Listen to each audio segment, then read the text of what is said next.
The War of the Worlds by H.G.Wells.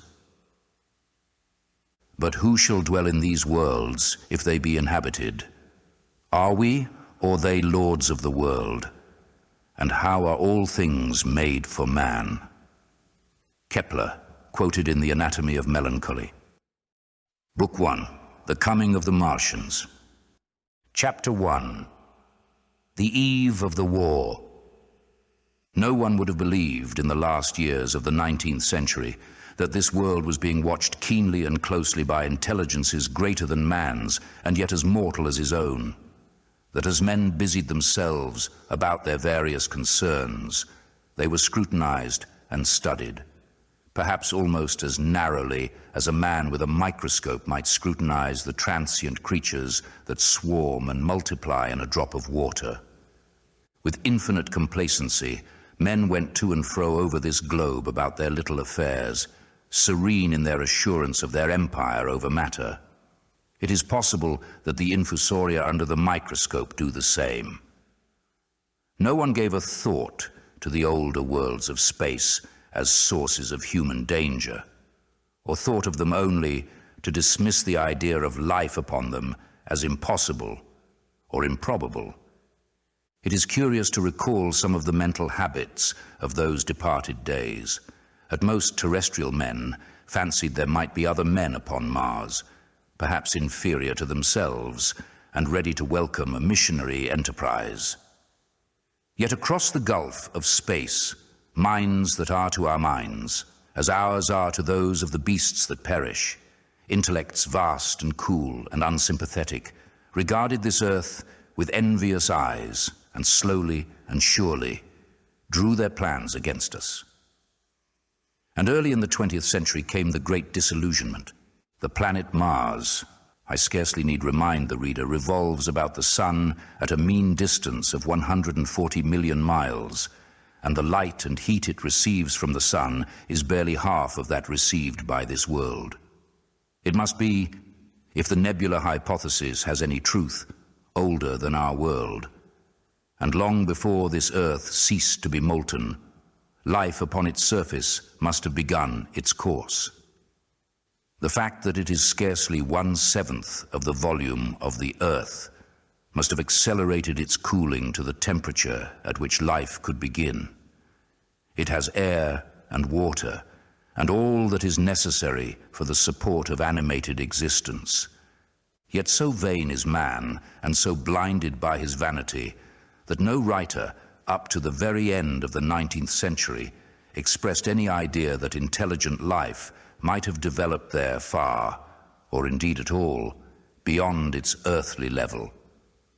Nor was it generally understood that since Mars is older than our Earth, with scarcely a quarter of the superficial area and remoter from the sun, it necessarily follows that it is not only more distant from time's beginning, but nearer its end.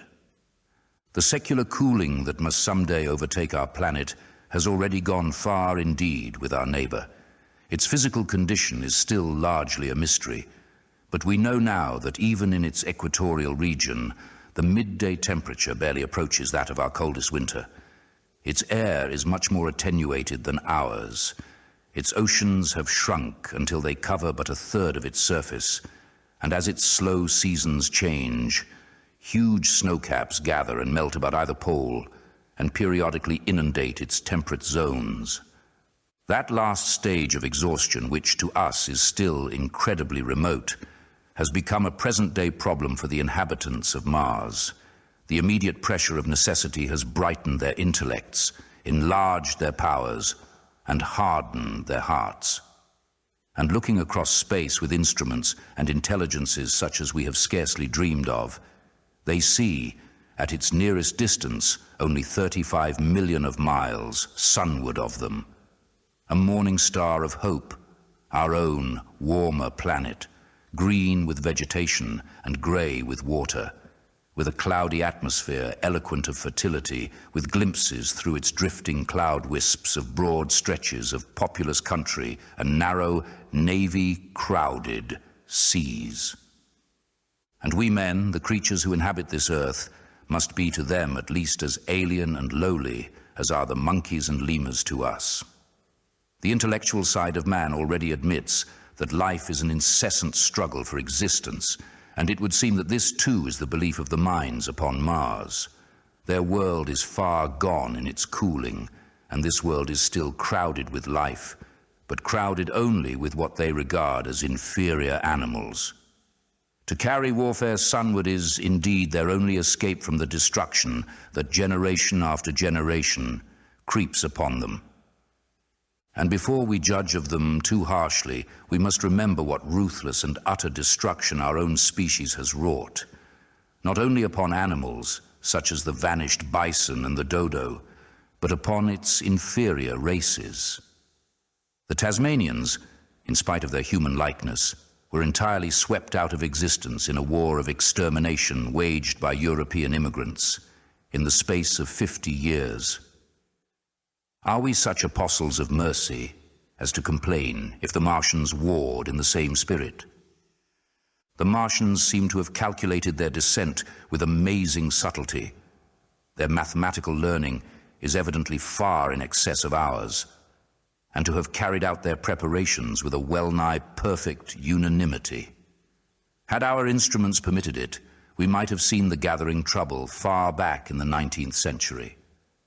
Men like Schiaparelli watched the red planet. It is odd, by the by, that for countless centuries Mars has been the star of war, but failed to interpret the fluctuating appearances of the markings they mapped so well. All that time, the Martians must have been getting ready. During the opposition of 1894, a great light was seen on the illuminated part of the disk, first at the Lick Observatory, then by Perrotin of Nice, and then by other observers. English readers heard of it first in the issue of Nature dated August 2nd. I'm inclined to think that this blaze may have been the casting of the huge gun in the vast pit sunk into their planet from which their shots were fired at us. Peculiar markings, as yet unexplained, were seen near the site of that outbreak during the next two oppositions. The storm burst upon us 6 years ago now. As Mars approached opposition, Lavelle of Java set the wires of the astronomical exchange palpitating with the amazing intelligence of a huge outbreak of incandescent gas upon the planet. It had occurred towards midnight of the 12th, and the spectroscope to which he had at once resorted indicated a mass of flaming gas, chiefly hydrogen, moving with an enormous velocity towards this Earth. This jet of fire had become invisible about 12:15. He compared it to a colossal puff of flame suddenly and violently squirted out of the planet as flaming gases rushed out of a gun. A singularly appropriate phrase it proved. Yet the next day there was nothing of this in the papers except a little note in the Daily Telegraph, and the world went in ignorance of one of the gravest dangers that ever threatened the human race. I might not have heard of the eruption at all had I not met Ogilvy, the well-known astronomer, at Ottershaw. He was immensely excited at the news, and in the excess of his feelings invited me up to take a turn with him that night in a scrutiny of the red planet. In spite of all that has happened since, I still remember that vigil very distinctly.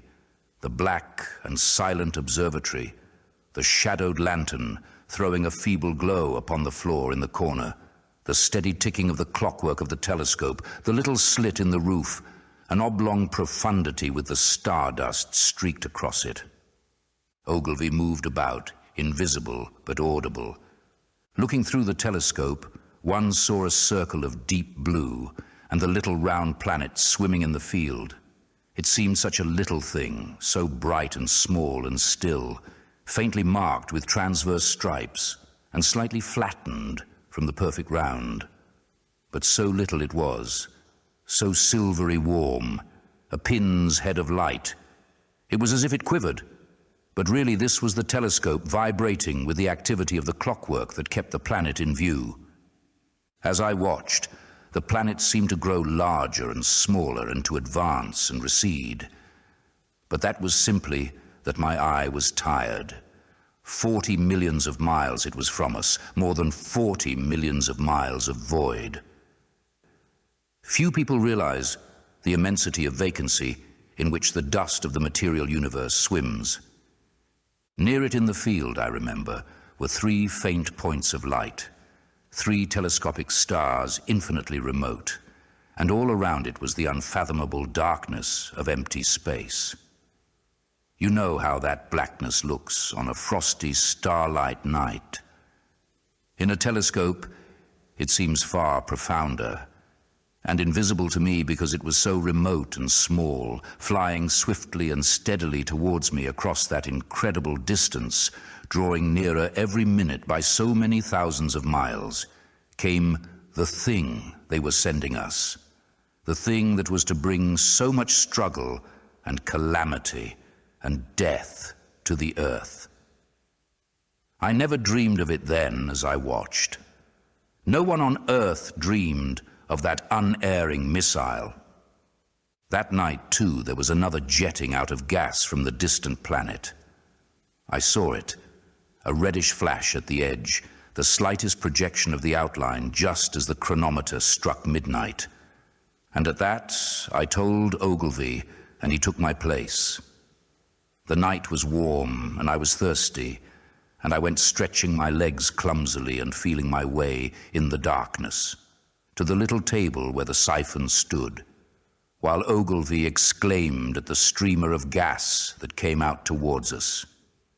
That night, another invisible missile started on its way to the Earth from Mars, just a second or so under 24 hours after the first one. I remember how I sat on the table there in the blackness, with patches of green and crimson swimming before my eyes.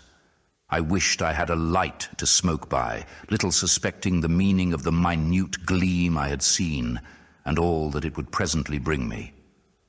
Ogilvy watched till 1 and then gave it up, and we lit the lantern and walked over to his house. Down below in the darkness were Ottershaw and Chertsey and all their hundreds of people, sleeping in peace. He was full of speculation that night about the condition of Mars and scoffed at the vulgar idea of its having inhabitants who were signaling us. His idea was that meteorites might be falling in a heavy shower upon the planet, or that a huge volcanic explosion was in progress. He pointed out to me how unlikely it was that organic evolution had taken the same direction in the 2 adjacent planets. "The chances against anything man-like on Mars are 1,000,000 to 1, he said. Hundreds of observers saw the flame that night, and the night after about midnight, and again the night after, and so for 10 nights a flame each night. Why the shots ceased after the 10th, no one on Earth has attempted to explain. It may be the gases of the firing caused the Martians inconvenience. Dense clouds of smoke or dust, visible through a powerful telescope on Earth as little gray, fluctuating patches, spread through the clearness of the planet's atmosphere and obscured its more familiar features. Even the daily papers woke up to the disturbances at last, and popular notes appeared here, there, and everywhere concerning the volcanoes upon Mars. The serio-comic periodical Punch, I remember, made a happy use of it in the political cartoon. And, all unsuspected, those missiles the Martians had fired at us drew earthward, rushing now at a pace of many miles a second through the empty gulf of space, hour by hour and day by day, nearer and nearer. It seems to me now almost incredibly wonderful that, with that swift fate hanging over us, men could go about their petty concerns as they did. I remember how jubilant Markham was at securing a new photograph of the planet for the illustrated paper he edited in those days. People in these latter times scarcely realized the abundance and enterprise of our 19th century papers. For my own part, I was much occupied in learning to ride the bicycle and busy upon a series of papers discussing the probable developments of moral ideas as civilization progressed. One night, the first missile then could scarcely have been 10 million miles away, I went for a walk with my wife. It was starlight, and I explained the signs of the zodiac to her and pointed out Mars, a bright dot of light creeping zenithward towards which so many telescopes were pointed. It was a warm night. Coming home, a party of excursionists from Chertsey or Isleworth passed us singing and playing music. There were lights in the upper windows of the houses as the people went to bed.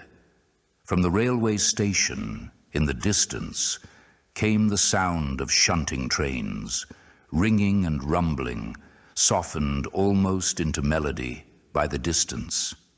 My wife pointed out to me the brightness of the red, green, and yellow signal lights hanging in a framework against the sky. It seemed so safe and tranquil.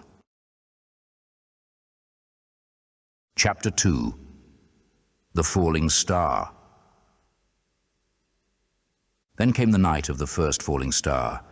It was seen early in the morning, rushing over Winchester eastward, a line of flame high in the atmosphere. Hundreds must have seen it and taken it for an ordinary falling star. Albin described it as leaving a greenish streak behind it that glowed for some seconds. Denning, our greatest authority on meteorites, stated that the height of its first appearance was about 90 or 100 miles. It seemed to him that it fell to earth about 100 miles east of him. I was at home at that hour and writing in my study, and although my French windows faced towards Ottershaw and the blind was up, for I loved in those days to look up at the night sky, I saw nothing of it. Yet this strangest of all things that ever came to earth from outer space must have fallen while I was sitting there, visible to me, had I only looked up as it passed. Some of those who saw its flight say it traveled with a hissing sound. I myself heard nothing of that.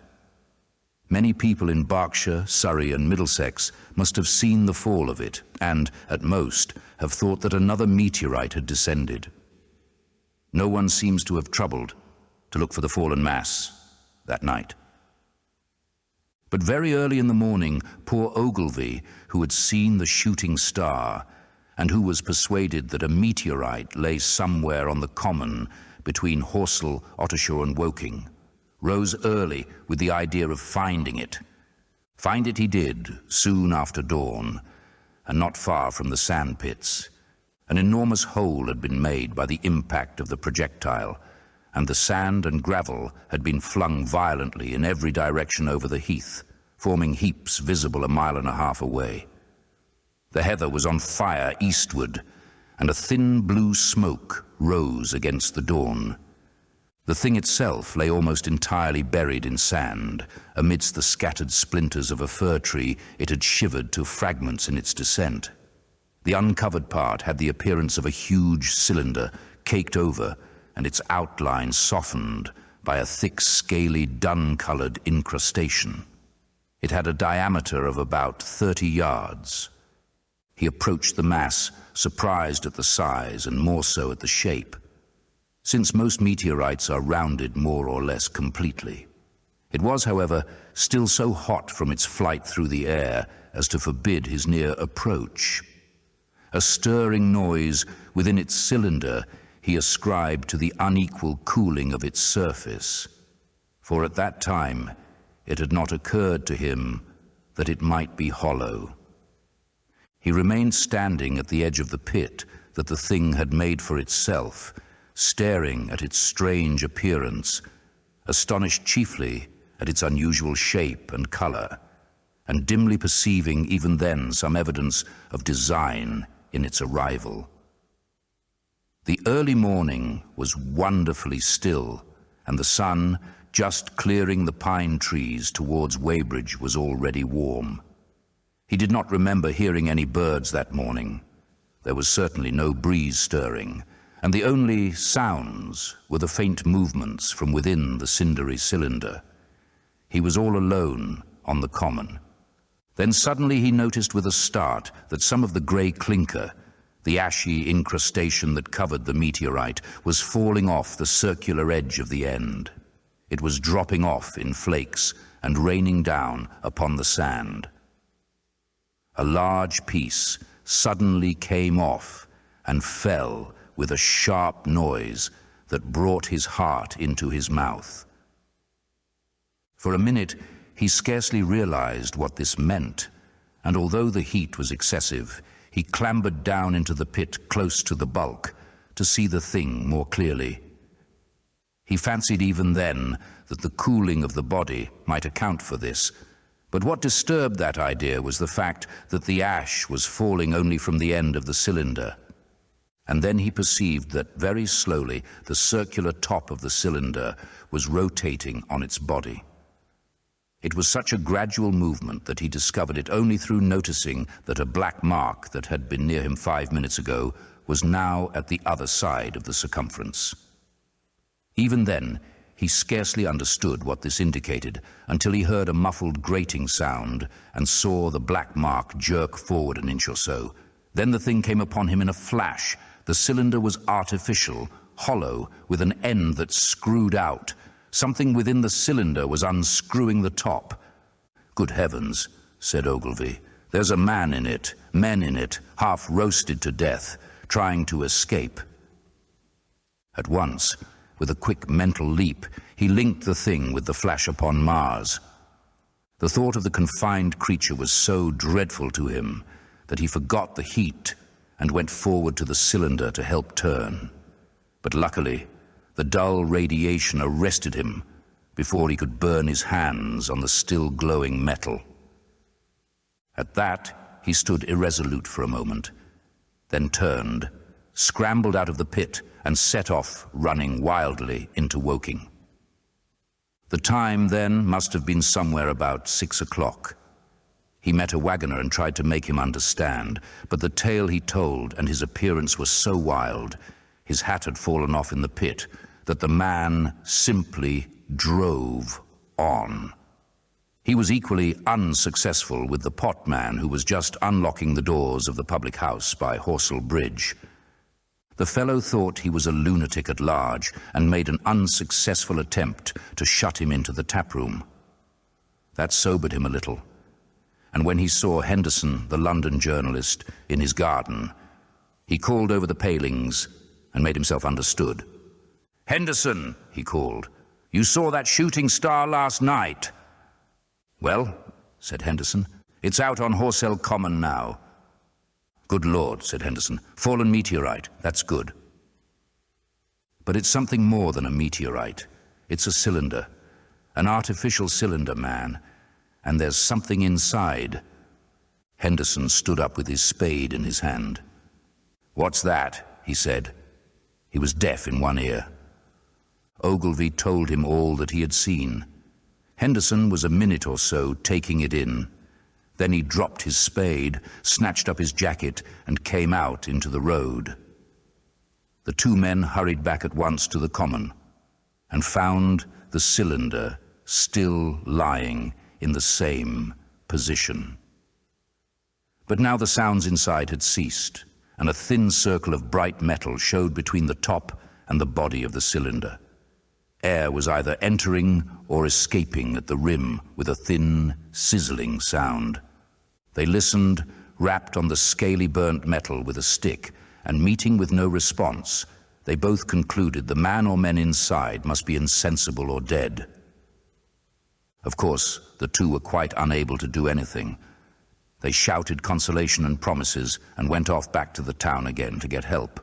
One can imagine them, covered with sand, excited and disordered, running up the little street in the bright sunlight, just as the shop folks were taking down their shutters and people were opening their bedroom windows.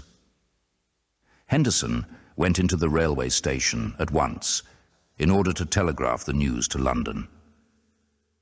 The newspaper articles had prepared men's minds for the reception of the idea. By 8 o'clock, a number of boys and unemployed men had already started for the common to see the dead men from Mars. That was the form the story took. I heard of it first from my newspaper boy about 9:15 when I went out to get my daily chronicle. I was naturally startled, and lost no time in going out and across the Ottershaw Bridge to the sandpits. Chapter 3. On Horsell Common. I found a little crowd of perhaps 20 people surrounding the huge hole in which the cylinder lay. I have already described the appearance of that colossal bulk embedded in the ground. The turf and gravel about it seemed charred as if by a sudden explosion. No doubt its impact had caused a flash of fire. Henderson and Ogilvy were not there. I think they perceived that nothing was to be done for the present, and had gone away to breakfast at Henderson's house. There were 4 or 5 boys sitting on the edge of the pit with their feet dangling and amusing themselves, until I stopped them, by throwing stones at the giant mass. After I had spoken to them about it, they began playing at touch in and out of the group of bystanders. Among these were a couple of cyclists, a jobbing gardener I employed sometimes, a girl carrying a baby, Greg the butcher and his little boy, and 2 or 3 loafers and golf caddies who were accustomed to hang about the railway station. There was very little talking. Few of the common people in England had anything but the vaguest astronomical ideas in those days. Most of them were staring quietly at the big table like end of the cylinder, which was still as Ogilvy and Henderson had left it. I fancy the popular expectation of a heap of charred corpses was disappointed at this inanimate bulk. Some went away while I was there, and other people came. I clambered into the pit and fancied I heard a faint movement under my feet. The top had certainly ceased to rotate. It was only when I got thus close to it that the strangeness of this object was at all evident to me. At the first glance, it was really no more exciting than an overturned carriage or a tree blown across the road. Not so much so indeed. It looked like a rusty gas float. It required a certain amount of scientific education to perceive that the grey scale of the thing was no common oxide, that the yellowish-white metal that gleamed in the crack between the lid and the cylinder had an unfamiliar hue. Extraterrestrial had no meaning for most of the onlookers. At that time it was quite clear in my own mind that the thing had come from the planet Mars, but I judged it improbable that it contained any living creature. I thought the unscrewing might be automatic. In spite of Ogilvy, I still believed that there were men in Mars. My mind ran fancifully on the possibilities of its containing manuscript, on the difficulties in translation that might arise whether we should find coins and models in it, and so forth. Yet it was a little too large for assurance on this idea. I felt an impatience to see it opened. About 11, as nothing seemed happening, I walked back, full of such thought, to my home in Maybury. But I found it difficult to get to work upon my abstract investigations. In the afternoon, the appearance of the common had altered very much. The early editions of the evening papers had startled London with enormous headlines. A message received from Mars, remarkable story from Woking, and so forth. In addition, Ogilvy's wire to the Astronomical Exchange had roused every observatory in the 3 kingdoms. There were 6 flies or more from the Woking station standing in the road by the sandpits, a basket chaise from Chobham, and a rather lordly carriage. Besides that, there was quite a heap of bicycles. In addition, a large number of people must have walked, in spite of the heat of the day, from Woking and Chertsey, so that there was altogether quite a considerable crowd, 1 or 2 gaily dressed ladies among the others. It was glaringly hot, not a cloud in the sky nor a breath of wind, and the only shadow was that of the few scattered pine trees. The burning heather had been extinguished, but the level ground towards Ottershaw was blackened as far as one could see, and still giving off vertical streamers of smoke. An enterprising sweetstuff dealer in the Chobham Road had sent up his son with a barrow load of green apples and ginger beer. Going to the edge of the pit, I found it occupied by a group of about half a dozen men: Henderson, Ogilvy, and a tall, fair-haired man that I afterwards learned was Stent, the astronomer royal, with several workmen wielding spades and pickaxes. Stent was giving directions in a clear, high-pitched voice. He was standing on the cylinder, which was now evidently much cooler. His face was crimson and streaming with perspiration, and something seemed to have irritated him. A large portion of the cylinder had been uncovered, though its lower end was still embedded. As soon as Ogilvy saw me among the staring crowd on the edge of the pit, he called to me to come down and asked me if I would mind going over to see Lord Hilton, the lord of the manor. The growing crowd, he said, was becoming a serious impediment to their excavations, especially the boys. They wanted a light railing put up and help to keep the people back.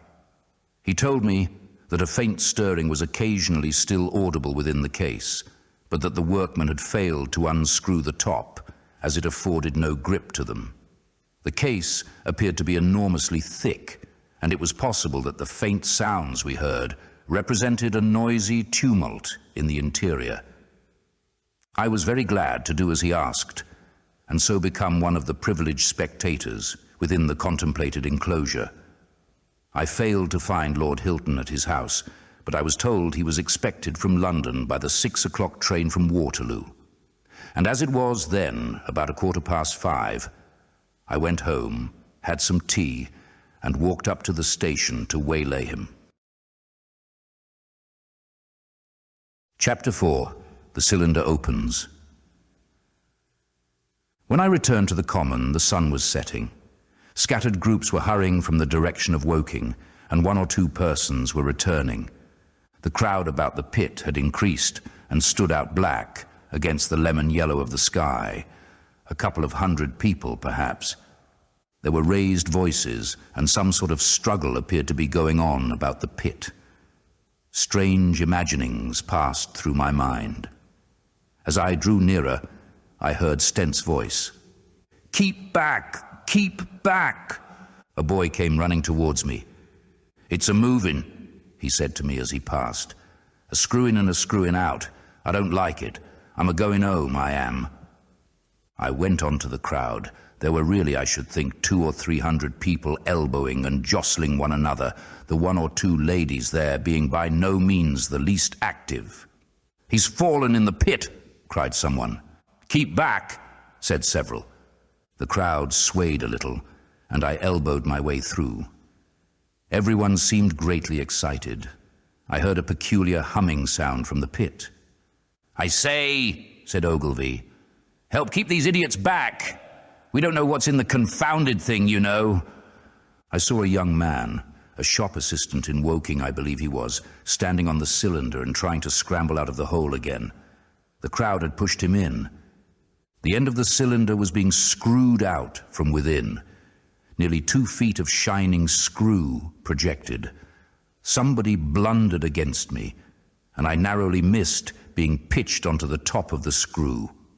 I turned, and as I did so, the screw must have come out, for the lid of the cylinder fell upon the gravel with a ringing concussion. I stuck my elbow into the person behind me and turned my head towards the thing again. For a moment, that circular cavity seemed perfectly black. I had the sunset in my eyes. I think everyone expected to see a man emerge, possibly something a little unlike us terrestrial men, but in all essentials, a man. I know I did, but looking, I presently saw something stirring within the shadow. Greyish, billowy movements, one above another, and then 2 luminous discs, like eyes. Then something resembling a little grey snake, about the thickness of a walking stick, coiled up out of the writhing middle, and wriggled in the air towards me. And then another. A sudden chill came over me. there was a loud shriek from a woman behind. I half turned, keeping my eyes fixed upon the cylinder still, from which other tentacles were now projecting, and began pushing my way back from the edge of the pit. I saw astonishment giving place to horror on the faces of the people about me. I heard inarticulate exclamations on all sides. There was a general movement backwards. I saw the shopman struggling still on the edge of the pit. I found myself alone and saw the people on the other side of the pit running off, Stent among them. I looked again at the cylinder, and ungovernable terror gripped me. I stood petrified and staring. A big greyish rounded bulk, the size perhaps of a bear, was rising slowly and painfully out of the cylinder. As it bulged up and caught the light, it glistened like wet leather. Two large, dark-coloured eyes were regarding me steadfastly. The mass that framed them, the head of the thing, was rounded, and had, one might say, a face. There was a mouth under the eyes, the lipless brim of which quivered and panted and dropped saliva. The whole creature heaved and pulsated convulsively. A lank, tentacular appendage gripped the edge of the cylinder. Another swayed in the air. Those who have never seen a living Martian can scarcely imagine the strange horror of its appearance. The peculiar V-shaped mouth with its pointed upper lip, the absence of brow ridges, the absence of a chin beneath the wedge-like lower lip, the incessant quivering of this mouth, the gorgon groups of tentacles, the tumultuous breathing of the lungs in a strange atmosphere, the evident heaviness and painfulness of movement due to the greater gravitational energy of the earth, above all, the extraordinary intensity of the immense eyes were at once vital, intense, inhuman, crippled, and monstrous. There was something fungoid in the oily brown skin, something in the clumsy deliberation of the tedious movements unspeakably nasty.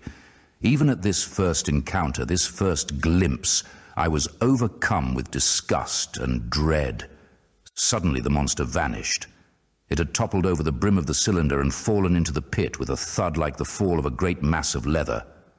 I heard it give a peculiar thick cry, and forthwith another of these creatures appeared darkly in the deep shadow of the aperture. I turned and, running madly, made for the first group of trees, perhaps 100 yards away. But I ran slantingly and stumbling, for I could not avert my face from these things. There, among some young pine trees and furze bushes, I stopped, panting, and waited further developments.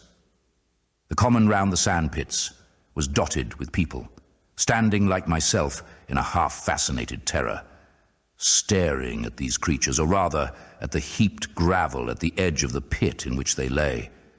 And then, with a renewed horror, I saw a round, black object bobbing up and down on the edge of the pit. It was the head of the shopman who had fallen in, but showing as a little black object against the hot western sun. Now he got his shoulder and knee up, and again he seemed to slip back until only his head was visible. Suddenly he vanished, and I could have fancied a faint shriek had reached me. I had a momentary impulse to go back and help him that my fears overruled. Everything was then quite invisible, hidden by the deep pit and the heap of sand that the fall of the cylinder had made. Anyone coming along the road from Chobham or Woking would have been amazed at the sight.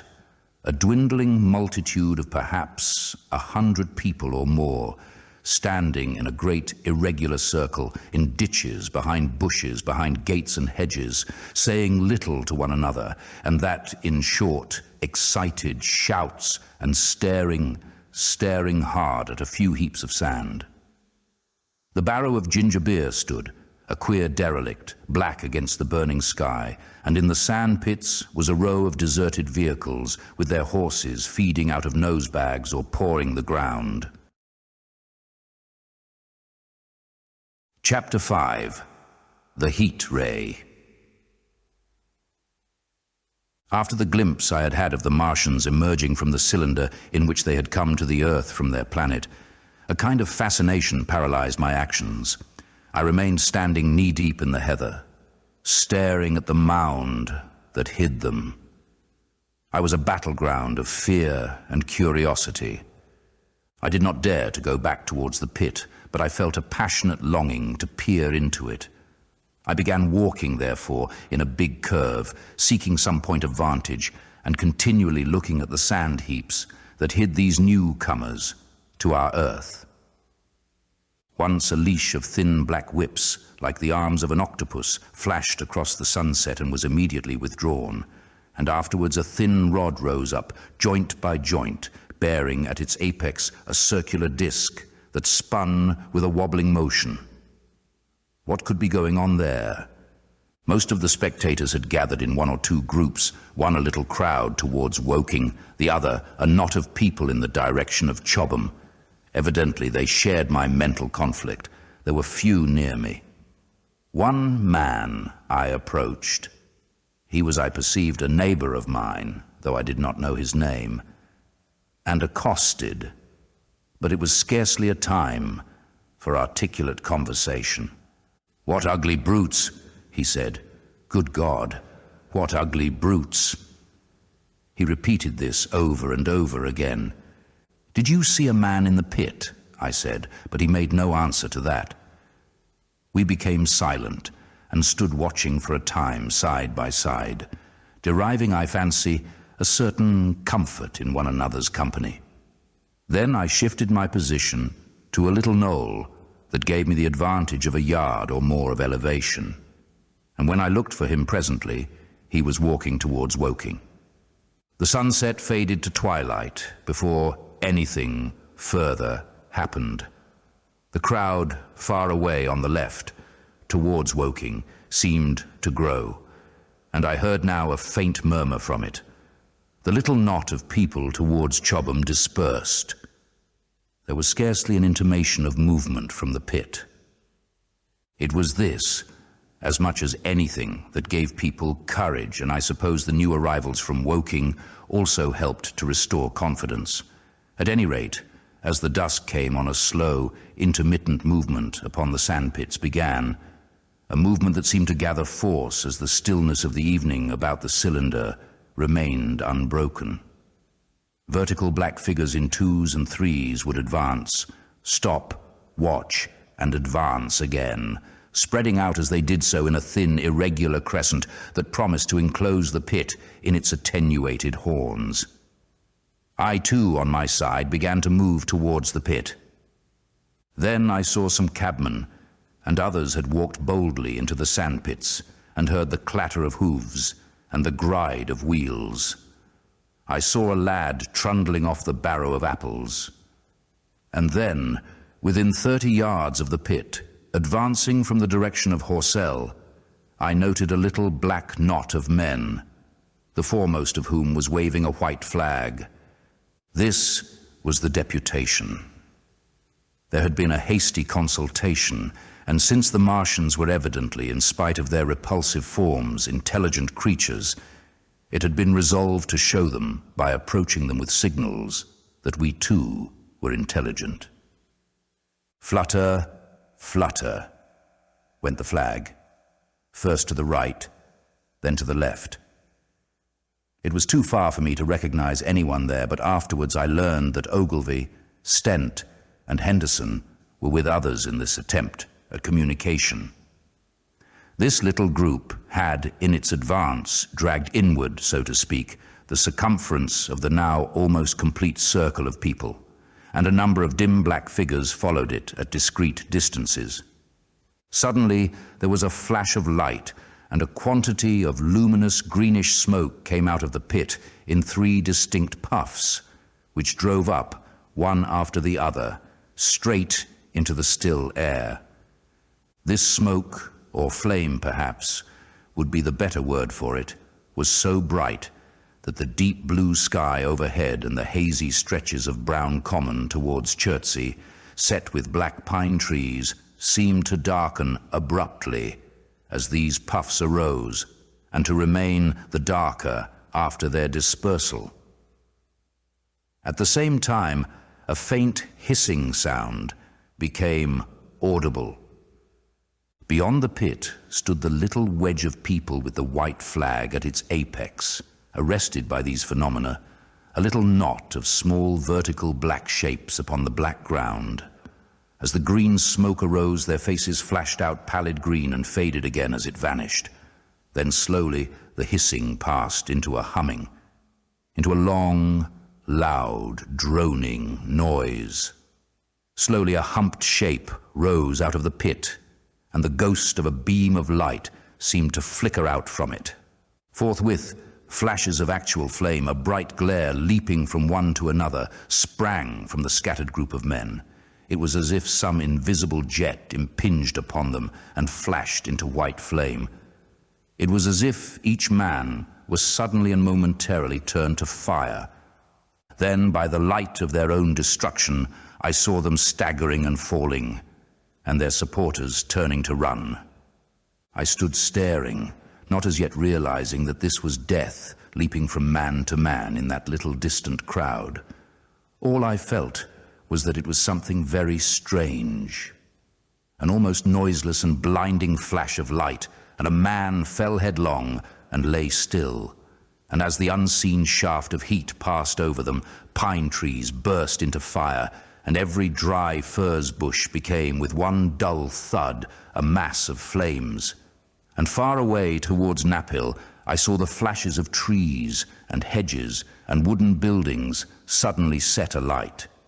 It was sweeping round swiftly and steadily, this flaming death, this invisible, inevitable sword of heat. I perceived it coming towards me by the flashing bushes it touched, and was too astounded and stupefied to stir. I heard the crackle of fire in the sandpits, and the sudden squeal of a horse that was as suddenly stilled. Then it was as if an invisible yet intensely heated finger were drawn through the heather between me and the Martians, and all along a curving line beyond the sandpits, the dark ground smoked and crackled. Something fell with a crash far away to the left, where the road from Woking station opens out on the common. Forthwith, the hissing and humming ceased, and the black, dome-like object sank slowly out of sight into the pit. All this had happened with such swiftness that I had stood motionless, dumbfounded and dazzled by the flashes of light. Had that death swept through a full circle, it must inevitably have slain me in my surprise. But it passed and spared me, and left the night about me suddenly dark and unfamiliar. The undulating common seemed now dark almost to blackness, except where its roadways lay grey and pale under the deep blue sky of the early night. It was dark and suddenly void of men. Overhead the stars were mustering, and in the west the sky was still a pale, bright, almost greenish blue. The tops of the pine trees and the roofs of Horsell came out sharp and black against the western afterglow. The Martians and their appliances were altogether invisible, save for that thin mast upon which their restless mirror wobbled. Patches of bush and isolated trees here and there smoked and glowed still, and the houses towards Woking station were sending up spires of flame into the stillness of the evening air. Nothing was changed save for that, and a terrible astonishment.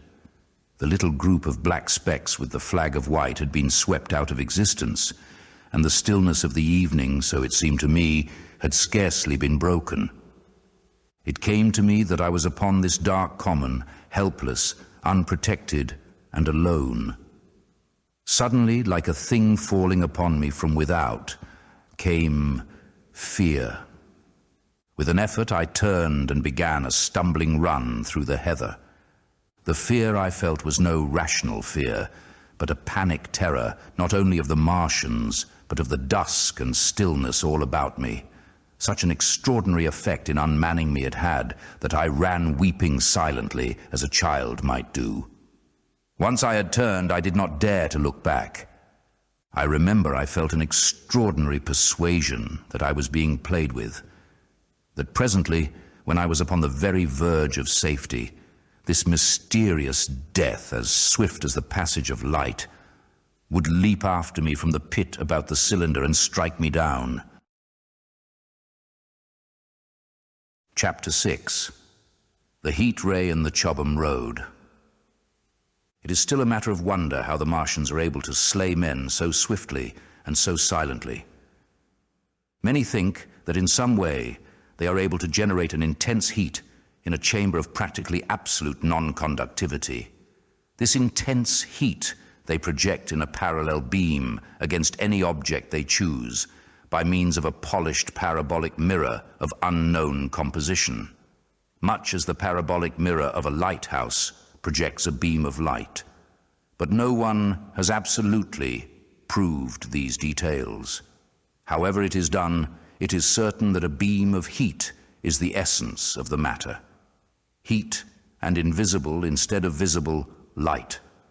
Whatever is combustible flashes into flame at its touch. Lead runs like water, it softens iron, cracks and melts glass, and when it falls upon water incontinently, that explodes into steam. That night, nearly 40 people lay under the starlight about the pit, charred and distorted beyond recognition. And all night long, the common from Horsell to Maybury was deserted and brightly ablaze. The news of the massacre probably reached Chobham, Woking and Ottershaw about the same time. In Woking, the shops had closed when the tragedy happened, and a number of people, shop people and so forth, attracted by the stories they had heard, were walking over the Horsell Bridge and along the road between the hedges that runs out, at last, upon the common. You may imagine the young people brushed up after the labours of the day and making this novelty, as they would make any novelty, the excuse for walking together and enjoying a trivial flirtation. You may figure to yourself the hum of voices along the road in the gloaming.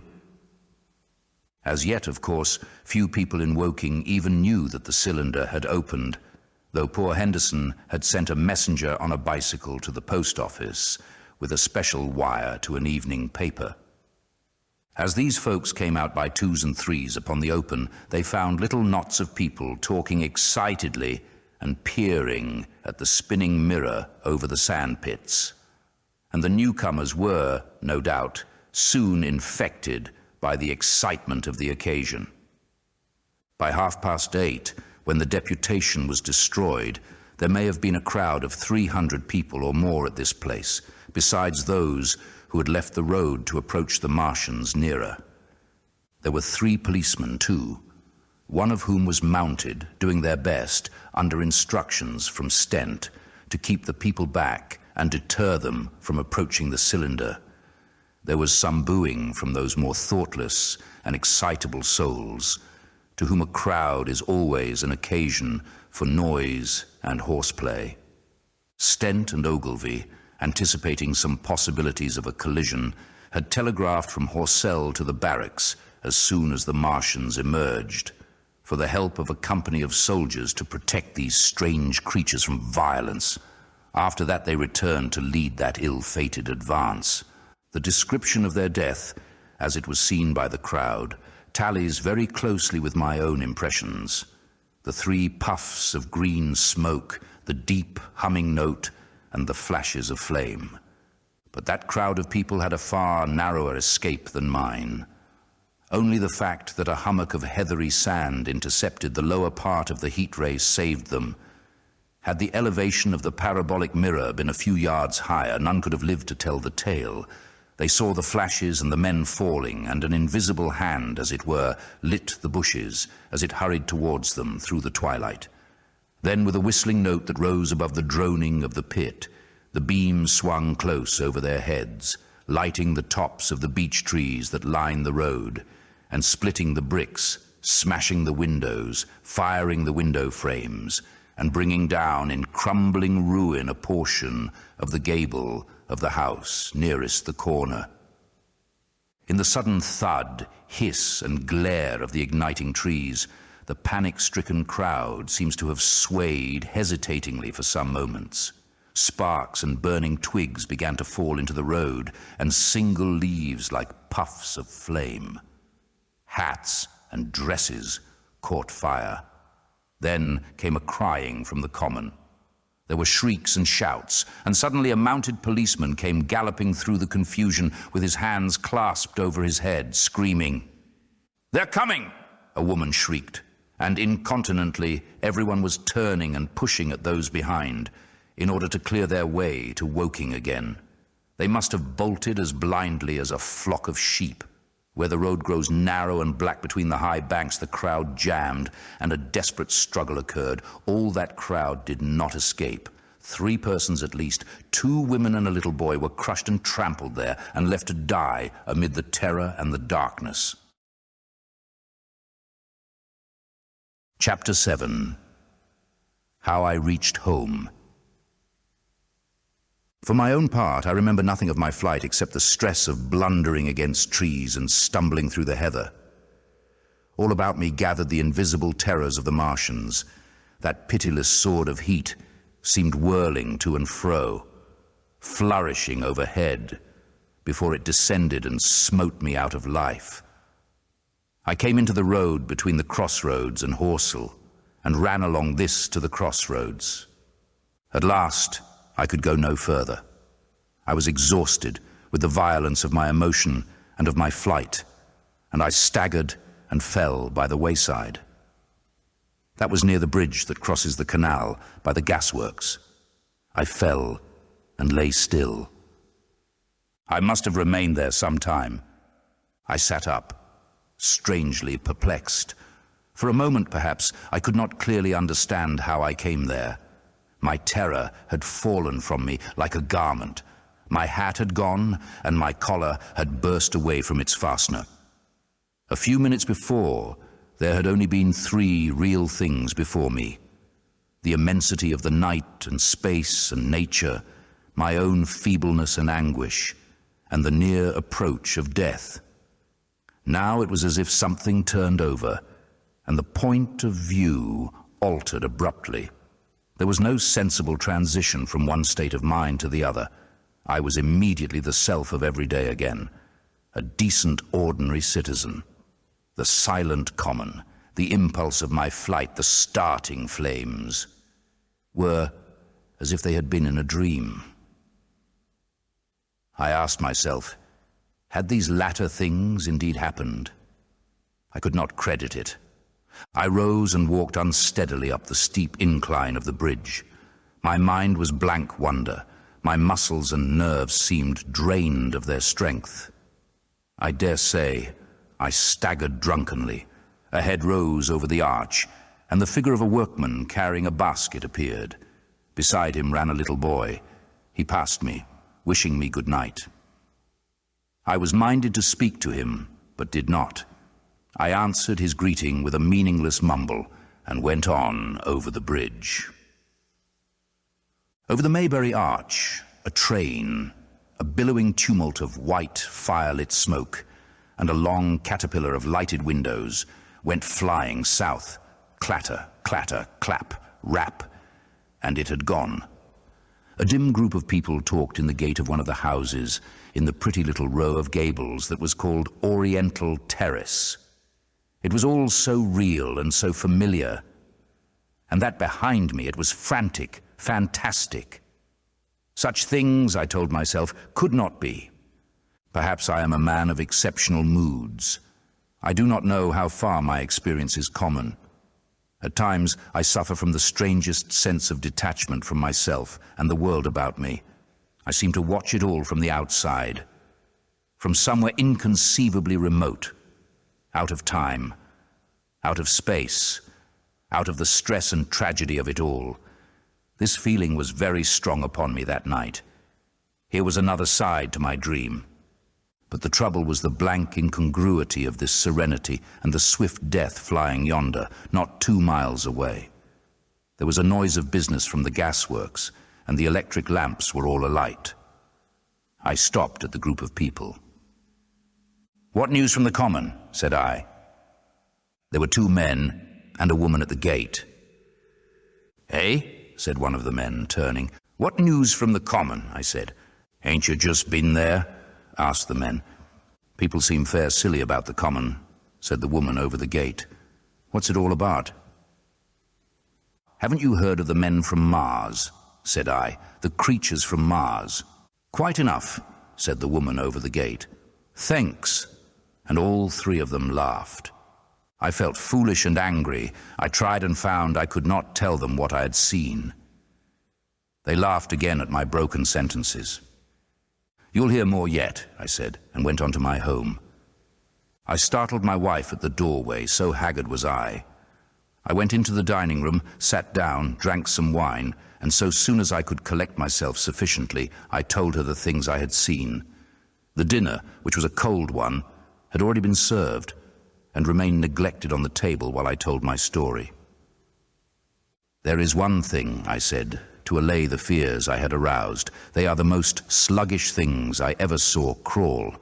They may keep the pit and kill people who come near them, but they cannot get out of it. But the horror of them—" "Don't, dear," said my wife, knitting her brows and putting her hand on mine. "Poor Ogilvy," I said. "To think he may be lying dead there." My wife at least did not find my experience incredible. When I saw how deadly white her face was, I ceased abruptly. "They may come here," she said again and again. I pressed her to take wine and tried to reassure her. "They can scarcely move," I said. I began to comfort her and myself by repeating all that Ogilvy had told me of the impossibility of the Martians establishing themselves on the Earth. In particular, I laid stress on the gravitational difficulty. On the surface of the Earth, the force of gravity is 3 times what it is on the surface of Mars. A Martian, therefore, would weigh 3 times more than on Mars, albeit his muscular strength would be the same. His own body would be a cope of lead to him, therefore. That, indeed, was the general opinion. Both the Times and the Daily Telegraph, for instance, insisted on it the next morning, and both overlooked, just as I did, 2 obvious modifying influences. The atmosphere of the Earth we now know contains far more oxygen or far less argon, whichever way one likes to put it, than does Mars. The invigorating influences of this excess of oxygen upon the Martians indisputably did much to counterbalance the increased weight of their bodies. And, in the second place, we all overlooked the fact that such mechanical intelligence as the Martian possessed was quite able to dispense with muscular exertion at a pinch. But I did not consider these points at the time, and so my reasoning was dead against the chances of the invaders. With wine and food, the confidence of my own table, and the necessity of reassuring my wife, I grew by insensible degrees courageous and secure. "They have done a foolish thing," said I, fingering my wineglass. "They are dangerous because no doubt they are mad with terror. Perhaps they expected to find no living things, certainly no intelligent living things." "A shell in the pit," said I. "If the worst comes to the worst, will kill them all." The intense excitement of the events had no doubt left my perceptive powers in a state of erethism. I remember that dinner table with extraordinary vividness even now. My dear wife's sweet, anxious face peering at me from under the pink lampshade, the white cloth with its silver and glass table furniture. For in those days, even philosophical writers had many little luxuries. The crimson-purple wine in my glass are photographically distinct. At the end of it I sat, tempering nuts with a cigarette, regretting Ogilvy's rashness and denouncing the short-sighted timidity of the Martians. So some respectable dodo in the Mauritius might have lauded it in his nest and discussed the arrival of that shipful of pitiless sailors in want of animal food. "We will peck them to death tomorrow, my dear." I did not know it, but that was the last civilized dinner I was to eat for very many strange and terrible days. Chapter 8. Friday Night. The most extraordinary thing to my mind, of all the strange and wonderful things that happened upon that Friday, was the dovetailing of the commonplace habits of our social order with the first beginnings of the series of events that was to topple that social order headlong.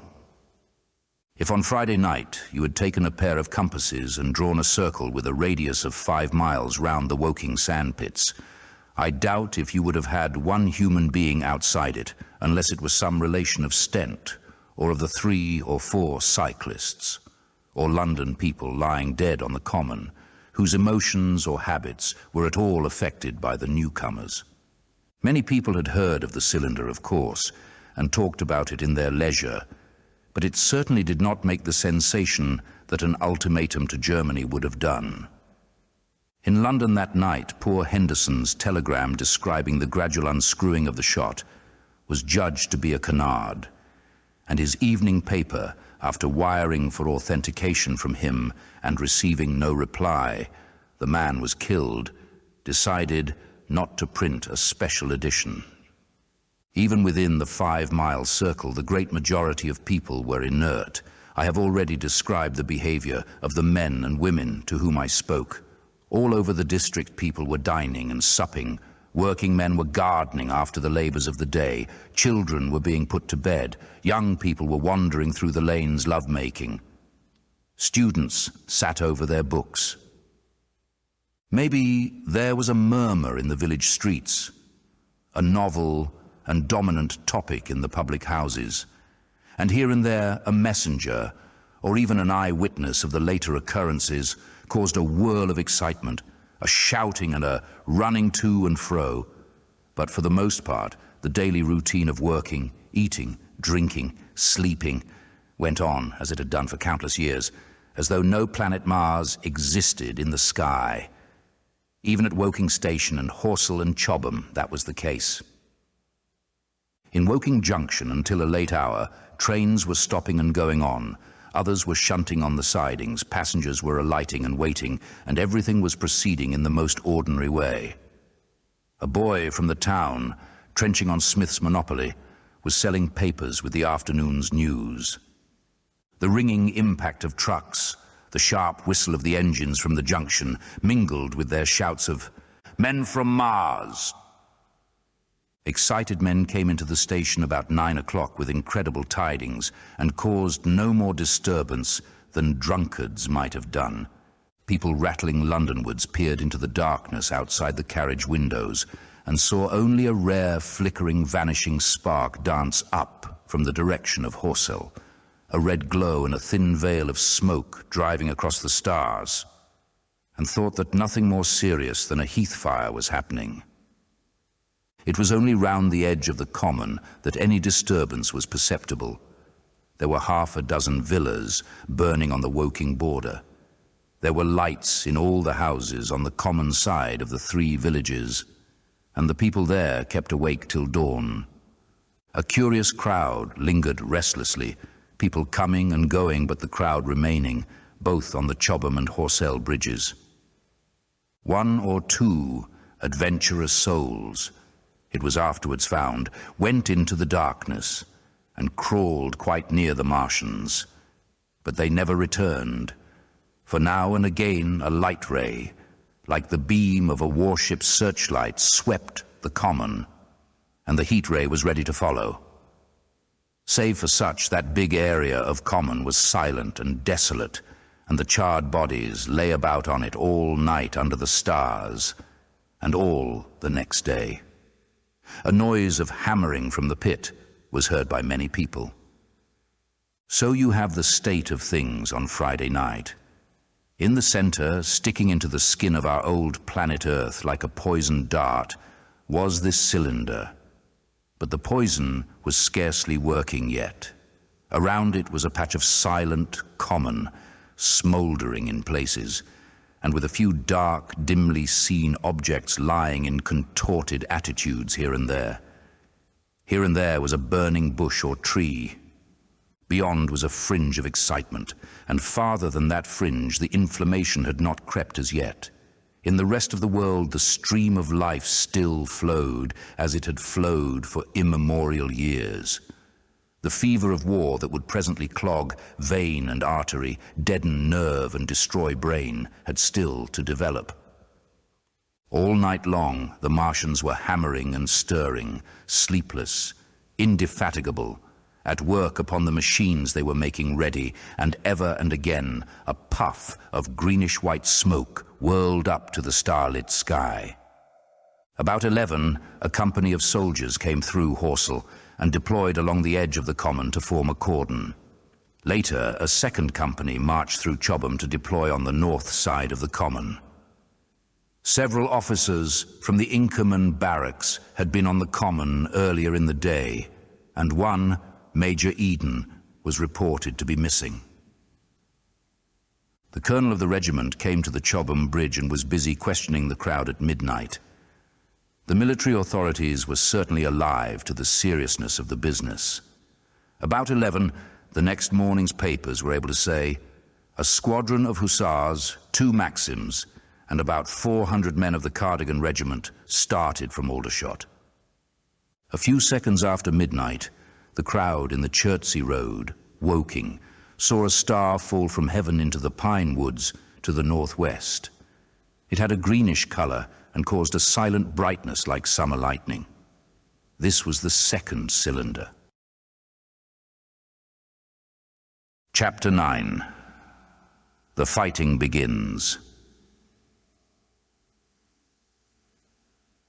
Saturday lives in my memory as a day of suspense. It was a day of lassitude too, hot and close, with, I am told, a rapidly fluctuating barometer. I had slept but little, though my wife had succeeded in sleeping, and I rose early. I went into my garden before breakfast and stood listening, but towards the common there was nothing stirring but a lark. The milkman came as usual. I heard the rattle of his chariot, and I went round to the side gate to ask the latest news. He told me that during the night the Martians had been surrounded by troops and that guns were expected. Then, a familiar, reassuring note, I heard a train running towards Woking. "They aren't to be killed," said the milkman, "if that can possibly be avoided." I saw my neighbor gardening, chatted with him for a time, and then strolled in to breakfast. It was a most unexceptional morning. My neighbor was of opinion that the troops would be able to capture or to destroy the Martians during the day. "It's a pity they make themselves so unapproachable," he said. "It would be curious to know how they live on another planet. We might learn a thing or two." He came up to the fence and extended a handful of strawberries, for his gardening was as generous as it was enthusiastic. At the same time, he told me of the burning of the pine woods about the Byfleet golf links. "They say," said he, "that there's another of those blessed things fallen there, number 2. But one's enough, surely. This lot'll cost the insurance people a pretty penny before everything's settled." He laughed, with an air of the greatest good humor as he said this. The woods, he said, were still burning, and pointed out a haze of smoke to me. "They will be hot underfoot for days, on account of the thick soil of pine needles and turf," he said, and then grew serious over poor Ogilvy. After breakfast, instead of working, I decided to walk down towards the common. Under the railway bridge I found a group of soldiers, sappers, I think, men in small round caps, dirty red jackets unbuttoned and showing their blue shirts, dark trousers and boots coming to the calf. They told me no one was allowed over the canal, and looking along the road towards the bridge, I saw one of the Cardigan men standing sentinel there. I talked with these soldiers for a time. I told them of my sight of the Martians on the previous evening. None of them had seen the Martians, and they had but the vaguest ideas of them, so that they plied me with questions. They said that they did not know who had authorized the movements of the troops. Their idea was that a dispute had arisen at the Horse Guards. The ordinary sapper is a great deal better educated than the common soldier. and they discussed the peculiar conditions of the possible fight with some acuteness. I described the heat ray to them, and they began to argue among themselves. "Crawl up under cover and rush 'em, say I," said one. "Get up," said another. "What's cover against this 'ere heat sticks to cook you. What we got to do is to go as near as the ground will let us, and then drive a trench. Blow your trenches. You always want trenches. You ought to have been born a rabbit snippy." "Ain't they got any necks, then?"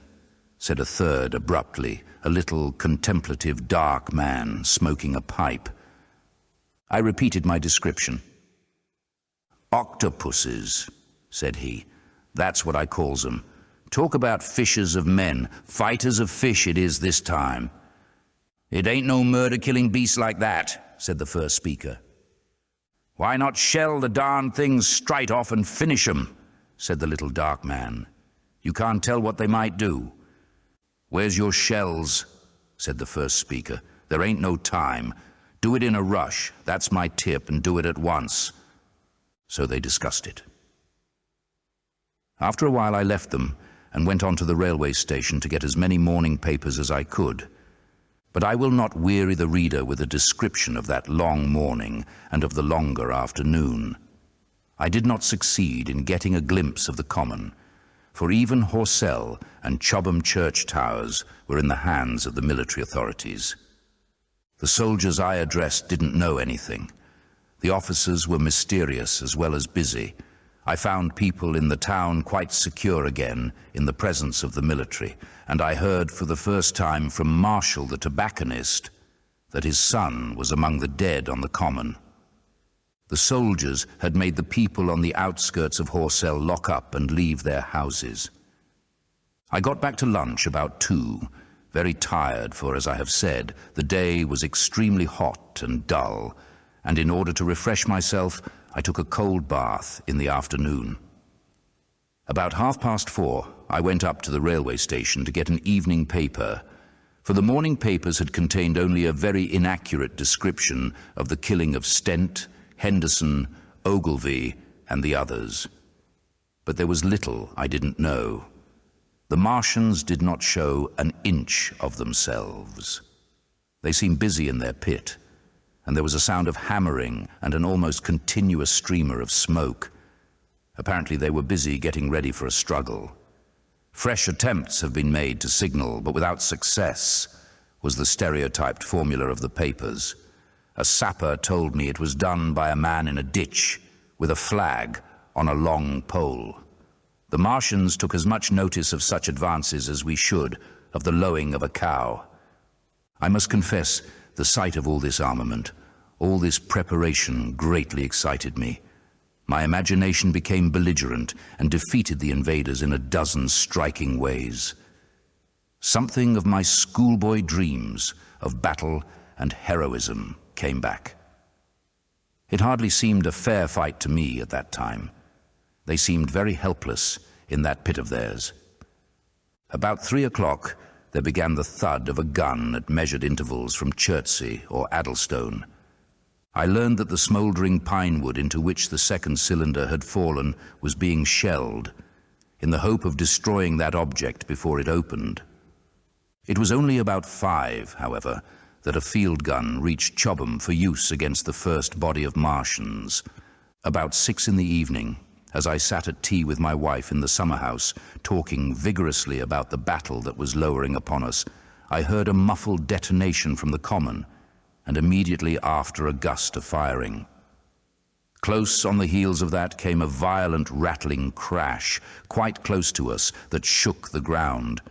And starting out upon the lawn, I saw the tops of the trees about the Oriental College burst into smoky red flame, and the tower of the little church beside it slide down into ruin. The pinnacle of the mosque had vanished, and the roof line of the college itself looked as if a 100-ton gun had been at work upon it. One of our chimneys cracked as if a shot had hit it, flew, and a piece of it came clattering down the tiles and made a heap of broken red fragments upon the flower bed by my study window. I and my wife stood amazed. Then I realized that the crest of Maybury Hill must be within range of the Martian's heat ray, now that the college was cleared out of the way. At that, I gripped my wife's arm and without ceremony ran her out into the road. Then I fetched out the servant, telling her I would go upstairs myself for the box she was clamoring for. "We can't possibly stay here," I said, and as I spoke, the firing reopened for a moment upon the common. "But where are we to go?"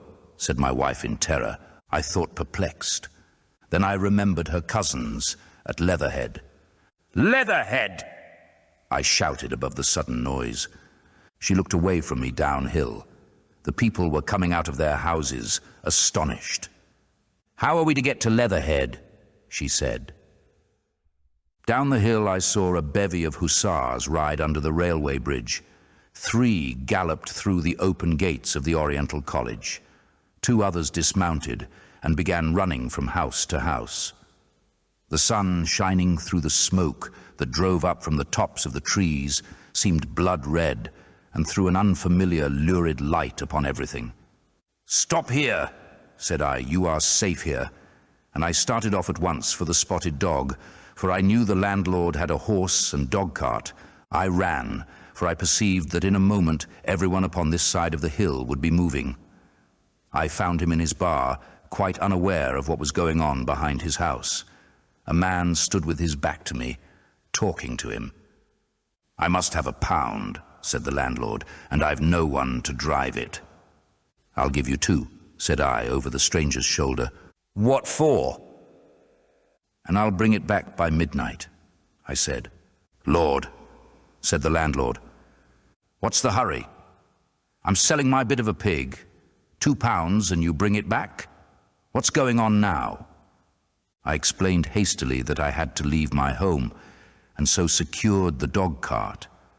At the time, it did not seem to me nearly so urgent that the landlord should leave his.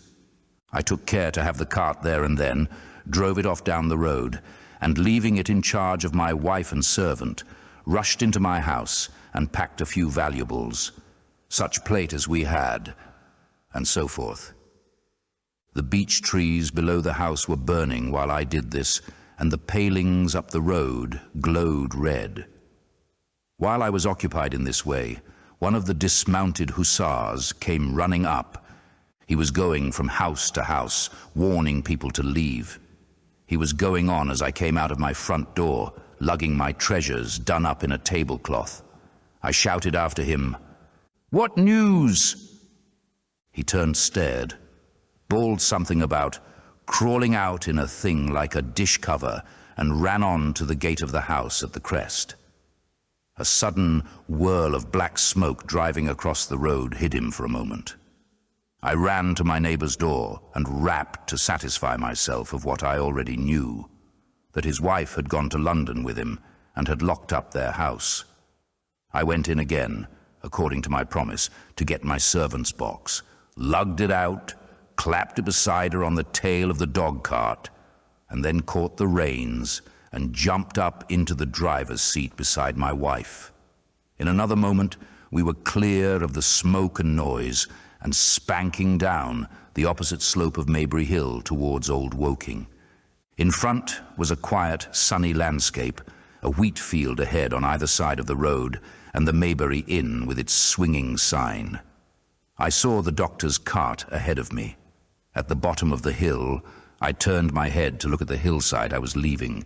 Thick streamers of black smoke, shot with threads of red fire, were driving up into the still air and throwing dark shadows upon the green treetops eastward.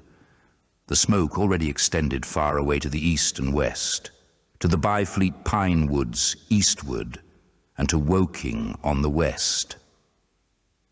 The road was dotted with people running towards us, and very faint now, but very distinct through the hot, quiet air, one heard the whir of a machine gun that was presently stilled, and an intermittent cracking of rifles. Apparently, the Martians were setting fire to everything within range of their heat ray. I am not an expert driver, and I had immediately to turn my attention to the horse. When I looked back again, the second hill had hidden the black smoke. I slashed the horse with the whip and gave him a loose rein until Woking and Send lay between us and that quivering tumult. I overtook and passed the doctor between Woking and Send. Chapter 10. In the Storm. Leatherhead is about 12 miles from Maybury Hill. The scent of hay was in the air through the lush meadows beyond Purford, and the hedges on either side were sweet and gay with multitudes of dog roses. The heavy firing that had broken out while we were driving down Maybury Hill ceased as abruptly as it began, leaving the evening very peaceful and still. We got to Leatherhead without misadventure about 9 o'clock, and the horse had an hour's rest while I took supper with my cousins and commended my wife to their care. My wife was curiously silent throughout the drive and seemed oppressed with forebodings of evil. I talked to her reassuringly, pointing out that the Martians were tied to the pit by sheer heaviness and at the utmost could but crawl a little out of it. But she answered only in monosyllables. Had it not been for my promise to the innkeeper, she would, I think, have urged me to stay in Leatherhead that night. Would that I had. Her face, I remember, was very white as we parted.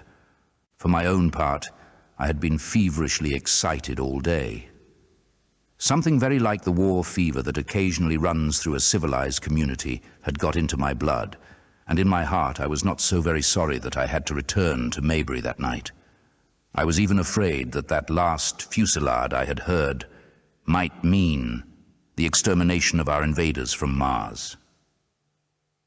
I can best express my state of mind by saying that I wanted to be in at the death. It was nearly 11 when I started to return. The night was unexpectedly dark. To me, walking out of the lighted passage of my cousin's house, it seemed indeed black, and it was as hot and close as the day. Overhead, the clouds were driving fast, albeit not a breath stirred the shrubs about us. My cousin's man lit both lamps. Happily, I knew the road intimately. My wife stood in the light of the doorway and watched me until I jumped up into the dog cart. Then abruptly she turned and went in, leaving my cousins side by side, wishing me good hap. I was a little depressed at first with the contagion of my wife's fears, but very soon my thoughts reverted to the Martians. At that time I was absolutely in the dark as to the course of the evening's fighting. I did not know even the circumstances that had precipitated the conflict. As I came through Ockham, for that was the way I returned, and not through Send and Old Woking, I saw along the western horizon a blood-red glow, which as I drew nearer, crept slowly up the sky. The driving clouds of the gathering thunderstorm mingled there with masses of black and red smoke. Ripley Street was deserted, and except for a lighted window or so, the village showed not a sign of life, but I narrowly escaped an accident at the corner of the road to Purford, where a knot of people stood with their backs to me. They said nothing to me as I passed. I do not know what they knew of the things happening beyond the hill, nor do I know if the silent houses I passed on my way were sleeping securely, or deserted and empty, or harassed and watching against the terror of the night. From Ripley, until I came through Purford, I was in the valley of the Wey, and the red glare was hidden from me. As I ascended the little hill beyond Purford Church, the glare came into view again, and the trees about me shivered with the first intimation of the storm that was upon me. Then I heard midnight pealing out from Purford Church behind me, and then came the silhouette of Maybury Hill with its treetops and roofs black and sharp against the red. Even as I beheld this, a lurid green glare lit the road about me and showed the distant woods towards Addlestone. I felt a tug at the reins. I saw that the driving clouds had been pierced, as it were, by a thread of green fire, suddenly lighting their confusion and falling into the field to my left.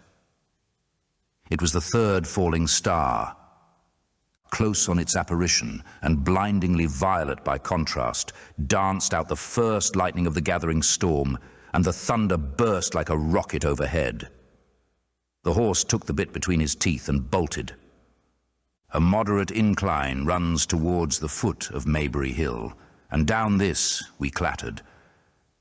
Once the lightning had begun, it went on in as rapid a succession of flashes as I have ever seen.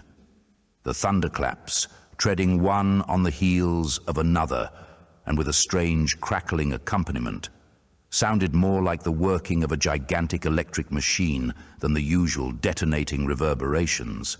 The flickering light was blinding and confusing, and a thin hail smote gustily at my face as I drove down the slope. At first I regarded little but the road before me, and then abruptly my attention was arrested by something that was moving rapidly down the opposite slope of Maybury Hill. At first I took it for the wet roof of a house, but one flash following another showed it to be in swift rolling movement. It was an elusive vision, a moment of bewildering darkness, and then, in a flash like daylight, the red masses of the orphanage near the crest of the hill, the green tops of the pine trees, and this problematical object came out clear and sharp and bright. And this thing I saw, how can I describe it? A monstrous tripod, higher than many houses, striding over the young pine trees and smashing them aside in its career. A walking engine of glittering metal, striding now across the heather. Articulate ropes of steel dangling from it, and the clattering tumult of its passage mingling with the riot of the thunder. A flash, and it came out vividly, heeling over one way with 2 feet in the air, to vanish and reappear almost instantly as it seemed, with the next flash 100 yards nearer. Can you imagine a milking stool, tilted and bowled violently along the ground? That was the impression those instant flashes gave. But instead of a milking stool, imagine it a great body of machinery on a tripod stand. Then suddenly the trees in the pine wood ahead of me were parted, as brittle reeds are parted by a man thrusting through them. They were snapped off and driven headlong, and a second huge tripod appeared, rushing, as it seemed, headlong towards me, and I was galloping hard to meet it. At the sight of the second monster, my nerve went altogether. Not stopping to look again, I wrenched the horse's head hard round to the right, and in another moment the dog cart had heeled over upon the horse. The shafts smashed noisily, and I was flung sideways and fell heavily into a shallow pool of water. I crawled out almost immediately and crouched, my feet still in the water, under a clump of firs. The horse lay motionless. His neck was broken, poor brute, and by the lightning flashes I saw the black bulk of the overturned dog cart and the silhouette of the wheel still spinning slowly. In another moment, the colossal mechanism went striding by me and passed uphill towards Purford. Seen nearer, the thing was incredibly strange, for it was no mere insensate machine driving on its way. Machine it was, with a ringing metallic pace, and long, flexible, glittering tentacles, one of which gripped a young pine tree, swinging and rattling about its strange body. It picked its road as it went striding along, and the brazen hood that surmounted it moved to and fro with the inevitable suggestion of a head looking about. Behind the main body was a huge mass of white metal, like a gigantic fisherman's basket, and puffs of green smoke squirted out from the joints of the limbs as the monster swept by me. And in an instant, it was gone. So much I saw then, all vaguely for the flickering of the lightning, in blinding highlights and dense black shadows. As it passed, it set up an exultant, deafening howl that drowned the thunder. "Halloo! Halloo!" And in another minute it was with its companion, half a mile away, stooping over something in the field. I have no doubt this thing in the field was the third of the 10 cylinders they had fired at us from Mars. For some minutes I lay there in the rain and darkness, watching, by the intermittent light, these monstrous beings of metal moving about in the distance over the hedge tops. A thin hail was now beginning, and as it came and went, their figures grew misty and then flashed into clearness again. Now and then came a gap in the lightning, and the night swallowed them up. I was soaked with hail above and puddle water below. It was some time before my blank astonishment would let me struggle up the bank to a drier position, or think at all of my imminent peril. Not far from me was a little one-roomed squatter's hut of wood, surrounded by a patch of potato garden. I struggled to my feet at last, and crouching and making use of every chance of cover, I made a run for this. I hammered at the door, but I could not make the people hear, if there were any people inside, and after a time I desisted, and availing myself of a ditch for the greater part of the way, succeeded in crawling, unobserved by these monstrous machines, into the pine woods towards Maybury. Under cover of this, I pushed on, wet and shivering now, towards my own house. I walked among the trees, trying to find the footpath. It was very dark indeed in the wood, for the lightning was now becoming infrequent, and the hail, which was pouring down in a torrent, fell in columns through the gaps in the heavy foliage. If I had fully realized the meaning of all the things I had seen, I should have immediately worked my way round through Byfleet to Street Chobham, and so gone back to rejoin my wife at Leatherhead. But that night the strangeness of things about me and my physical wretchedness prevented me, for I was bruised, weary, wet to the skin, deafened and blinded by the storm. I had a vague idea of going on to my own house, and that was as much motive as I had. I staggered through the trees, fell into a ditch and bruised my knees against a plank, and finally splashed out into the lane that ran down from the College Arms. I say splashed, for the storm water was sweeping the sand down the hill in a muddy torrent. There in the darkness a man blundered into me and sent me reeling back. He gave a cry of terror, sprang sideways, and rushed on before I could gather my wits sufficiently to speak to him. So heavy was the stress of the storm just at this place that I had the hardest task to win my way up the hill. I went close up to the fence on the left and worked my way along its palings. Near the top, I stumbled upon something soft, and by a flash of lightning saw between my feet a heap of black broadcloth and a pair of boots. Before I could distinguish clearly how the man lay, the flicker of light had passed. I stood over him, waiting for the next flash. When it came, I saw that he was a sturdy man, cheaply but not shabbily dressed. His head was bent under his body, and he lay crumpled up close to the fence, as though he had been flung violently against it. Overcoming the repugnance natural to one who had never before touched a dead body, I stooped and turned him over to feel for his heart. He was quite dead. Apparently, his neck had been broken. The lightning flashed for a third time, and his face leapt upon me. I sprang to my feet. It was the landlord of the Spotted Dog, whose conveyance I had taken. I stepped over him gingerly and pushed on up the hill. I made my way by the police station and the College Arms towards my own house. Nothing was burning on the hillside, though from the common there still came a red glare and a rolling tumult of ruddy smoke beating up against the drenching hail. So far as I could see by the flashes, the houses about me were mostly uninjured.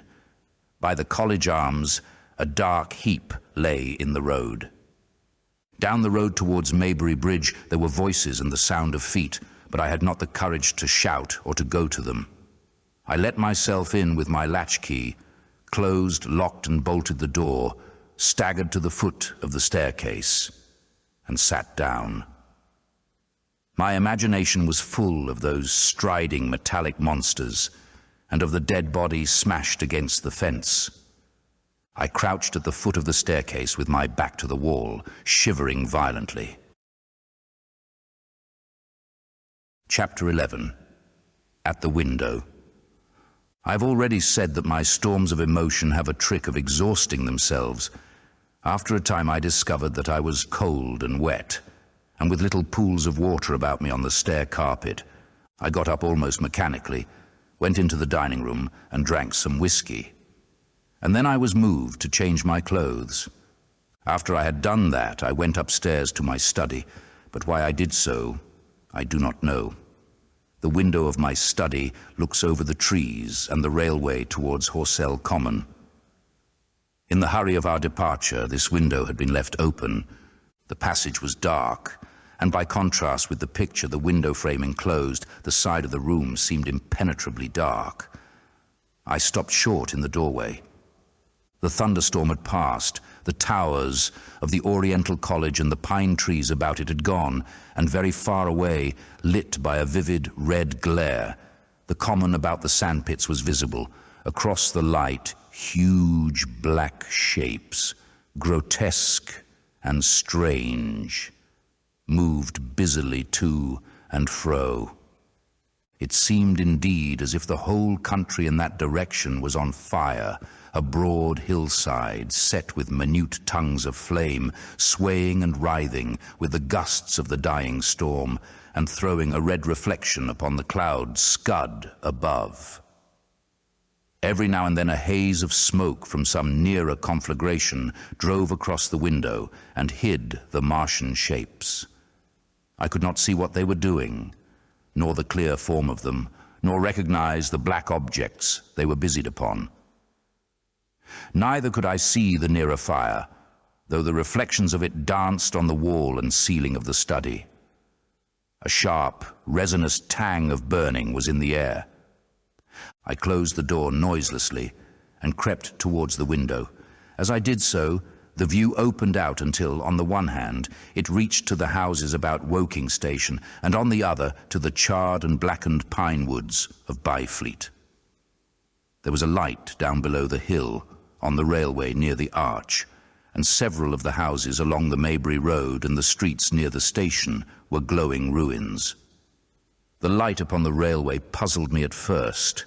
There were a black heap and a vivid glare, and to the right of that, a row of yellow oblongs. Then I perceived this was a wrecked train, the foreparts smashed and on fire, the hinder carriages still upon the rails. Between these three main centres of light, the houses, the train, and the burning county towards Chobham, stretched irregular patches of dark country, broken here and there by intervals of dimly glowing and smoking ground. It was the strangest spectacle, that black expanse set with fire. It reminded me, more than anything else, of the potteries at night. At first I could distinguish no people at all, though I peered intently for them. Later, I saw against the light of Woking Station a number of black figures hurrying one after the other across the line. And this was the little world in which I had been living securely for years, this fiery chaos. What had happened in the last 7 hours I still did not know, nor did I know, though I was beginning to guess, the relation between these mechanical colossi and the sluggish lumps I had seen disgorged from the cylinder. With a queer feeling of impersonal interest, I turned my desk chair to the window, sat down and stared at the blackened country, and particularly at the three gigantic black things that were going to and fro in the glare about the sand pits. They seemed amazingly busy. I began to ask myself what they could be. Were they intelligent mechanisms? Such a thing I felt was impossible. Or did a Martian sit within each, ruling, directing, using, much as a man's brain sits and rules in his body? I began to compare the things to human machines, to ask myself for the first time in my life how an ironclad or a steam engine would seem to an intelligent lower animal. The storm had left the sky clear, and over the smoke of the burning land, the little fading pinpoint of Mars was dropping into the west, when a soldier came into my garden. I heard a slight scraping at the fence, and rousing myself from the lethargy that had fallen upon me, I looked down and saw him dimly, clambering over the palings. At the sight of another human being, my torpor passed, and I leaned out of the window eagerly. "Hist," said I, in a whisper. He stopped astride of the fence in doubt. Then he came over and across the lawn to the corner of the house. He bent down and stepped softly. "Who's there?" he said, also whispering, standing under the window and peering up. "Where are you going?" I asked. "God knows." "Are you trying to hide?" "That's it." "Come into the house," I said. I went down, unfastened the door and let him in, and locked the door again. I could not see his face. He was hatless, and his coat was unbuttoned. "My God," he said as I drew him in. "What has happened?" I asked. "What hasn't?" In the obscurity, I could see he made a gesture of despair. "They wiped us out. Simply wiped us out," he repeated again and again. He followed me, almost mechanically, into the dining room. "Take some whiskey," I said, pouring out a stiff dose. He drank it. Then, abruptly, he sat down before the table, put his head on his arms, and began to sob and weep like a little boy, in a perfect passion of emotion, while I, with a curious forgetfulness of my own recent despair, stood beside him, wondering. It was a long time before he could steady his nerves to answer my questions, and then he answered perplexingly and brokenly. He was a driver in the artillery and had only come into action about 7. At that time, firing was going on across the common, and it was said the first party of Martians were crawling slowly towards their second cylinder under cover of a metal shield.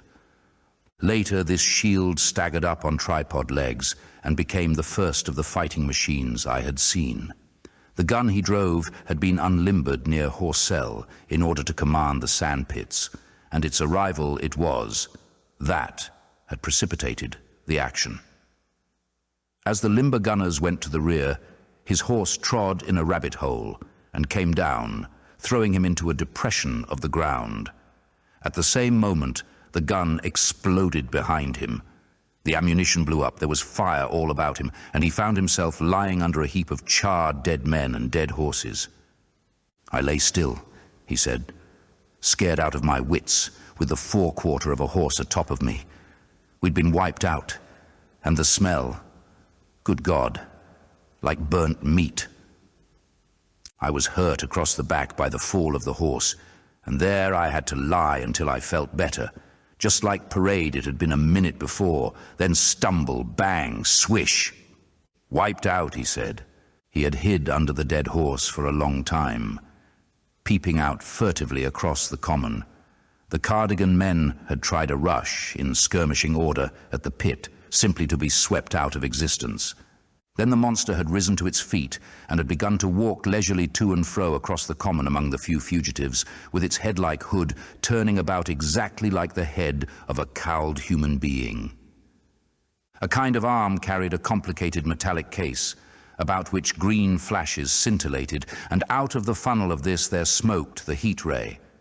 In a few minutes there was, so far as the soldier could see, not a living thing left upon the common, and every bush and tree upon it that was not already a blackened skeleton was burning. The hussars had been on the road beyond the curvature of the ground, and he saw nothing of them. He heard the Maxims rattle for a time and then become still. The giant saved Woking Station and its cluster of houses until the last. Then, in a moment, the heat ray was brought to bear, and the town became a heap of fiery ruins. Then the thing shut off the heat ray, and turning its back upon the artillerymen, began to waddle away towards the smouldering pine woods that sheltered the second cylinder. As it did so, A second glittering titan built itself up out of the pit. The second monster followed the first, and at that the artilleryman began to crawl very cautiously across the hot heather ash towards Horsell. He managed to get alive into the ditch by the side of the road, and so escaped to Woking. There, his story became ejaculatory. The place was impassable. It seems there were a few people alive there, frantic for the most part, and many burned and scalded. He was turned aside by the fire and hid among some almost scorching heaps of broken wall as one of the Martian giants returned. He saw this one pursue a man, catch him up in one of its steely tentacles, and knock his head against the trunk of a pine tree.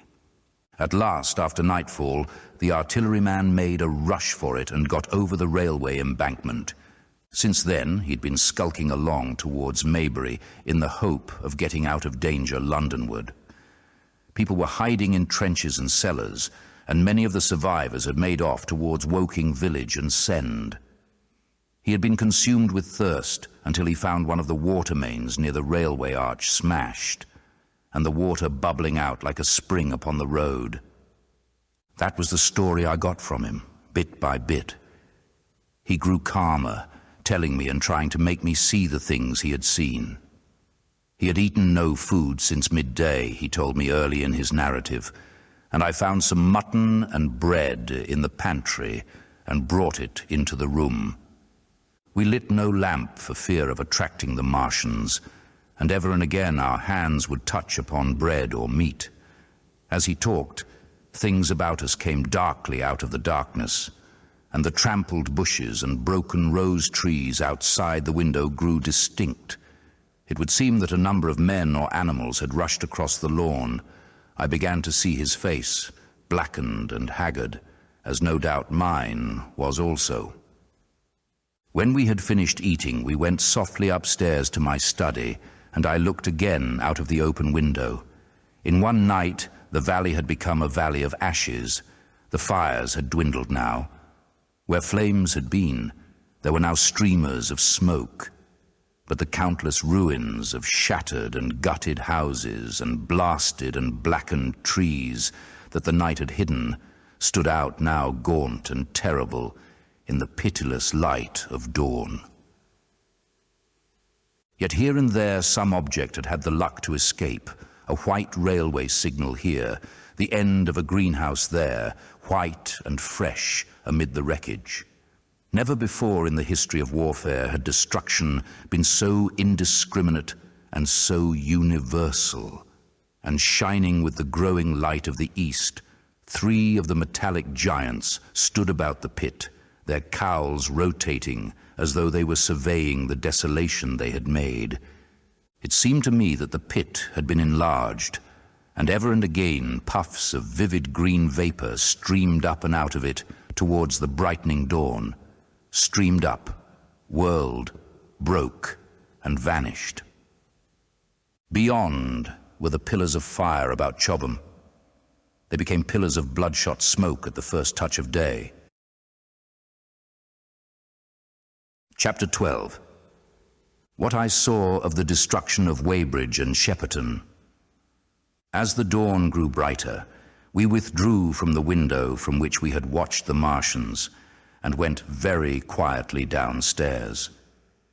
The artilleryman agreed with me that the house was no place to stay in.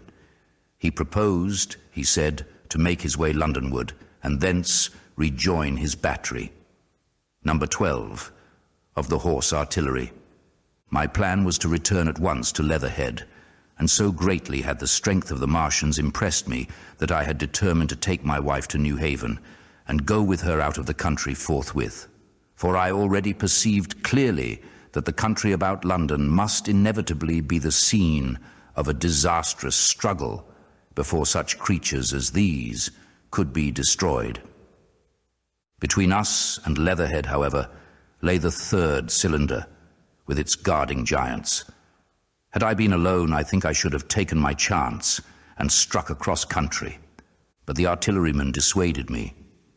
It's no kindness to the right sort of wife, he said, to make her a widow. And in the end I agreed to go with him, under cover of the woods, northward as far as Street Chobham, before I parted with him. Thence I would make a big detour by Epsom to reach Leatherhead. I should have started at once, but my companion had been in active service and he knew better than that.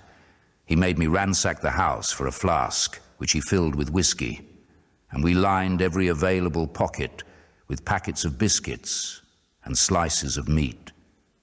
Then we crept out of the house and ran as quickly as we could down the ill-made road by which I had come overnight. The houses seemed deserted.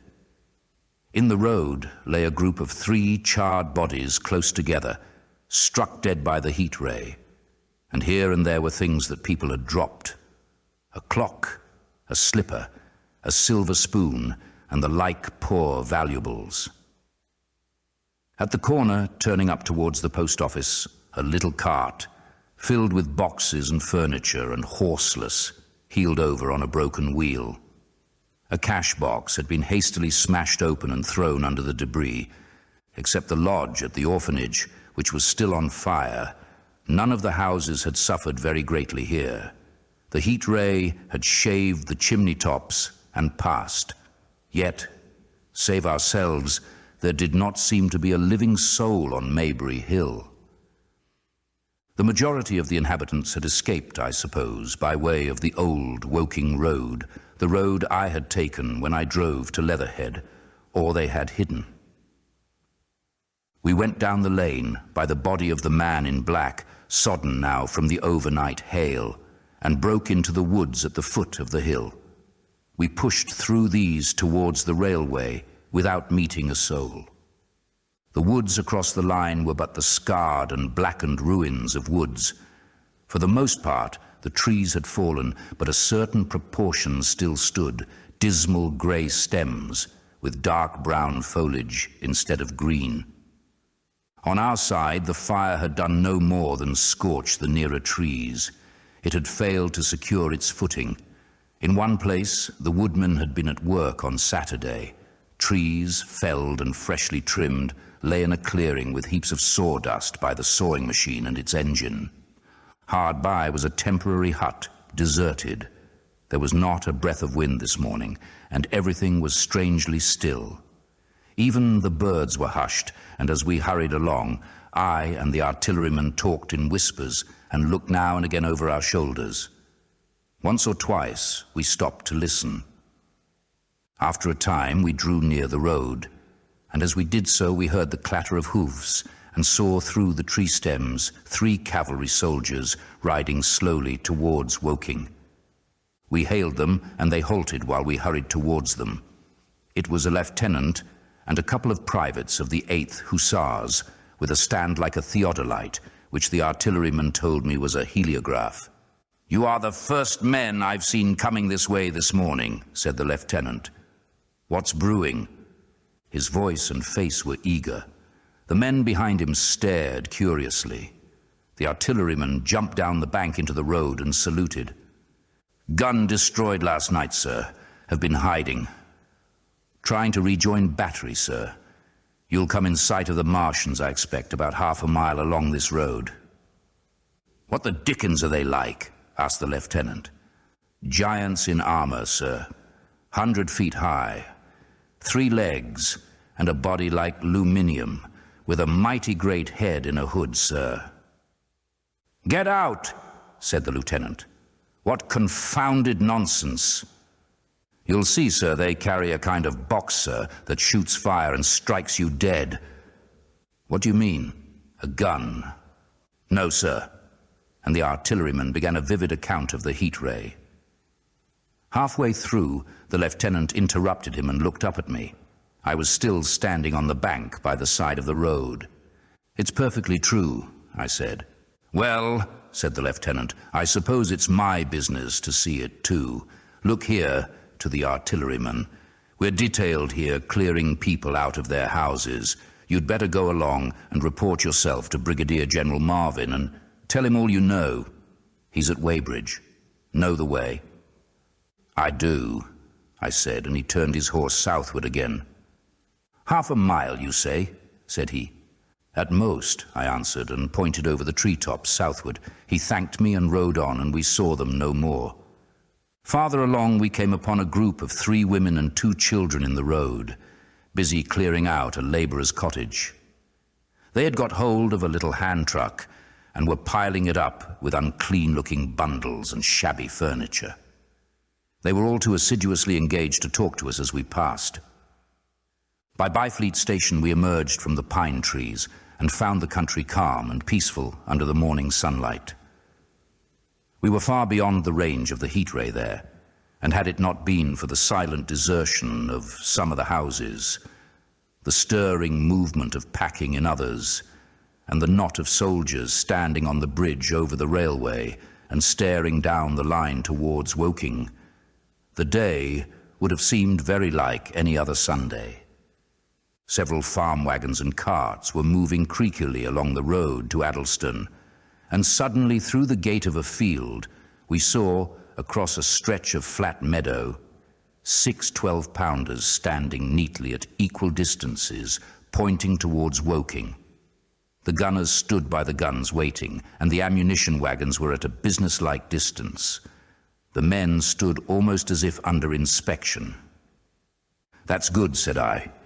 "They will get one fair shot at any rate." The artilleryman hesitated at the gate.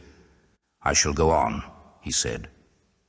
Farther on towards Weybridge, just over the bridge, there were a number of men in white fatigue jackets throwing up a long rampart, and more guns behind.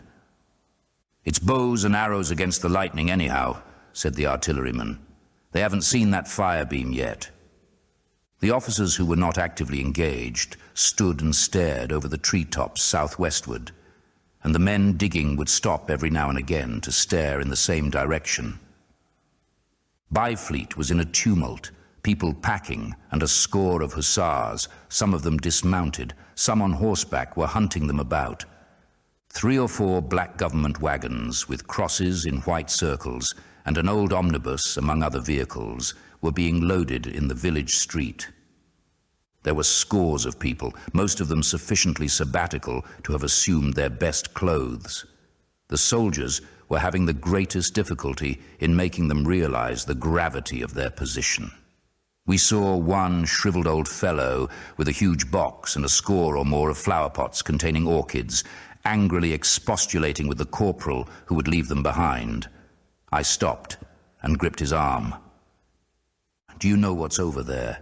I said, pointing at the pine tops that hid the Martians. "Eh?" said he, turning. I was explaining these as valuable. "Death!" I shouted. "Death is coming! Death!" And leaving him to digest that if he could, I hurried on after the artilleryman. At the corner I looked back. The soldier had left him, and he was still standing by his box, with the pots of orchids on the lid of it, and staring vaguely over the trees. No one in Weybridge could tell us where the headquarters were established. The whole place was in such confusion as I had never seen in any town before. Carts, carriages everywhere, the most astonishing miscellany of conveyances and horse flesh. The respectable inhabitants of the place, men in golf and boating costumes, wives prettily dressed, were packing. Riverside loafers energetically helping, children excited, and for the most part highly delighted at this astonishing variation of their Sunday experiences. In the midst of it all, the worthy vicar was very pluckily holding an early celebration, and his bell was jangling out above the excitement. I and the artilleryman, seated on the step of the drinking fountain, made a very passable meal upon what we had brought with us. Patrols of soldiers, here no longer hussars, but grenadiers in white, were warning people to move now or to take refuge in their cellars as soon as the firing began. We saw as we crossed the railway bridge that a growing crowd of people had assembled in and about the railway station, and the swarming platform was piled with boxes and packages. The ordinary traffic had been stopped, I believe, in order to allow of the passage of troops and guns to Chertsey, and I have heard since that a savage struggle occurred for places in the special trains that were put on at a later hour. We remained at Weybridge until midday, and at that hour we found ourselves at the place near Shepperton Lock, where the Wey and Thames join. Part of the time we spent helping two old women to pack a little cart. The Wey has a treble mouth, and at this point boats are to be hired, and there was a ferry across the river. On the Shepperton side was an inn with a lawn, and beyond that, the tower of Shepperton Church. It has been replaced by a spire, rose above the trees. Here we found an excited and noisy crowd of fugitives. As yet the flight had not grown to a panic, but there were already far more people than all the boats going to and fro could enable to cross. People came panting along under heavy burdens. One husband and wife were even carrying a small outhouse door between them, with some of their household goods piled thereon. One man told us he meant to try to get away from Shepperton Station. There was a lot of shouting, and one man was even jesting.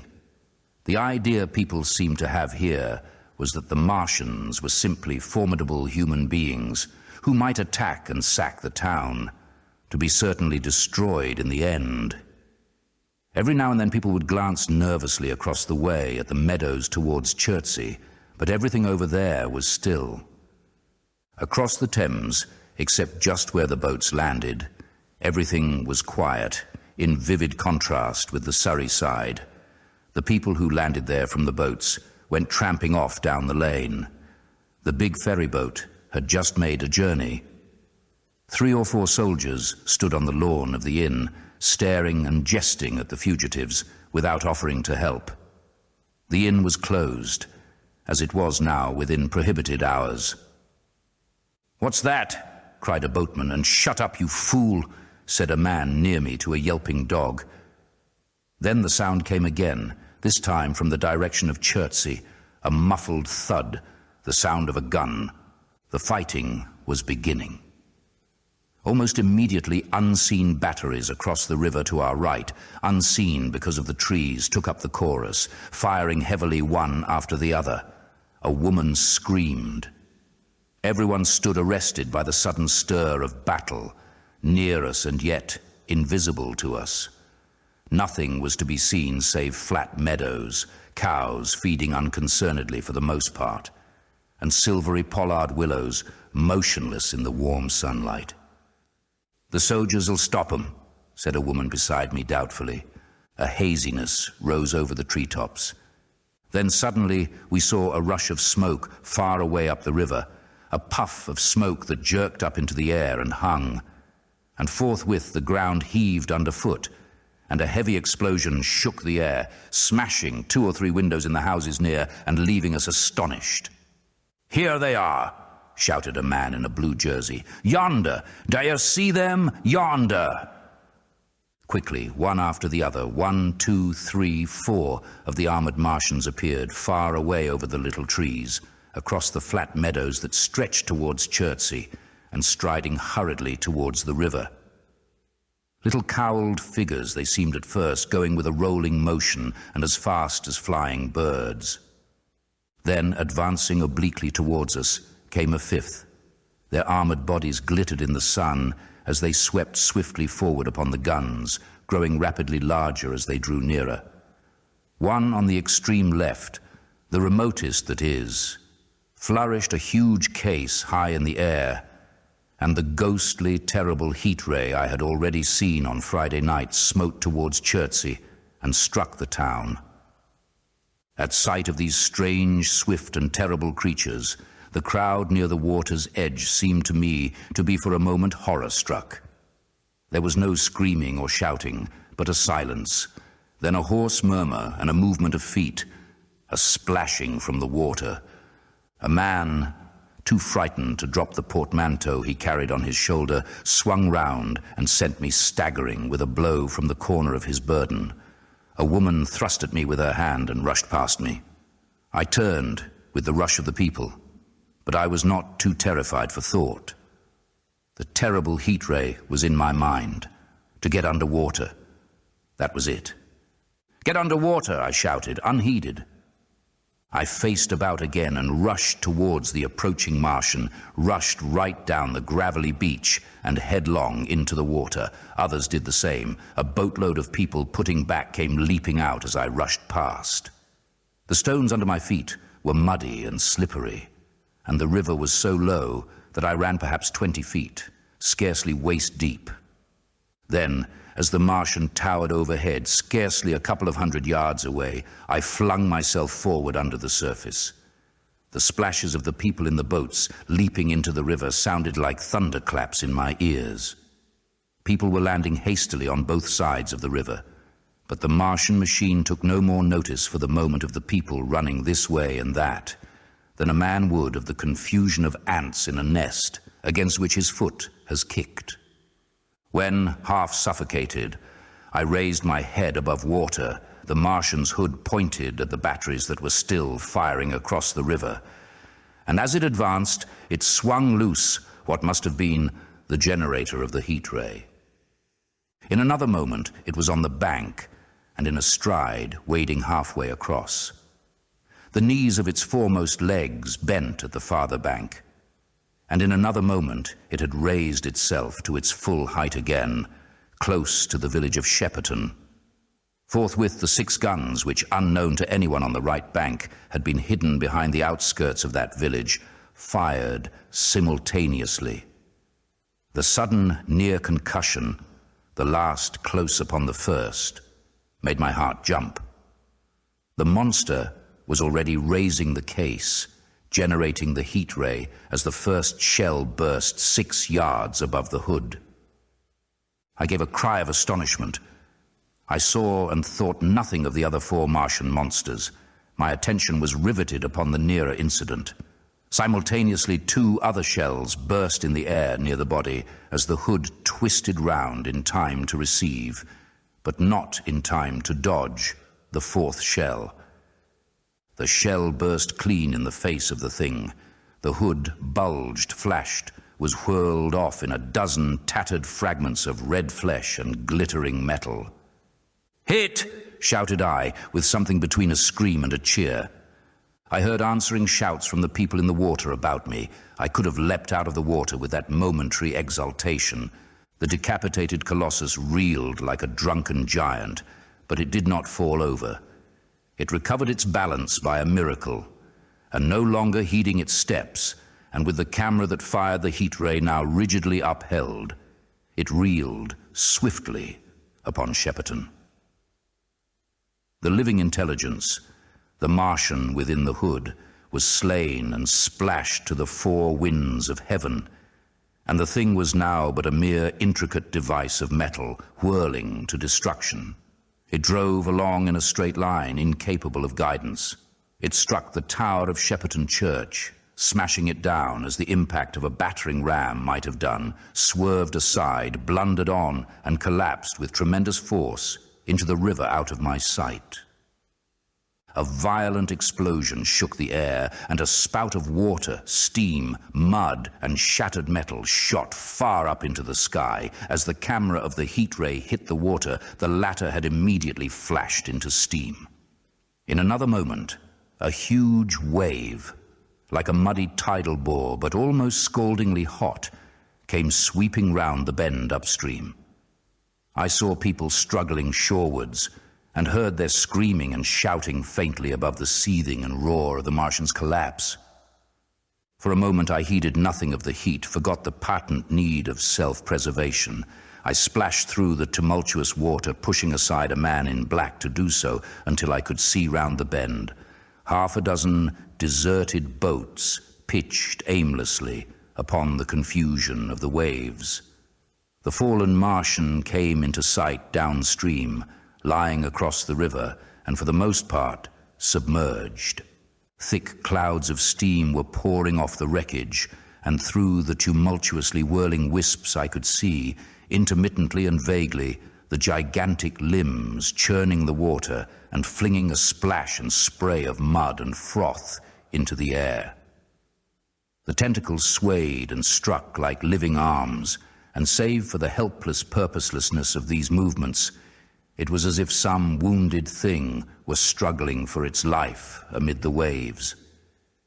Enormous quantities of a ruddy brown fluid were spurting up in noisy jets out of the machine. My attention was diverted from this death flurry by a furious yelling like that of the thing called a siren in our manufacturing towns. A man knee-deep near the towing path shouted inaudibly to me and pointed.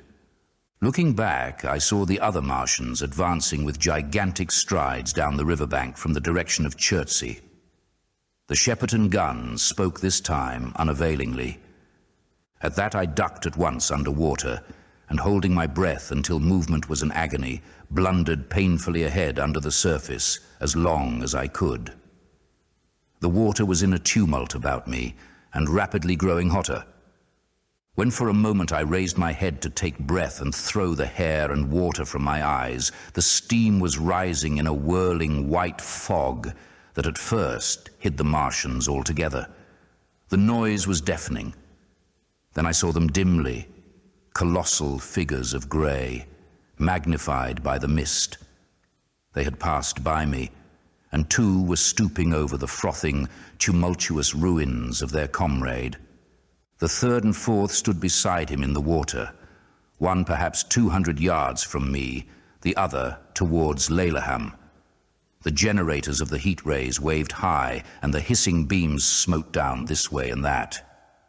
The air was full of sound, a deafening and confusing conflict of noises, the clangorous din of the Martians, the crash of falling houses, the thud of trees, fences, sheds flashing into flame, and the crackling and roaring of fire. Dense black smoke was leaping up to mingle with the steam from the river, and as the heat ray went to and fro over Weybridge, its impact was marked by flashes of incandescent white that gave place at once to a smoky dance of lurid flames. The nearer houses still stood intact, awaiting their fate, shadowy, faint and pallid in the steam, with the fire behind them going to and fro. For a moment, perhaps, I stood there, breast high in the almost boiling water, dumbfounded at my position, hopeless of escape. Through the reek, I could see the people who had been with me in the river scrambling out of the water through the reeds, like little frogs hurrying through grass from the advance of a man, or running to and fro in utter dismay on the towing path. Then suddenly, the white flashes of the heat ray came leaping towards me. The houses caved in as they dissolved at its touch and darted out flames. The trees changed to fire with a roar. The ray flickered up and down the towing path, licking off the people who ran this way and that, and came down to the water's edge, not 50 yards from where I stood. It swept across the river to Shepperton, and the water in its track rose in a boiling wheel, crested with steam. I turned shoreward. In another moment, the huge wave, well nigh at the boiling point, had rushed upon me. I screamed aloud and scalded, half-blinded, agonized. I staggered through the leaping, hissing water towards the shore. Had my foot stumbled, it would have been the end. I fell helplessly, in full sight of the Martians, upon the broad, bare, gravelly spit that runs down to mark the angle of the Wey and Thames. I expected nothing but death. I have a dim memory of the foot of a Martian coming down within a score of yards of my head, driving straight into the loose gravel, whirling it this way and that and lifting again, of a long suspense, and then of the four carrying the debris of their comrade between them, now clear and then presently faint through a veil of smoke, receding interminably, as it seemed to me, across a vast space of river and meadow.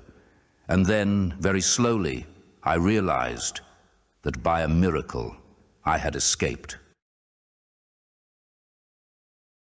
Chapter 13. How I fell in with the curate. After getting this sudden lesson in the power of terrestrial weapons, the Martians retreated to their original position upon Horsell Common, and in their haste, and encumbered with the debris of their smashed companion, they no doubt overlooked many such a stray and negligible victim as myself. Had they left their comrade and pushed on forthwith, there was nothing at that time between them and London but batteries of 12-pounder guns, and they would certainly have reached the capital in advance of the tidings of their approach.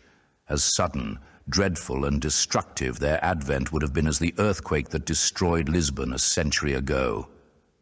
But they were in no hurry. Cylinder followed cylinder on its interplanetary flight. Every 24 hours brought them reinforcement. And meanwhile, the military and naval authorities, now fully alive to the tremendous power of their antagonists, worked with furious energy.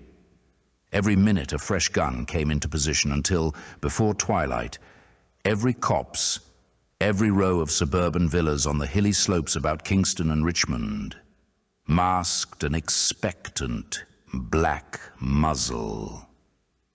And through the charred and desolated area, perhaps 20 square miles altogether, that encircled the Martian encampment on Horsell Common, through charred and ruined villages among the green trees, through the blackened and smoking arcades that had been but a day ago pine spinneys, crawled the devoted scouts with the heliographs that were presently to warn the gunners of the Martian approach. But the Martians now understood our command of artillery and the danger of human proximity, and not a man ventured within a mile of either cylinder, save at the price of his life. It would seem that these giants spent the earlier part of the afternoon in going to and fro, transferring everything from the second and third cylinders, the second in Addlestone Golf Links, and the third at Purford, to their original pit on Horsell Common. Over that, above the blackened heather and ruined buildings that stretched far and wide, stood one as sentinel, while the rest abandoned their vast fighting machines and descended into the pit. They were hard at work there, far into the night, and the towering pillar of dense green smoke that rose therefrom could be seen from the hills about Merrow, and even, it is said, from Banstead and Epsom Downs. And while the Martians behind me were thus preparing for their next sally, and in front of me, humanity gathered for the battle, I made my way with infinite pains and labor from the fire and smoke of burning Weybridge towards London. I saw an abandoned boat, very small and remote, drifting downstream, and throwing off the most of my sodden clothes, I went after it, gained it, and so escaped out of that destruction. There were no oars in the boat, but I contrived to paddle, as well as my parboiled hands would allow, down the river towards Halliford and Walton, going very tediously and continually looking behind me, as you may well understand. I followed the river because I considered that the water gave me my best chance of escape, should these giants return. The hot water from the Martians' overthrow drifted downstream with me, so that for the best part of a mile I could see little of either bank. Once, however, I made out a string of black figures hurrying across the meadows from the direction of Weybridge. Halliford, it seemed, was deserted, and several of the houses facing the river were on fire. It was strange to see the place quite tranquil, quite desolate under the hot blue sky, with the smoke and little threads of flame going straight up into the heat of the afternoon. Never before had I seen houses burning without the accompaniment of an obstructive crowd. A little farther on, the dry reeds up the bank were smoking and glowing, and a line of fire inland was marching steadily across a late field of hay. For a long time I drifted, so painful and weary was I after the violence I had been through, and so intense the heat upon the water. Then my fears got the better of me again, and I resumed my paddling. The sun scorched my bare back. At last, as the bridge at Walton was coming into sight round the bend, my fever and faintness overcame my fears, and I landed on the Middlesex bank and lay down, deadly sick, amid the long grass. I suppose the time was then about 4 or 5 o'clock. I got up presently, walked perhaps half a mile without meeting a soul, and then lay down again in the shadow of a hedge. I seem to remember talking wonderingly to myself during that last spurt. I was also very thirsty and bitterly regretful I had drunk no more water. It is a curious thing that I felt angry with my wife. I cannot account for it, but my impotent desire to reach Leatherhead worried me excessively. I do not clearly remember the arrival of the curate, so that probably I dozed. I became aware of him as a seated figure in soot-smudged shirt sleeves and with his upturned, clean-shaven face staring at a faint flickering that danced over the sky. The sky was what is called a mackerel sky, rows and rows of faint down plumes of cloud, just tinted with the midsummer sunset. I sat up, and at the rustle of my motion, he looked at me quickly. "Have you any water?" I asked abruptly. He shook his head. "You have been asking for water for the last hour," he said. For a moment, we were silent, taking stock of each other. I dare say he found me a strange enough figure, naked, save for my water-soaked trousers and socks, scalded, and my face and shoulders blackened by the smoke. His face was a fair weakness. His chin retreated and his hair lay in crisp, almost flaxen curls on his low forehead. His eyes were rather large, pale blue, and blankly staring. He spoke abruptly, looking vacantly away from me. "What does it mean?" he said. "What do these things mean?" I stared at him and made no answer. He extended a thin white hand and spoke in almost a complaining tone. "Why are these things permitted? What sins have we done?" The morning service was over. I was walking through the roads to clear my brain for the afternoon, and then fire, earthquake, death, as if it was Sodom and Gomorrah. All our work undone, all the work. What are these Martians? "What are we?" I answered, clearing my throat. He gripped his knees and turned to look at me again. For half a minute, perhaps, he stared silently. "I was walking through the roads to clear my brain," he said, "and suddenly fire, earthquake, death." He relapsed into silence, with his chin now sunken almost to his knees. Presently he began waving his hand. "All the work, all the Sunday schools. What have we done? What has Weybridge done? Everything gone, everything destroyed. The church. We rebuilt it only 3 years ago. Gone, swept out of existence. Why?" Another pause, and he broke out again like one demented. "The smoke of her burning goeth up for ever and ever," he shouted. His eyes flamed, and he pointed a lean finger in the direction of Weybridge.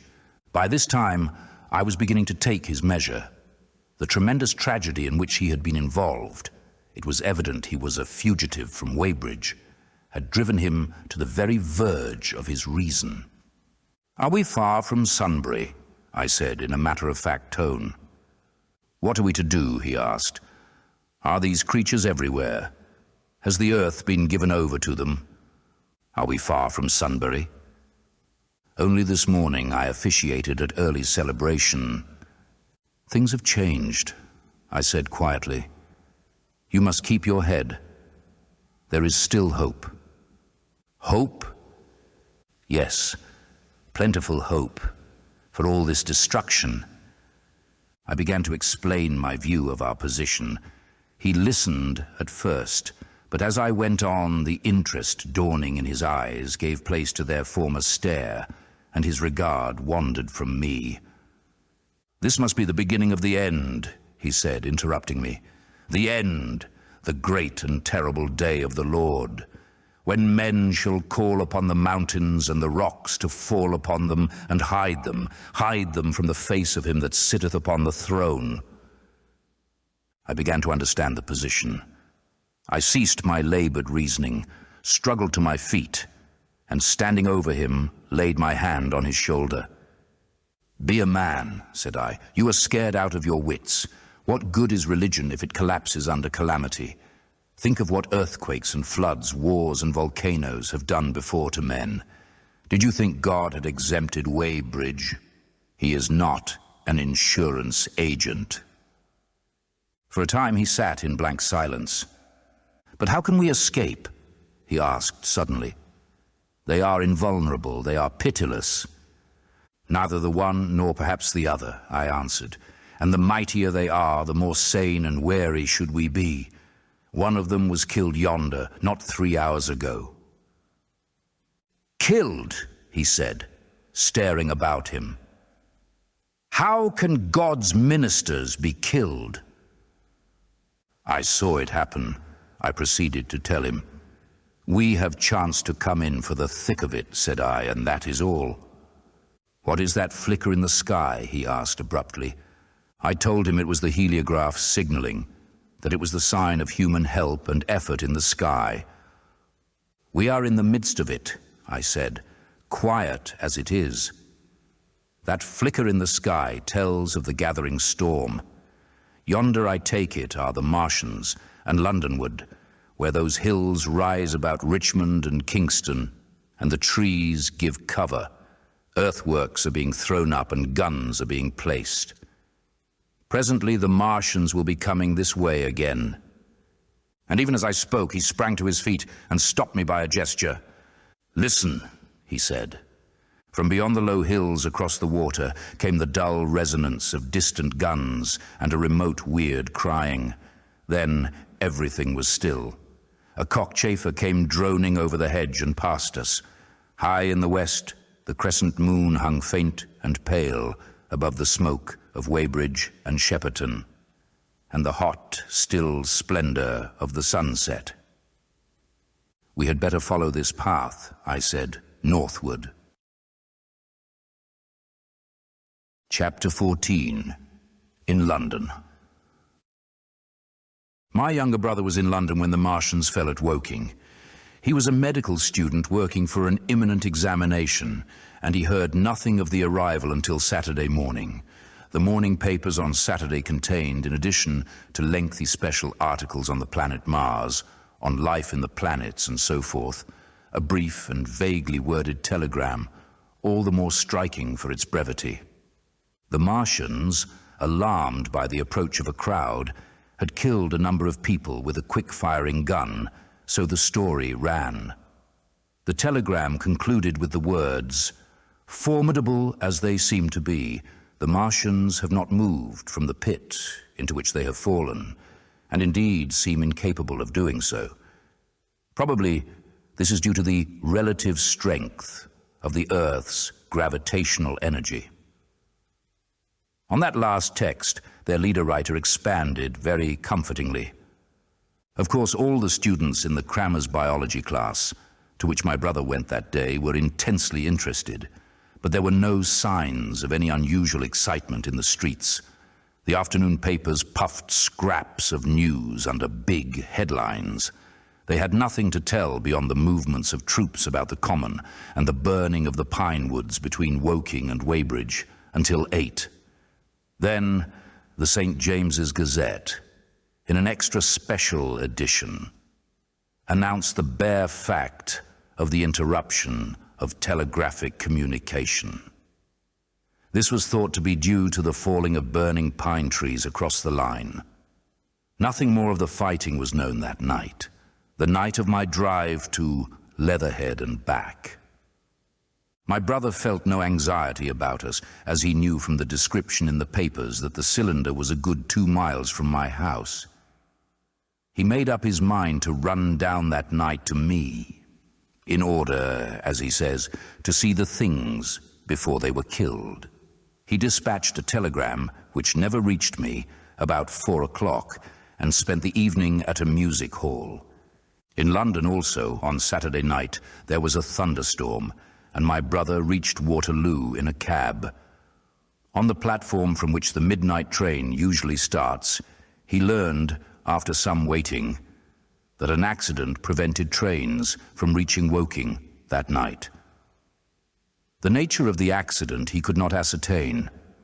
Indeed, the railway authorities did not clearly know at that time. There was very little excitement in the station, as the officials, failing to realize that anything further than a breakdown between Byfleet and Woking Junction had occurred, were running the theatre trains, which usually passed through Woking Round by Virginia Water or Guildford. They were busy making the necessary arrangements to alter the route of the Southampton and Portsmouth Sunday League excursions. A nocturnal newspaper reporter, mistaking my brother for the traffic manager, to whom he bears a slight resemblance, waylaid and tried to interview him. Few people, excepting the railway officials, connected the breakdown with the Martians. I have read, in another account of these events, that on Sunday morning all London was electrified by the news from Woking. As a matter of fact, there was nothing to justify that very extravagant phrase. Plenty of Londoners did not hear of the Martians until the panic of Monday morning. Those who did took some time to realize all that the hastily worded telegrams in the Sunday papers conveyed. The majority of people in London do not read Sunday papers.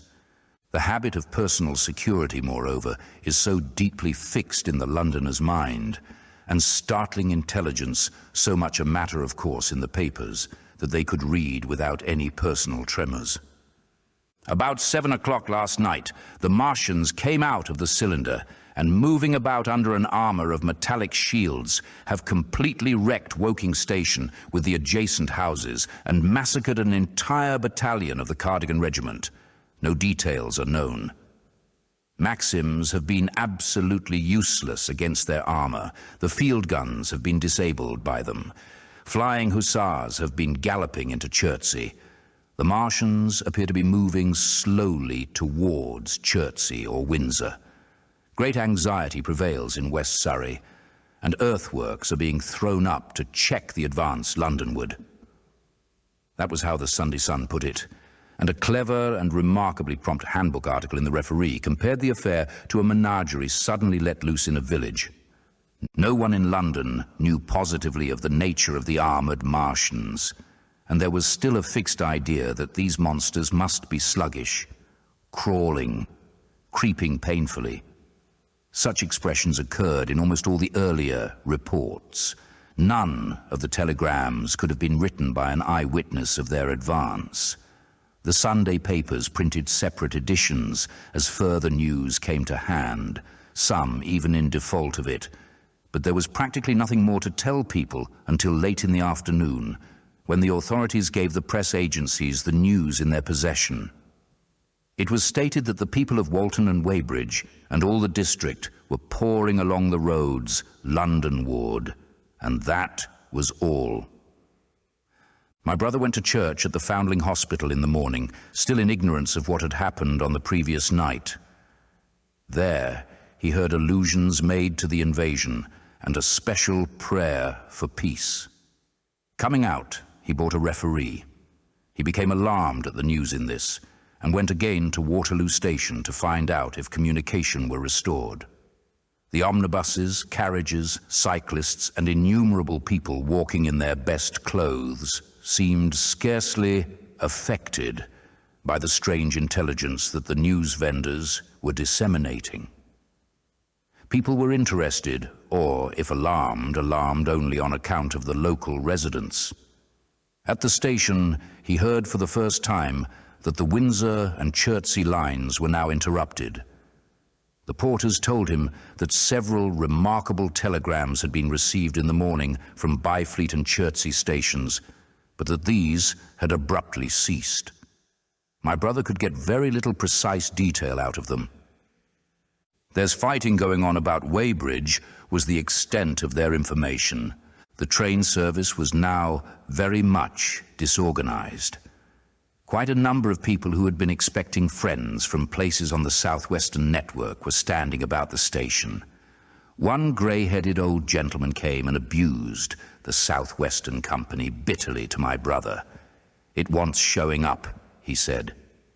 1 or 2 trains came in from Richmond, Putney, and Kingston, containing people who had gone out for a day's boating and found the locks closed, and a feeling of panic in the air.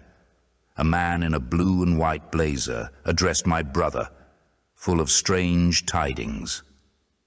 "There's hosts of people driving into Kingston in traps and carts and things, with boxes of valuables and all that," he said. "They come from Molesey and Weybridge and Walton, and they say there's been guns heard at Chertsey, heavy firing, and that mounted soldiers have told them to get off at once because the Martians are coming. We heard guns firing at Hampton Court Station, but we thought it was thunder. What the dickens does it all mean? The Martians can't get out of their pit, can they?" My brother could not tell him. Afterwards he found that the vague feeling of alarm had spread to the clients of the Underground Railway, and that the Sunday excursionists began to return from all over the southwestern Lung, Barnes, Wimbledon, Richmond Park, Kew, and so forth, at unnaturally early hours, but not a soul had anything more than vague hearsay to tell of. Everyone connected with the terminus seemed ill-tempered. About 5 o'clock, the gathering crowd in the station was immensely excited by the opening of the line of communication, which is almost invariably closed between the southeastern and the southwestern stations, and the passage of carriage trucks bearing huge guns and carriages crammed with soldiers. These were the guns that were brought up from Woolwich and Chatham to cover Kingston. There was an exchange of pleasantries. "You'll get eaten," "We're the beast tamers," and so forth. A little while after that, a squad of police came into the station and began to clear the public off the platforms, and my brother went out into the street again. The church bells were ringing for evensong, and a squad of Salvation Army lassies came singing down Waterloo Road. On the bridge, a number of loafers were watching a curious brown scum that came drifting down the stream in patches. The sun was just setting, and the clock tower and the Houses of Parliament rose against one of the most peaceful skies it is possible to imagine. A sky of gold, barred with long transverse stripes of reddish-purple cloud. There was talk of a floating body. One of the men there, a reservist he said he was, told my brother he had seen the heliograph flickering in the west. In Wellington Street, my brother met a couple of sturdy roughs who had just been rushed out of Fleet Street with still wet newspapers and staring placards. "Dreadful catastrophe," they bawled one to the other down Wellington Street. "Fighting at Weybridge, full description, repulse of the Martians, London in danger." He had to give 3p for a copy of that paper. Then it was, and then only, that he realized something of the full power and terror of these monsters. He learned that they were not merely a handful of small, sluggish creatures, but that they were minds, swaying, vast mechanical bodies, and that they could move swiftly and smite with such power that even the mightiest guns could not stand against them. They were described as vast spider-like machines, nearly 100 feet high, capable of the speed of an express train and able to shoot out a beam of intense heat. Masked batteries, chiefly of field guns, had been planted in the country about Horsell Common, and especially between the Woking district and London. 5 of the machines had been seen moving towards the Thames, and one, by a happy chance, had been destroyed. In the other cases, the shells had missed, and the batteries had been at once annihilated by the heat rays. Heavy losses of soldiers were mentioned, but the tone of the dispatch was optimistic. The Martians had been repulsed. They were not invulnerable. They had retreated to their triangle of cylinders again in the circle about Woking. Signallers with heliographs were pushing forward upon them from all sides. Guns were in rapid transit from Windsor, Portsmouth, Aldershot, Woolwich, even from the north, among others long wire guns of 95 tons from Woolwich. Altogether, 116 were in position or being hastily placed, chiefly covering London. Never before in England had there been such a vast or rapid concentration of military material. Any further cylinders that fell, it was hoped, could be destroyed at once by high explosives, which were being rapidly manufactured and distributed.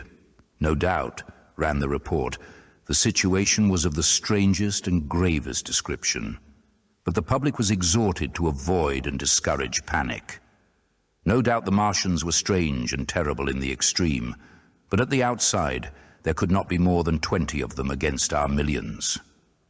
The authorities had reason to suppose, from the size of the cylinders, that at the outside there could not be more than 5 in each cylinder, 15 altogether, and one at least was disposed of, perhaps more.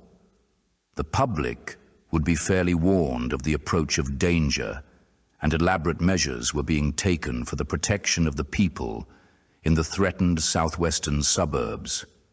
And so, with reiterated assurances of the safety of London and the ability of the authorities to cope with the difficulty, this quasi-proclamation closed. This was printed in enormous type on paper so fresh that it was still wet, and there had been no time to add a word of comment. It was curious, my brother said, to see how ruthlessly the usual contents of the paper had been hacked and taken out to give this place. All down Wellington Street, people could be seen fluttering out the pink sheets and reading, and the Strand was suddenly noisy with the voices of an army of hawkers following these pioneers. Men came scrambling off buses to secure copies. Certainly this news excited people intensely, whatever their previous apathy. The shutters of a map shop in the Strand were being taken down, my brother said, and a man in his Sunday raiment, lemon-yellow gloves even, was visible inside the window, hastily fastening maps of Surrey to the glass. Going on along the Strand to Trafalgar Square, the paper in his hand, my brother saw some of the fugitives from West Surrey. There was a man with his wife and 2 boys, and some articles of furniture in a cart such as greengrocers use. He was driving from the direction of Westminster Bridge, and close behind him came a hay wagon with 5 or 6 respectable-looking people in it, and some boxes and bundles. The faces of these people were haggard, and their entire appearance contrasted conspicuously with the Sabbath-best appearance of the people on the omnibuses. People in fashionable clothing peeped at them out of cabs. They stopped at the square, as if undecided which way to take, and finally turned eastward along the Strand. Some way behind these came a man in workday clothes, riding one of those old-fashioned tricycles with a small front wheel. He was dirty and white in the face. My brother turned down towards Victoria and met a number of such people. He had a vague idea that he might see something of me. He noticed an unusual number of police regulating the traffic. Some of the refugees were exchanging news with the people on the omnibuses. One was professing to have seen the Martians. Boilers on stilts, I tell you, striding along like men. Most of them were excited and animated by their strange experience. Beyond Victoria, the public houses were doing a lively trade with these arrivals. At all the street corners, groups of people were reading papers, talking excitedly, or staring at these unusual Sunday visitors. They seemed to increase as night drew on, until at last the roads, my brother said, were like Epsom High Street on a Derby day. My brother addressed several of these fugitives and got unsatisfactory answers from most. None of them could tell him any news of Woking, except one man, who assured him that Woking had been entirely destroyed on the previous night. "I come from Byfleet," he said. "A man on a bicycle came through the place in the early morning and ran from door to door, warning us to come away. Then came soldiers. We went out to look, and there were clouds of smoke to the south. Nothing but smoke, and not a soul coming that way. Then we heard the guns at Chertsey, and folks coming from Weybridge. So I've locked up my house and come on. At that time, there was a strong feeling in the streets that the authorities were to blame for their incapacity to dispose of the invaders without all this inconvenience. About 8 o'clock, a noise of heavy firing was distinctly audible all over the south of London. My brother could not hear it for the traffic in the main thoroughfares, but by striking through the quiet back streets to the river, he was able to distinguish it quite plainly. He walked from Westminster to his apartments near Regent's Park about 2. He was now very anxious on my account and disturbed at the evident magnitude of the trouble. His mind was inclined to run, even as mine had run on Saturday, on military details. He thought of all those silent, expectant guns, of the suddenly nomadic countryside. He tried to imagine boilers on stilts, 100 feet high. There were 1 or 2 cartloads of refugees passing along Oxford Street, and several in the Marylebone Road, but so slowly was the news spreading that Regent Street and Portland Place were full of their usual Sunday night promenaders, albeit they talked in groups. And along the edge of Regent's Park, there were as many silent couples walking out together under the scattered gas lamps as ever there had been. The night was warm and still, and a little oppressive.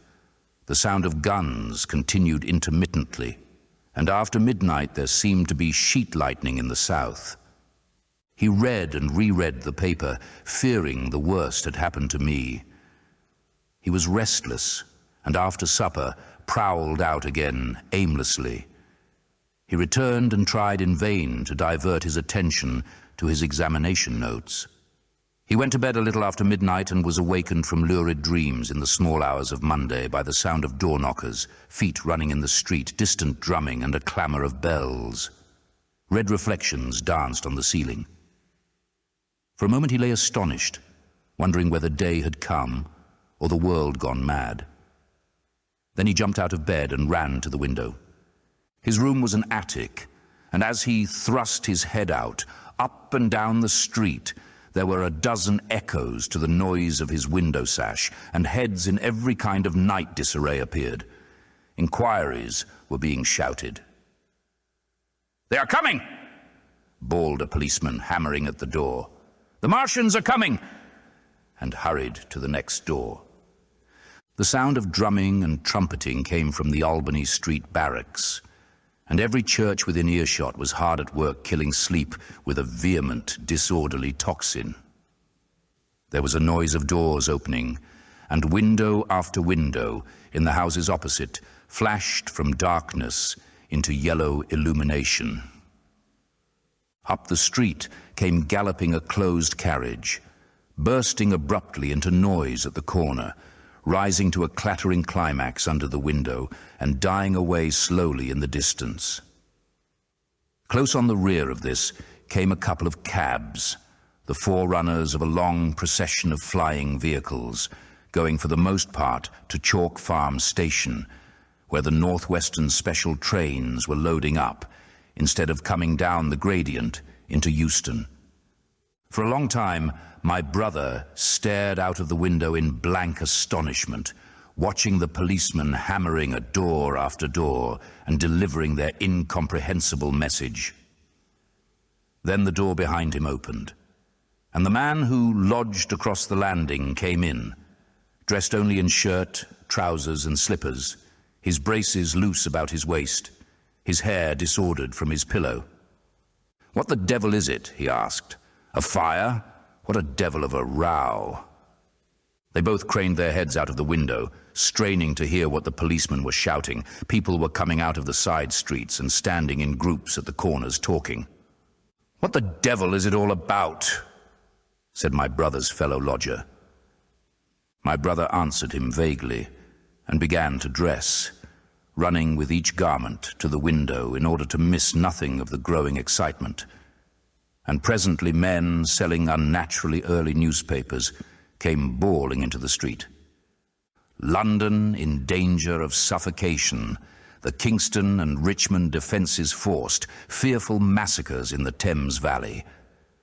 And all about him, in the rooms below, in the houses on each side and across the road, and behind in the park terraces and in the 100 other streets of that part of Marylebone, and the Westbourne Park district and St Pancras, and westward and northward in Kilburn and St John's Wood and Hampstead, and eastward in Shoreditch and Highbury and Haggerston and Hoxton, and indeed through all the vastness of London from Ealing to East Ham, people were rubbing their eyes and opening windows to stare out and ask aimless questions, dressing hastily as the first breath of the coming storm of fear blew through the streets. It was the dawn of the Great Panic. London, which had gone to bed on Sunday night oblivious and inert, was awakened in the small hours of Monday morning to a vivid sense of danger. Unable from his window to learn what was happening, my brother went down and out into the street, just as the sky between the parapets of the houses grew pink with the early dawn. The flying people on foot and in vehicles grew more numerous every moment. Black smoke, he heard people crying, and again black smoke. The contagion of such a unanimous fear was inevitable. As my brother hesitated on the doorstep, he saw another news vendor approaching and got a paper forthwith. The man was running away with the rest and selling his papers for £1 each as he ran, a grotesque mingling of profit and panic. And from this paper, my brother read that catastrophic dispatch of the Commander-in-Chief. The Martians are able to discharge enormous clouds of a black and poisonous vapor by means of rockets. They have smothered our batteries, destroyed Richmond, Kingston and Wimbledon, and are advancing slowly towards London, destroying everything on the way. It is impossible to stop them. There is no safety from the black smoke, but in instant flight. That was all, but it was enough. The whole population of the great 6 million city was stirring, slipping, running. Presently, it would be pouring en masse northward. Black smoke, the voices cried, and fire! The bells of the neighbouring church made a jangling tumult. A cart, carelessly driven, smashed amid shrieks and curses against the water trough up the street. Sickly yellow lights went to and fro in the houses, and some of the passing cabs flaunted unextinguished lamps. And overhead, the dawn was growing brighter, clear and steady and calm. He heard footsteps running to and fro in the rooms and up and down stairs behind him.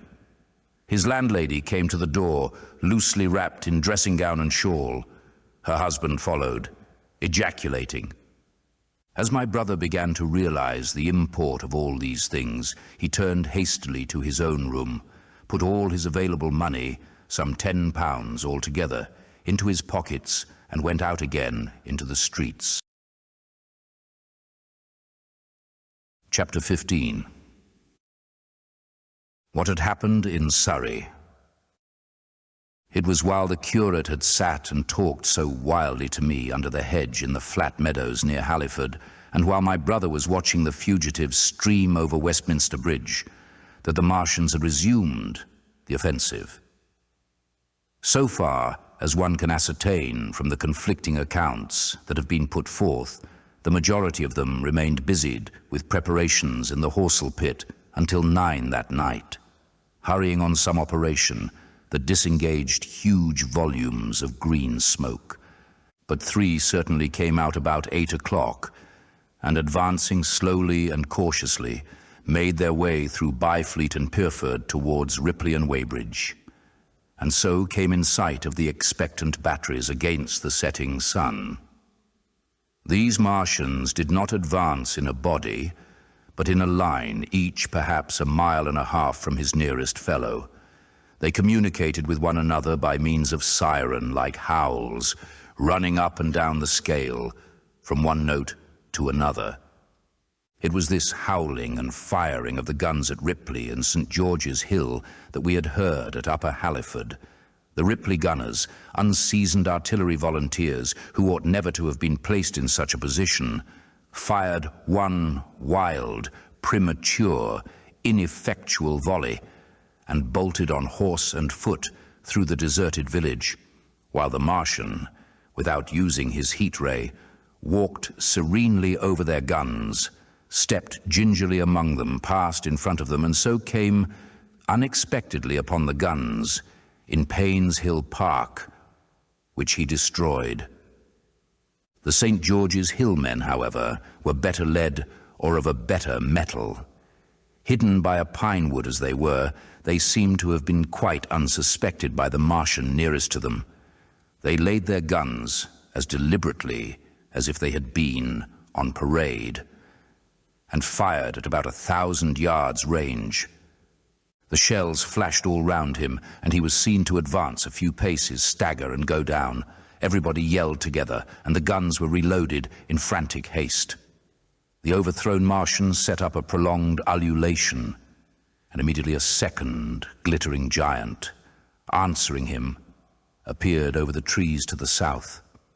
It would seem that a leg of the tripod had been smashed by one of the shells. The whole of the second volley flew wide of the Martian on the ground, and simultaneously both his companions brought their heat rays to bear on the battery. The ammunition blew up, the pine trees all about the guns flashed into fire, and only one or two of the men who were already running over the crest of the hill escaped. After this, it would seem that the three took counsel together and halted, and the scouts who were watching them report that they remained absolutely stationary for the next half hour. The Martian, who had been overthrown, crawled tediously out of his hood, a small brown figure, oddly suggestive from that distance of a speck of blight, and apparently engaged in the repair of his support. About 9, he had finished, for his cowl was then seen above the trees again. It was a few minutes past 9 that night when these 3 sentinels were joined by 4 other Martians, each carrying a thick black tube. A similar tube was handed to each of the 3, and the 7 proceeded to distribute themselves at equal distances along a curved line between St. George's Hill, Weybridge, and the village of Send, southwest of Ripley. A dozen rockets sprang out of the hills before them so soon as they began to move, and warned the waiting batteries about Ditton and Esher.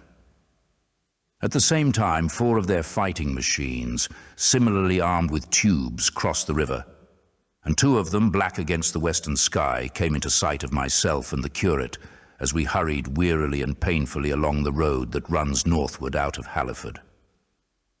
They moved, as it seemed to us, upon a cloud, for a milky mist covered the fields and rose to 1/3 of their height. At this sight, the curate cried faintly in his throat and began running. But I knew it was no good running from a Martian, and I turned aside and crawled through dewy nettles and brambles into the broad ditch by the side of the road. He looked back, saw what I was doing, and turned to join me.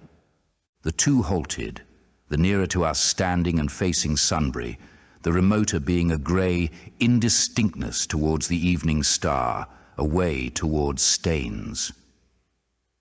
The occasional howling of the Martians had ceased. They took up their positions in the huge crescent about their cylinders in absolute silence. It was a crescent with 12 miles between its horns. Never since the devising of gunpowder was the beginning of a battle so still. To us and to an observer about Ripley, it would have had precisely the same effect.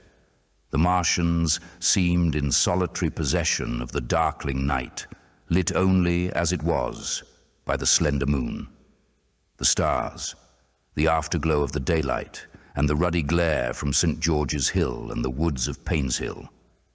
But facing that crescent everywhere, at Staines, Hounslow, Ditton, Esher, Ockham, behind hills and woods south of the river, and across the flat grass meadows to the north of it, wherever a cluster of trees or village houses gave sufficient cover, the guns were waiting. The signal rockets burst and rained their sparks through the night and vanished, and the spirit of all those watching batteries rose to a tense expectation. The Martians had but to advance into the line of fire, and instantly those motionless black forms of men, those guns glittering so darkly in the early night, would explode into a thunderous fury of battle. No doubt the thought that was uppermost in 1,000 of those vigilant minds, even as it was uppermost in mine, was the riddle, how much they understood of us. Did they grasp that we in our millions were organized, disciplined, working together? Or did they interpret our spurts of fire, the sudden stinging of our shells, our steady investment of their encampment, as we should the furious unanimity of onslaught in a disturbed hive of bees? Did they dream they might exterminate us? At that time, no one knew what food they needed. 100 such questions struggled together in my mind as I watched that vast sentinel shape. And in the back of my mind was the sense of all the huge unknown and hidden forces Londonward. Had they prepared pitfalls? Were the powder mills at Hounslow ready as a snare? Would the Londoners have the heart and courage to make a greater Moscow of their mighty province of houses? Then, after an interminable time, as it seemed to us, crouching and peering through the hedge, came a sound like the distant concussion of a gun. Another nearer, and then another, and then the Martian beside us raised his tube on high and discharged it, gunwise, with a heavy report that made the ground heave. The one towards Staines answered him. There was no flash, no smoke, simply that loaded detonation. I was so excited by these heavy minute guns following one another that I so far forgot my personal safety and my scalded hands as to clamber up into the hedge and stare towards Sunbury. As I did so, a second report followed, and a big projectile hurtled overhead towards Hounslow. I expected at least to see smoke or fire, or some such evidence of its work. But all I saw was the deep blue sky above, with one solitary star, and the white mist spreading wide and low beneath. And there had been no crash, no answering explosion. The silence was restored, the minute lengthened to 3. "What has happened?" said the curate, standing up beside me. "Heaven knows," said I. A bat flickered by and vanished.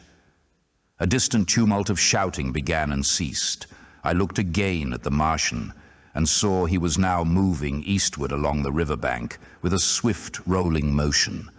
Every moment I expected the fire of some hidden battery to spring upon him, but the evening calm was unbroken.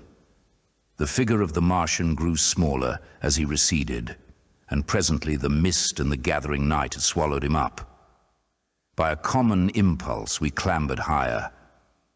Towards Sunbury was a dark appearance, as though a conical hill had suddenly come into being there, hiding our view of the farther country. And then, remoter across the river, over Walton, we saw another such summit. These hill-like forms grew lower and broader, even as we stared. Moved by a sudden thought, I looked northward, and there I perceived a third of these cloudy black copiers had risen. Everything had suddenly become very still. Far away to the southeast, marking the quiet, we heard the Martians hooting to one another, and then the air quivered again with the distant thud of their guns. But the earthly artillery made no reply. Now at the time we could not understand these things, but later I was to learn the meaning of these ominous copiers that gathered in the twilight. Each of the Martians, standing in the great crescent I have described, had discharged by means of the gun-like tube he carried a huge canister over whatever hill, copse, cluster of houses, or other possible cover for guns chanced to be in front of him. Some fired only one of these, some two, as in the case of the one we had seen. The one at Ripley is said to have discharged no fewer than 5 at that time. These canisters smashed on, striking the ground. They did not explode, and incontinently disengaged an enormous volume of heavy, inky vapor, coiling and pouring upward in a huge and ebony cumulus cloud. a gaseous hill that sank and spread itself slowly over the surrounding country. And the touch of that vapor, the inhaling of its pungent wisps, was death to all that breathes. It was heavy, this vapor, heavier than the densest smoke, so that after the first tumultuous uprush and outflow of its impact, it sank down through the air and poured over the ground in a manner rather liquid than gaseous. Abandoning the hills and streaming into the valleys and ditches and watercourses, even as I have heard the carbonic acid gas that pours from volcanic clefts is wont to do. And where it came upon water, some chemical action occurred, and the surface would be instantly covered with a powdery scum that sank slowly and made way for more. The scum was absolutely insoluble, and it is a strange thing, seeing the instant effect of the gas, that one could drink without hurt the water from which it had been strained. The vapor did not diffuse as a true gas would do. It hung together in banks, flowing sluggishly down the slope of the land and driving reluctantly before the wind. And very slowly it combined with the mist and moisture of the air and sank to the earth in the form of dust. Save that an unknown element giving a group of 4 lines in the blue of the spectrum is concerned, we are still entirely ignorant of the nature of this substance. Once the tumultuous upheaval of its dispersion was over, the black smoke clung so closely to the ground, even before its precipitation, that 50 feet up in the air, on the roofs and upper stories of high houses and on great trees, there was a chance of escaping its poison altogether, as was proved even that night at Street, Chobham and Ditton. The man who escaped at the former place tells a wonderful story of the strangeness of its coiling flow, and how he looked down from the church spire and saw the houses of the village rising like ghosts out of its inky nothingness. For a day and a half he remained there, weary, starving and sun-scorched, the earth under the blue sky and against the prospect of the distant hills, a velvet black expanse with red roofs, green trees, and later, black-veiled shrubs and gates, barns, outhouses, and walls rising here and there into the sunlight. But that was at Street Chobham, where the black vapor was allowed to remain until it sank of its own accord into the ground. As a rule, the Martians, when it had served its purpose, cleared the air of it again by wading into it and directing a jet of steam upon it. This they did with the vapor banks near us, as we saw in the starlight from the window of a deserted house at Upper Halliford, whither we had returned. From there, we could see the searchlights on Richmond Hill and Kingston Hill going to and fro, and about 11 the windows rattled, and we heard the sound of the huge siege guns that had been put in position there. These continued intermittently for the space of a quarter of an hour, sending chance shots at the invisible Martians at Hampton and Ditton, and then the pale beams of the electric light vanished and were replaced by a bright red glow. Then the 4th cylinder fell, a brilliant green meteor, as I learned afterwards, in Bushy Park. Before the guns on the Richmond and Kingston line of hills began, there was a fitful cannonade far away in the southwest, due, I believe, to guns being fired haphazard before the black vapor could overwhelm the gunners. So, setting about it as methodically as men might smoke out a wasp's nest, the Martians spread this strange, stifling vapor over the Londonward country. The horns of the crescent slowly moved apart, until at last they formed a line from Hanwell to Coombe and Malden. All night through their destructive tubes advanced. Never once, after the Martian at St. George's Hill was brought down, did they give the artillery the ghost of a chance against them. Wherever there was a possibility of guns being laid for them unseen, a fresh canister of the black vapor was discharged, and where the guns were openly displayed, the heat ray was brought to bear. By midnight, the blazing trees along the slopes of Richmond Park and the glare of Kingston Hill threw their light upon a network of black smoke, blotting out the whole valley of the Thames and extending as far as the eye could reach.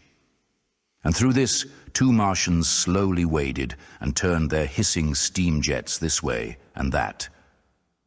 They were sparing of the heat ray that night, either because they had but a limited supply of material for its production, or because they did not wish to destroy the country, but only to crush and overawe the opposition they had aroused. In the latter aim, they certainly succeeded. Sunday night was the end of the organized opposition to their movements.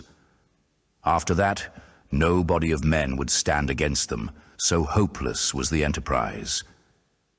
Even the crews of the torpedo boats and destroyers that had brought their quick-firers up the Thames refused to stop, mutinied, and went down again. The only offensive operation men ventured upon after that night was the preparation of mines and pitfalls, and even in that their energies were frantic and spasmodic. One has to imagine, as well as one may, the fate of those batteries towards Esher waiting so tensely in the twilight. Survivors there were none. One may picture the orderly expectation, the officers alert and watchful, the gunners ready, the ammunition piled to hand, the limber gunners with their horses and wagons, the groups of civilian spectators standing as near as they were permitted, the evening stillness, the ambulances and hospital tents with the burned and wounded from Weybridge. Then the dull resonance of the shots the Martians fired, and the clumsy projectile whirling over the trees and houses and smashing amid the neighboring fields.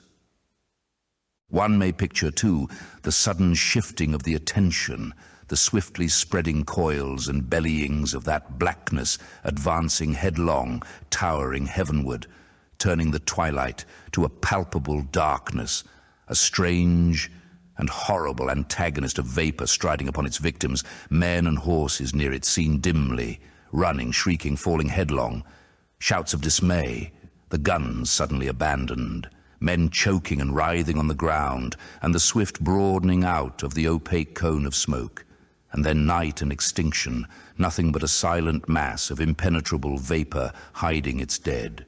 Before dawn, the black vapor was pouring through the streets of Richmond, and the disintegrating organism of government was, with a last expiring effort, rousing the population of London to the necessity of flight. Chapter 16. The Exodus from London. So you understand the roaring wave of fear that swept through the greatest city in the world just as Monday was dawning, the stream of flight rising swiftly to a torrent, lashing in a foaming tumult round the railway stations, banked up into a horrible struggle about the shipping in the Thames, and hurrying by every available channel northward and eastward. By 10 o'clock, the police organization, and by midday, even the railway organizations, were losing coherency, losing shape and efficiency, guttering, softening, running at last in that swift liquefaction of the social body. All the railway lines north of the Thames and the southeastern people at Cannon Street had been warned by midnight on Sunday, and trains were being filled. People were fighting savagely for standing room in the carriages, even at 2 o'clock. By 3, people were being trampled and crushed, even in Bishopsgate Street, a couple of 100 yards or more from Liverpool Street Station.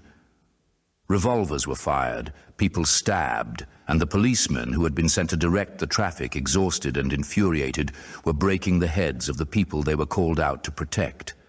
And as the day advanced, and the engine drivers and stokers refused to return to London, the pressure of the flight drove the people in an ever-thickening multitude away from the stations and along the northward running roads.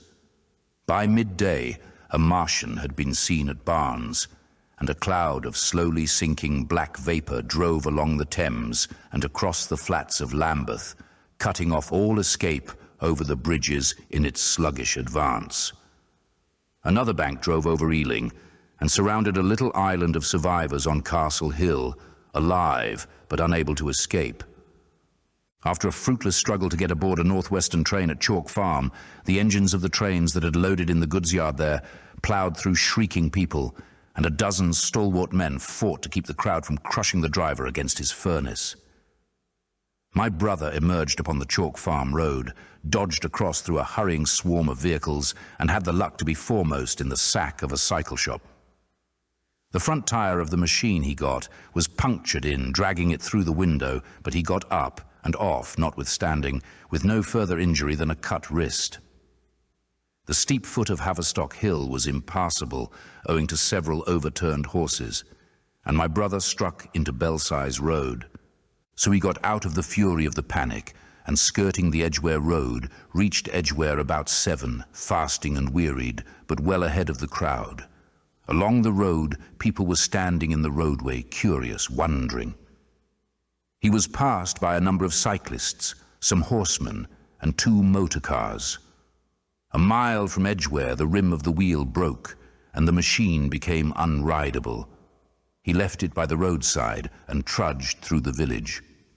There were shops half opened in the main street of the place, and people crowded on the pavement and in the doorways and windows, staring astonished at this extraordinary procession of fugitives that was beginning. He succeeded in getting some food at an inn. For a time he remained in Edgware, not knowing what next to do. The flying people increased in number. Many of them, like my brother, seemed inclined to loiter in the place. There was no fresh news of the invaders from Mars. At that time the road was crowded, but as yet far from congested. Most of the fugitives at that hour were mounted on cycles, but there were soon motor cars, hansom cabs, and carriages hurrying along, and the dust hung in heavy clouds along the road to St. Albans. It was perhaps a vague idea of making his way to Chelmsford, where some friends of his lived, that at last induced my brother to strike into a quiet lane running eastward. Presently he came upon a stile, and crossing it followed a footpath northeastward. He passed near several farmhouses and some little places, whose names he did not learn. He saw few fugitives until, in a grass lane towards High Barnet, he happened upon 2 ladies who became his fellow travellers. He came upon them just in time to save them. He heard their screams, and hurrying round the corner, saw a couple of men struggling to drag them out of the little pony chaise in which they had been driving, while a third with difficulty held the frightened pony's head. One of the ladies, a short woman dressed in white, was simply screaming. The other, a dark, slender figure, slashed at the man who gripped her arm with a whip she held in her disengaged hand. My brother immediately grasped the situation, shouted, and hurried towards the struggle. One of the men desisted and turned towards him, and my brother, realizing from his antagonist's face that a fight was unavoidable, and being an expert boxer, went into him forthwith and sent him down against the wheel of the chaise. It was no time for pugilistic chivalry, and my brother laid him quiet with a kick and gripped the collar of the man who pulled at the slender lady's arm. He heard the clatter of hooves, the whip stung across his face. A third antagonist struck him between the eyes, and the man he held wrenched himself free and made off down the lane in the direction from which he had come. Partly stunned, he found himself facing the man who had held the horse's head, and became aware of the chaise receding from him down the lane, swaying from side to side, and with the women in it looking back. The man before him, a burly, rough, tried to close, and he stopped him with a blow in the face. Then, realizing that he was deserted, he dodged round and made off down the lane after the chaise with the sturdy man close behind him, and the fugitive, who had turned now, following remotely. Suddenly he stumbled and fell. His immediate pursuer went headlong, and he rose to his feet to find himself with a couple of antagonists again. He would have had little chance against them had not the slender lady very pluckily pulled up and returned to his help. It seems she had had a revolver all this time, but it had been under the seat when she and her companion were attacked. She fired at 6 yards distance, narrowly missing my brother. The less courageous of the robbers made off, and his companion followed him, cursing his cowardice. They both stopped in sight down the lane, where the third man lay insensible. "Take this," said the slender lady, and she gave my brother her revolver. "Go back to the chaise," said my brother, wiping the blood from his split lip. She turned without a word. They were both panting, and they went back to where the lady in white struggled to hold back the frightened pony. The robbers had evidently had enough of it. When my brother looked again, they were retreating. "I'll sit here," said my brother, "if I may." And he got upon the empty front seat. The lady looked over her shoulder. "Give me the reins," she said, and laid the whip along the pony's side. In another moment, a bend in the road hid the 3 men from my brother's eyes. So, quite unexpectedly, my brother found himself panting, with a cut mouth, a bruised jaw, and blood-stained knuckles, driving along an unknown lane with these 2 women. He learned they were the wife and the younger sister of a surgeon living at Stanmore, who had come in the small hours from a dangerous case at Pinner and heard at some railway station on his way of the Martian advance. He had hurried home, roused the women, their servant had left them 2 days before, packed some provisions, put his revolver under the seat, luckily for my brother, and told them to drive on to Edgware with the idea of getting a train there. He stopped behind to tell the neighbours. He would overtake them, he said, at about 4:30 in the morning, and now it was nearly 9, and they had seen nothing of him. They could not stop in Edgware because of the growing traffic through the place, and so they had come into this side lane. That was the story they told my brother in fragments, when presently they stopped again, nearer to New Barnet. He promised to stay with them, at least until they could determine what to do, or until the missing man arrived and professed to be an expert shot with the revolver, a weapon strange to him, in order to give them confidence. They made a sort of encampment by the wayside, and the pony became happy in the hedge. He told them of his own escape out of London and all that he knew of these Martians and their ways. The sun crept higher in the sky, and after a time their talk died out and gave place to an uneasy state of anticipation. Several wayfarers came along the lane, and of these my brother gathered such news as he could. Every broken answer he had deepened his impression of the great disaster that had come on humanity, deepened his persuasion of the immediate necessity for prosecuting this flight. He urged the matter upon them. "We have money," said the slender woman, and hesitated. Her eyes met my brother's, and her hesitation ended. "So have I," said my brother. She explained that they had as much as £30 in gold, besides a £5 note, and suggested that with that they might get upon a train at St. Albans or New Barnet. My brother thought that was hopeless, seeing the fury of the Londoners to crowd upon the trains, and broached his own idea of striking across Essex towards Harwich, and thence escaping from the country altogether. Mrs. Elphinstone, that was the name of the woman in white, would listen to no reasoning and kept calling upon George. But her sister-in-law was astonishingly quiet and deliberate, and at last agreed to my brother's suggestion. So, designing to cross the Great North Road, they went on towards Barnet, my brother leading the pony to save it as much as possible.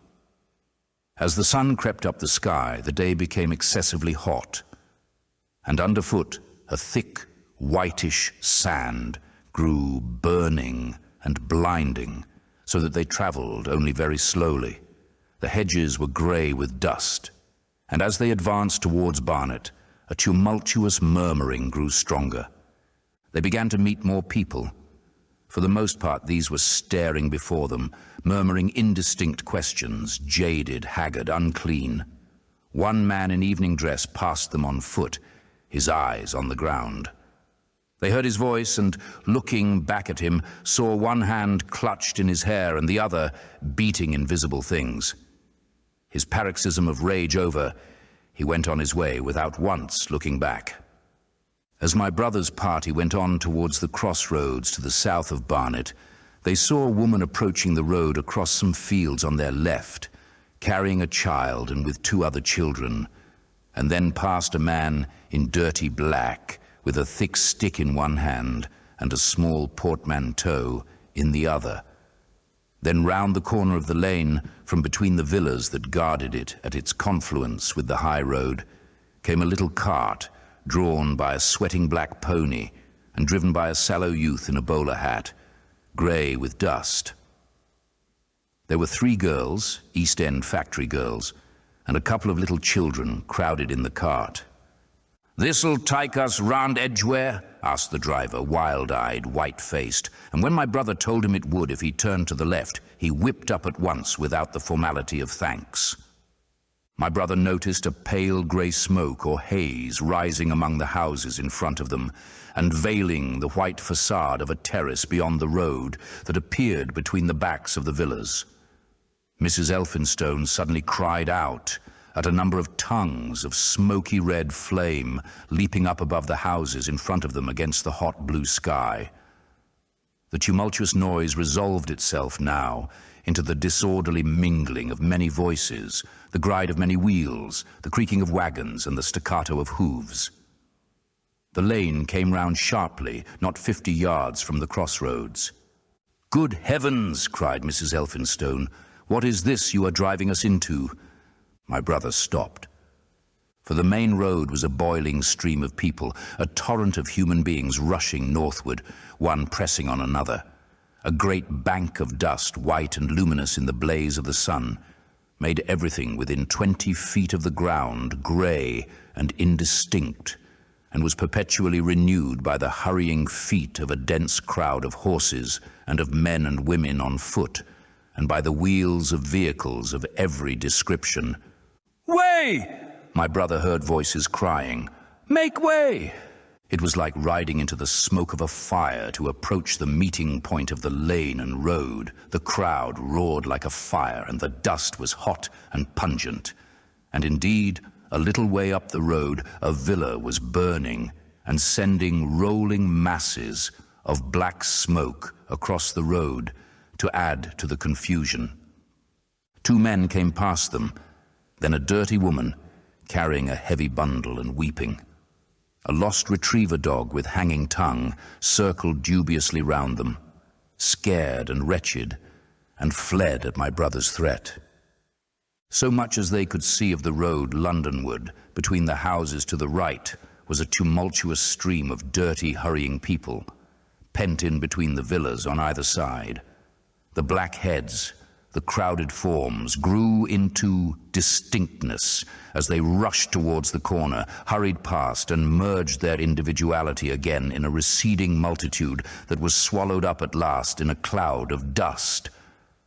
"Go on! Go on!" cried the voices. "Way! Way!" One man's hands pressed on the back of another. My brother stood at the pony's head, irresistibly attracted. He advanced slowly, pace by pace, down the lane. Edgware had been a scene of confusion, Chalk Farm a riotous tumult, but this was a whole population in movement. It is hard to imagine that host. It had no character of its own. The figures poured out past the corner and receded with their backs to the group in the lane. Along the margin came those who were on foot, threatened by the wheels, stumbling in the ditches, blundering into one another.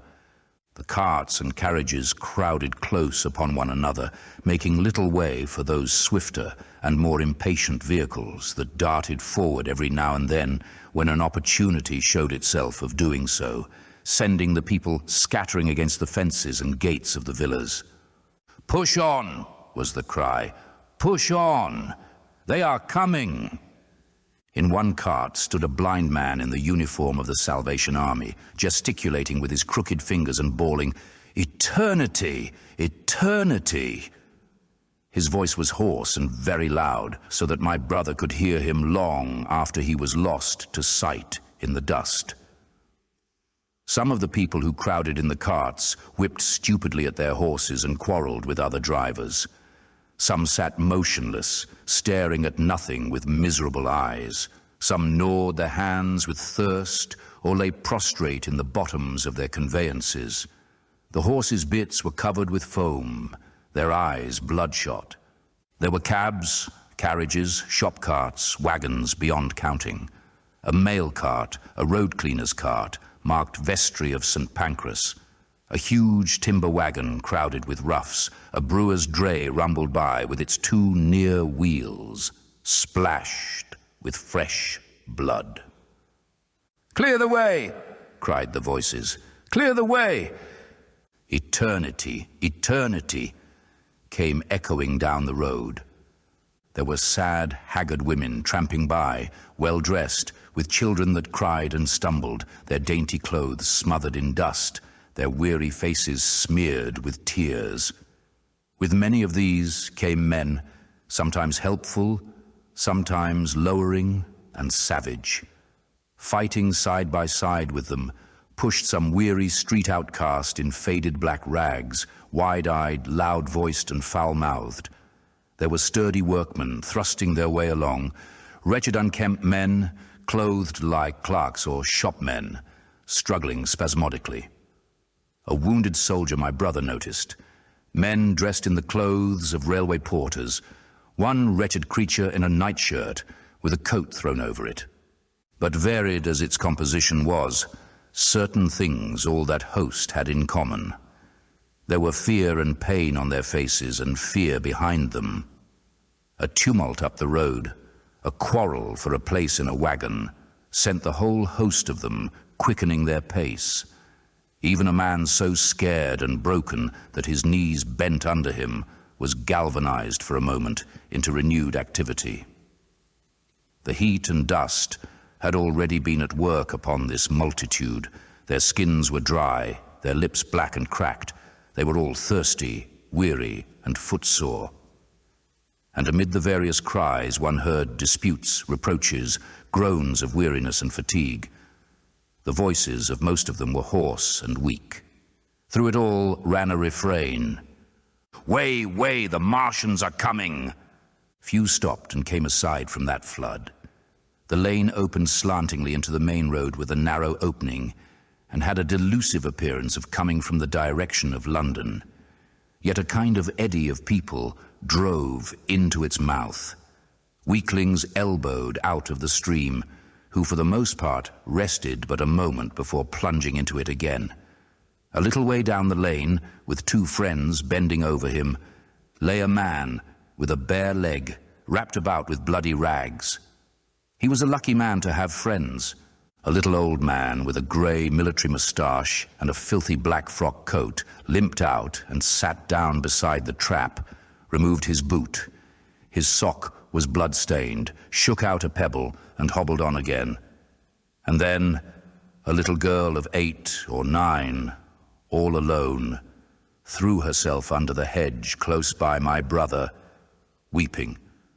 "I can't go on. I can't go on." My brother woke from his torpor of astonishment and lifted her up, speaking gently to her, and carried her to Miss Elphinstone. So soon as my brother touched her, she became quite still, as if frightened. "Ellen!" shrieked a woman in the crowd with tears in her voice. "Ellen!" And the child suddenly darted away from my brother, crying, "Mother!" "They are coming!" said a man on horseback, riding past along the lane. "Out of the way there!" bawled a coachman, towering high, and my brother saw a closed carriage turning into the lane. The people crushed back on one another to avoid the horse.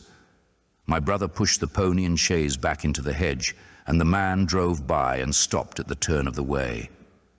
It was a carriage, with a pole for a pair of horses, but only one was in the traces. My brother saw dimly through the dust that two men lifted out something on a white stretcher and put it gently on the grass beneath the privet hedge. One of the men came running to my brother. "Where is there any water?" he said. "He is dying fast and very thirsty. It is Lord Garrick." "Lord Garrick," said my brother. "The Chief Justice?" "The water," he said. "There may be a tap," said my brother, "in some of the houses. We have no water. I dare not leave my people." The man pushed against the crowd towards the gate of the corner house. "Go on," said the people, thrusting at him. "They are coming. Go on." Then my brother's attention was distracted by a bearded, eagle-faced man lugging a small handbag, which split even as my brother's eyes rested on it and disgorged a mass of sovereigns that seemed to break up into separate coins as it struck the ground. They rolled hither and thither among the struggling feet of men and horses. The man stopped and looked stupidly at the heap, and the shaft of a cab struck his shoulder and sent him reeling. He gave a shriek and dodged back, and a cartwheel shaved him narrowly. "Way!" cried the men all about him. "Make way!" So soon as the cab had passed, he flung himself with both hands open upon the heap of coins and began thrusting handfuls in his pocket. A horse rose close upon him, and in another moment, half rising, he had been borne down under the horse's hooves. "Stop!" screamed my brother, and pushing a woman out of his way, tried to clutch the bit of the horse. Before he could get to it, he heard a scream under the wheels and saw through the dust the rim passing over the poor wretch's back. The driver of the cart slashed his whip at my brother, who ran round behind the cart. The multitudinous shouting confused his ears. The man was writhing in the dust among his scattered money, unable to rise, for the wheel had broken his back, and his lower limbs lay limp and dead. My brother stood up and yelled at the next driver, and a man on a black horse came to his assistance. "Get him out of the road," said he, and clutching the man's collar with his free hand, my brother lugged him sideways. But he still clutched after his money and regarded my brother fiercely, hammering at his arm with a handful of gold. "Go on! Go on!" shouted angry voices behind. "Way! Way!" There was a smash as the pole of a carriage crashed into the cart that the man on horseback stopped. My brother looked up, and the man with the gold twisted his head round and bit the wrist that held his collar. There was a concussion, and the black horse came staggering sideways, and the cart horse pushed beside it. A hoof missed my brother's foot by a hair's breadth. He released his grip on the fallen man and jumped back. He saw anger change to terror on the face of the poor wretch on the ground, and in a moment he was hidden, and my brother was borne backward and carried past the entrance of the lane and had to fight hard in the torrent to recover it. He saw Miss Elphinstone covering her eyes, and a little child, with all a child's want of sympathetic imagination, staring with dilated eyes at a dusty something that lay black and still, ground and crushed under the rolling wheels. "Let us go back," he shouted, and began turning the pony round.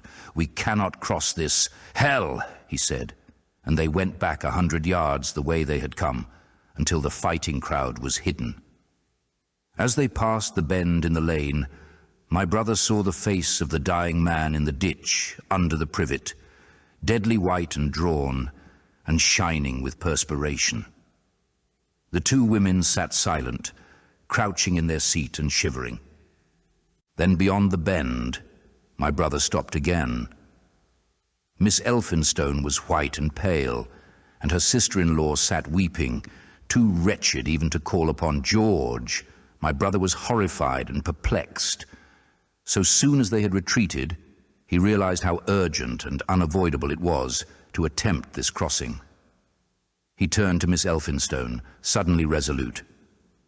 "We must go that way," he said, and led the pony round again. For the second time that day, this girl proved her quality.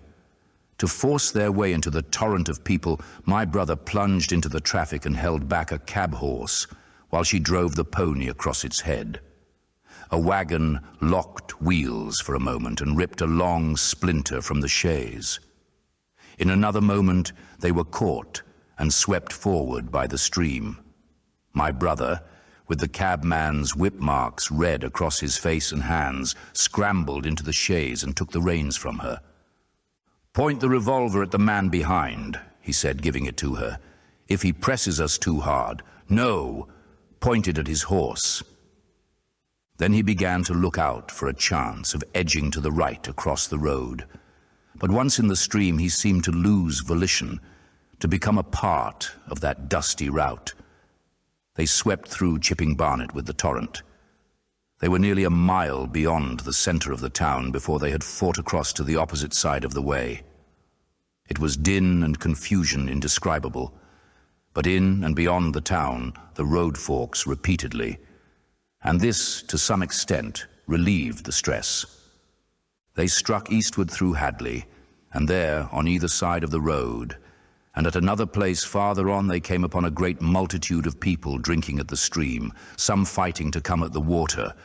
And farther on, from a lull near East Barnet, they saw two trains running slowly one after the other, without signal or order. Trains swarming with people, with men even among the coals behind the engines, going northward along the Great Northern Railway. My brother supposes they must have filled outside London, for at that time the furious terror of the people had rendered the central termini impossible. Near this place they halted for the rest of the afternoon, for the violence of the day had already utterly exhausted all three of them. They began to suffer the beginnings of hunger. The night was cold, and none of them dared to sleep. And in the evening many people came hurrying along the road nearby their stopping place, fleeing from unknown dangers before them, and going in the direction from which my brother had come. Chapter 17. The Thunder Child. Had the Martians aimed only at destruction, they might on Monday have annihilated the entire population of London, as it spread itself slowly through the home counties, not only along the road through Barnet, but also through Edgware and Waltham Abbey, and along the roads eastward to Southend and Shoeburyness, and south of the Thames to Deal and Broadstairs, poured the same frantic rout. If one could have hung that June morning in a balloon in the blazing blue above London, every northward and eastward road running out of the tangled maze of streets would have seemed stippled black with the streaming fugitives, each dot a human agony of terror and physical distress. I have set forth at length in the last chapter my brother's account of the road through Chipping Barnet, in order that my readers may realize how that swarming of black dots appeared to one of those concerned. Never before in the history of the world had such a mass of human beings moved and suffered together. The legendary hosts of Goths and Huns, the hugest armies Asia has ever seen, would have been but a drop in that current. And this was no disciplined march. It was a stampede gigantic and terrible, without order and without a goal. 6 million people unarmed and unprovisioned, driving headlong.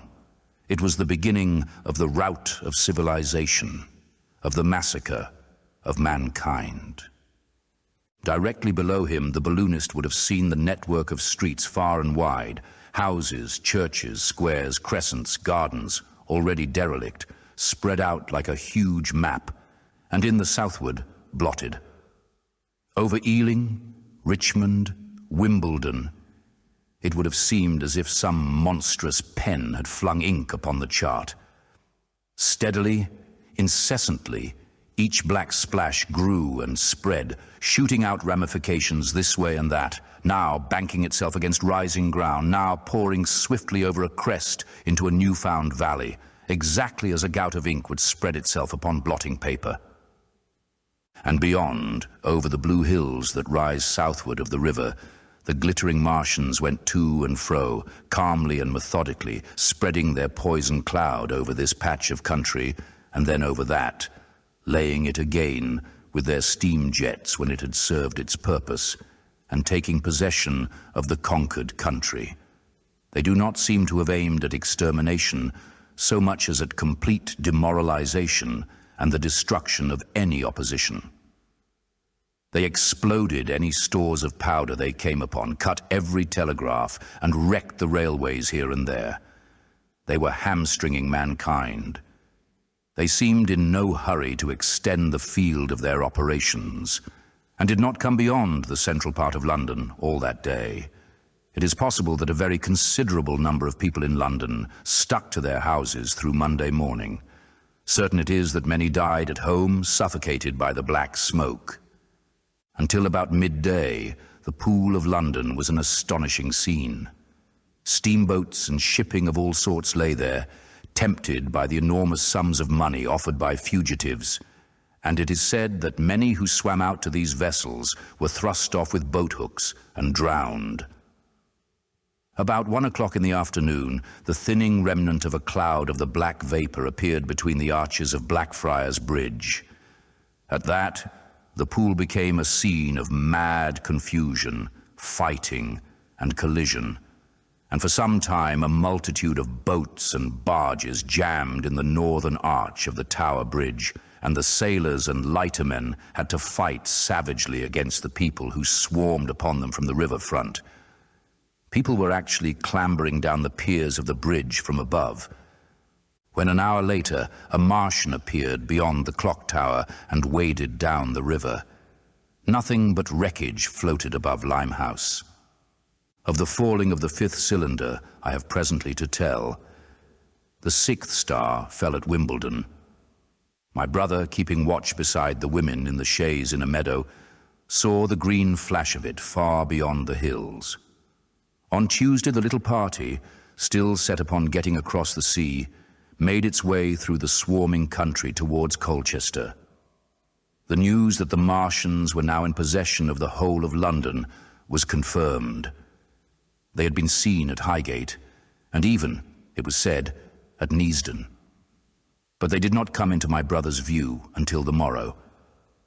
That day the scattered multitudes began to realize the urgent need of provisions. As they grew hungry, the rights of property ceased to be regarded. Farmers were out to defend their cattle sheds, granaries, and ripening root crops, with arms in their hands. A number of people now, like my brother, had their faces eastward, and there were some desperate souls even going back towards London to get food. These were chiefly people from the northern suburbs, whose knowledge of the black smoke came by hearsay.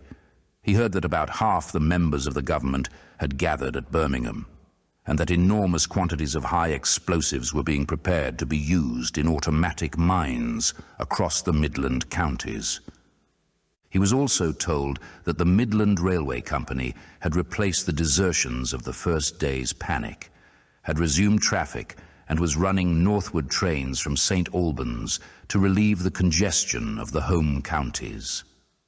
There was also a placard in Chipping Ongar announcing that large stores of flour were available in the northern towns, and that within 24 hours bread would be distributed among the starving people in the neighborhood.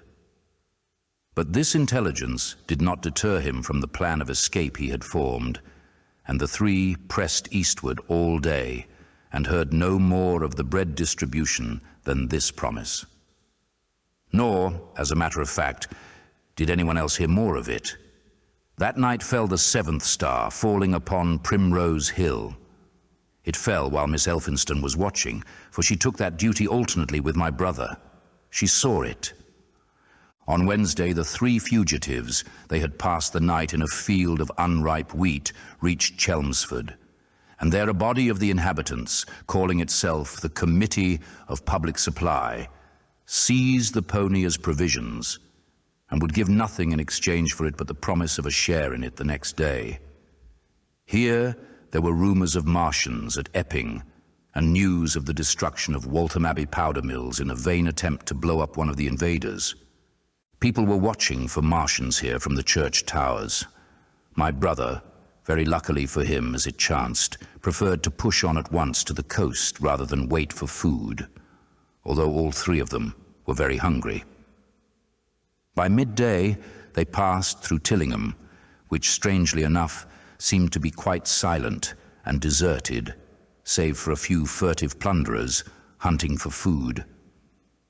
Near Tillingham, they suddenly came in sight of the sea, and the most amazing crowd of shipping of all sorts that it is possible to imagine. For after the sailors could no longer come up the Thames, they came on to the Essex coast, to Harwich and Walton and Clacton, and afterwards to Foulness and Shoebury to bring off the people. They lay in a huge, sickle-shaped curve that vanished into mist at last towards the Naze. Close inshore was a multitude of fishing smacks, English, Scotch, French, Dutch and Swedish, steam launches from the Thames, yachts, electric boats, and beyond were ships of larger burden, a multitude of filthy colliers, trim merchantmen, cattle ships, passenger boats, petroleum tanks, ocean tramps, an old white transport even, neat white and grey liners from Southampton and Hamburg.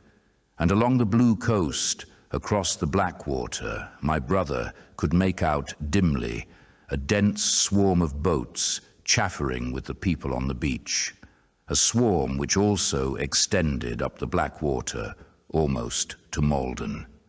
About a couple of miles out lay an ironclad, very low in the water, almost, to my brother's perception, like a waterlogged ship. This was the ram Thunderchild. It was the only warship in sight, but far away to the right over the smooth surface of the sea. For that day there was a dead calm. Lay a serpent of black smoke to mark the next ironclads of the Channel Fleet, which hovered in an extended line, steam up and ready for action across the Thames estuary during the course of the Martian conquest, vigilant and yet powerless to prevent it. At the sight of the sea, Mrs. Elphinstone, in spite of the assurances of her sister-in-law, gave way to panic. She had never been out of England before.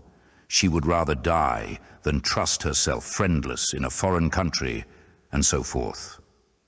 She seemed, poor woman, to imagine that the French and the Martians might prove very similar. She had been growing increasingly hysterical, fearful, and depressed during the 2 days' journeyings. Her great idea was to return to Stanmore. Things had been always well and safe at Stanmore. They would find George at Stanmore. It was with the greatest difficulty they could get her down to the beach, where presently my brother succeeded in attracting the attention of some men on a paddle steamer from the Thames. They sent a boat and drove a bargain for £36 for the three.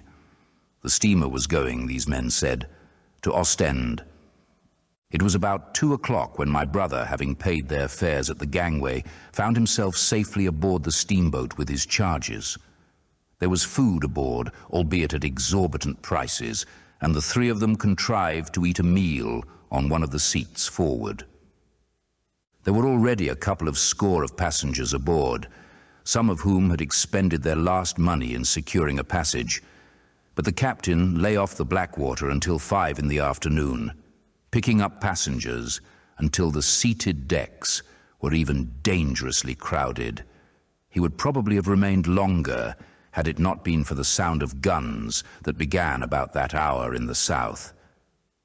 As if in answer, the ironclad Seaward fired a small gun and hoisted a string of flags. A jet of smoke sprang out of her funnels. Some of the passengers were of opinion that this firing came from Shoeburyness, until it was noticed that it was growing louder. At the same time, far away in the southeast, the masts and upperworks of 3 ironclads rose one after the other out of the sea beneath clouds of black smoke. But my brother's attention speedily reverted to the distant firing in the south. He fancied he saw a column of smoke rising out of the distant grey haze. The little steamer was already flapping her way eastward of the big crescent of shipping, and the low Essex coast was growing blue and hazy when a Martian appeared, small and faint in the remote distance, advancing along the muddy coast from the direction of Foulness. At that, the captain on the bridge swore at the top of his voice with fear and anger at his own delay, and the paddles seemed infected with his terror. Every soul aboard stood at the bulwarks or on the seats of the steamer and stared at that distant shape, higher than the trees or church towers inland, and advancing with a leisurely parody of a human stride. It was the first Martian my brother had seen, and he stood, more amazed than terrified, watching this Titan advancing deliberately towards the shipping, wading farther and farther into the water as the coast fell away. Then, far away beyond the crouch, came another, striding over some stunted trees, and then yet another still farther off, wading deeply through a shiny mudflat that seemed to hang halfway up between sea and sky. They were all stalking seaward as if to intercept the escape of the multitudinous vessels that were crowded between Foulness and the Naze. In spite of the throbbing exertions of the engines of the little paddle-boat and the pouring foam that her wheels flung behind her, she receded with terrifying slowness from this ominous advance. Glancing northwestward, my brother saw the large crescent of shipping already writhing with the approaching terror. One ship passing behind another, another coming round from broadside to end on, steamships whistling and giving off volumes of steam, sails being let out, launches rushing hither and thither. He was so fascinated by this, and by the creeping danger away to the left, that he had no eyes for anything seaward. And then a swift movement of the steamboat, she had suddenly come round to avoid being run down, flung him headlong from the seat upon which he was standing. There was a shouting all about him, a trampling of feet, and a cheer that seemed to be answered faintly. The steamboat lurched and rolled him over upon his hands. He sprang to his feet and saw to starboard, and not 100 yards from their heeling, pitching boat, a vast iron bulk like the blade of a plough tearing through the water, tossing it on either side in huge waves of foam that leaped towards the steamer, flinging her paddles helplessly in the air and then sucking her deck down almost to the waterline. A douche of spray blinded my brother for a moment. When his eyes were clear again, he saw the monster had passed and was rushing landward. Big iron upperworks rose out of this headlong structure, and from that, twin funnels projected and spat a smoking blast shot with fire. It was the torpedo ram, Thunderchild, steaming headlong, coming to the rescue of the threatened shipping. Keeping his footing on the heaving deck by clutching the bulwarks, my brother looked past this charging Leviathan at the Martians again, and he saw the three of them now close together and standing so far out to sea that their tripod supports were almost entirely submerged. Thus sunken and seen in remote perspective, they appeared far less formidable than the huge iron bulk in whose wake the steamer was pitching so helplessly. It would seem they were regarding this new antagonist with astonishment. To their intelligence, it may be, the giant was even such another as themselves. The Thunderchild fired no gun, but simply drove full speed towards them. It was probably her not firing that enabled her to get so near the enemy as she did. They did not know what to make of her.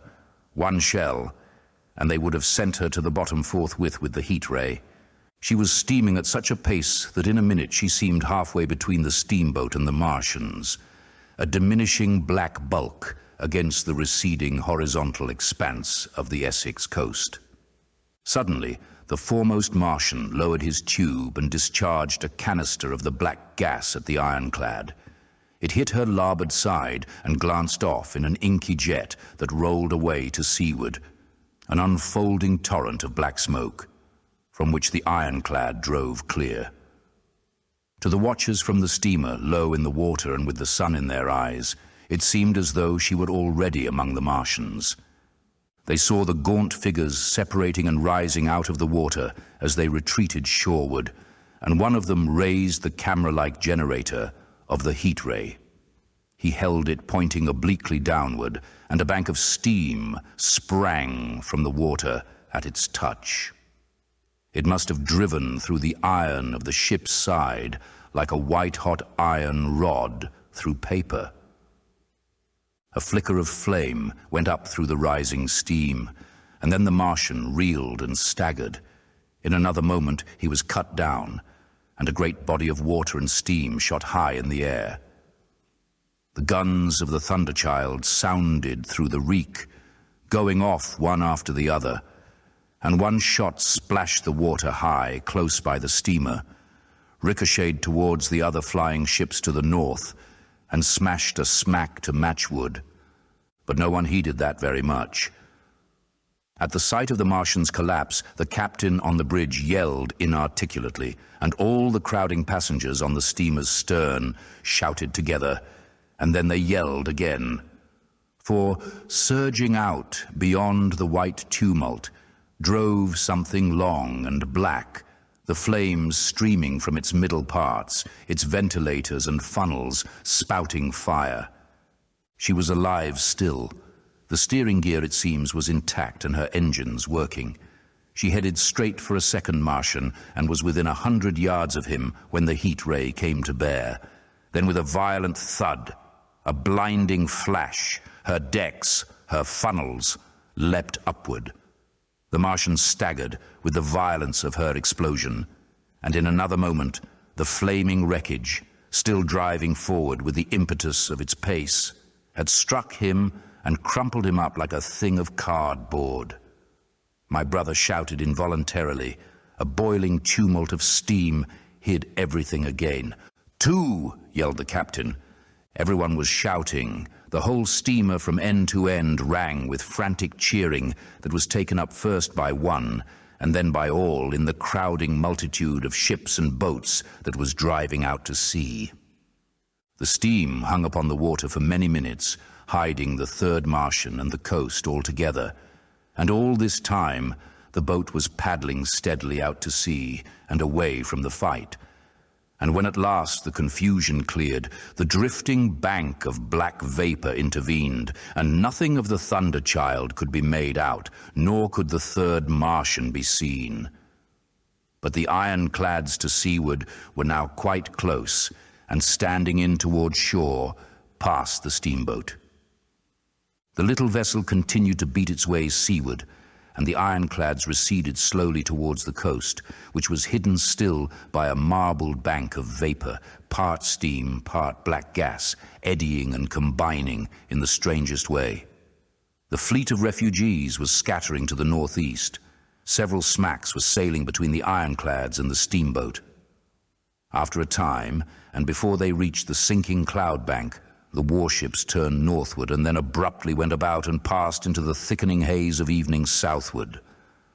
The coast grew faint, and at last indistinguishable amid the low banks of clouds that were gathering about the sinking sun. Then suddenly out of the golden haze of the sunset came the vibration of guns and a form of black shadows moving. Everyone struggled to the rail of the steamer and peered into the blinding furnace of the west. But nothing was to be distinguished clearly. A mass of smoke rose slanting and barred the face of the sun. The steamboat throbbed on its way through an interminable suspense.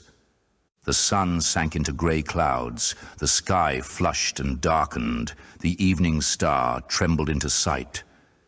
It was deep twilight when the captain cried out and pointed. My brother strained his eyes. Something rushed up into the sky out of the greyness, rushed slantingly upward and very swiftly into the luminous clearness above the clouds in the western sky. Something flat and broad and very large that swept round in a vast curve, grew smaller, sank slowly, and vanished again into the grey mystery of the night. And as it flew, it rained down darkness upon the land. Book 2. The Earth Under the Martians.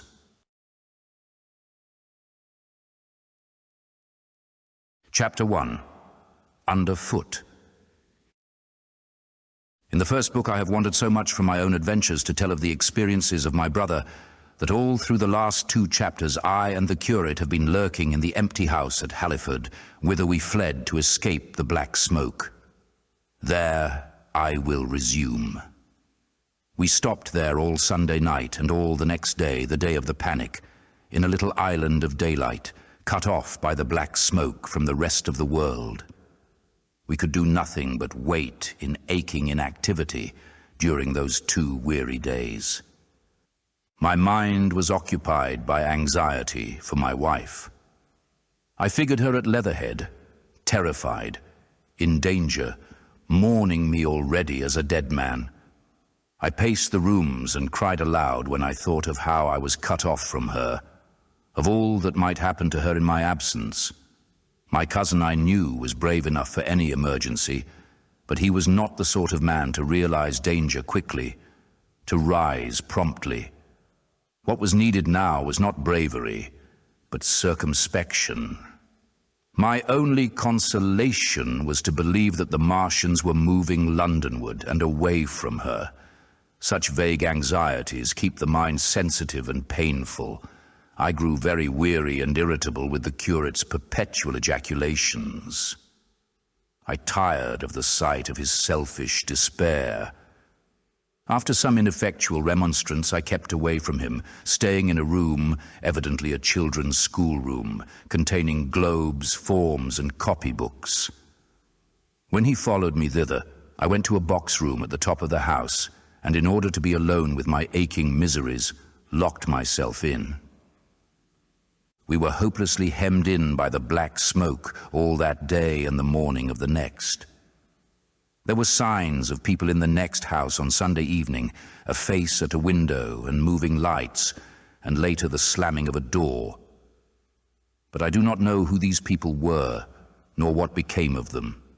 We saw nothing of them the next day. The black smoke drifted slowly riverward all through Monday morning, creeping nearer and nearer to us, driving at last along the roadway outside the house that hid us.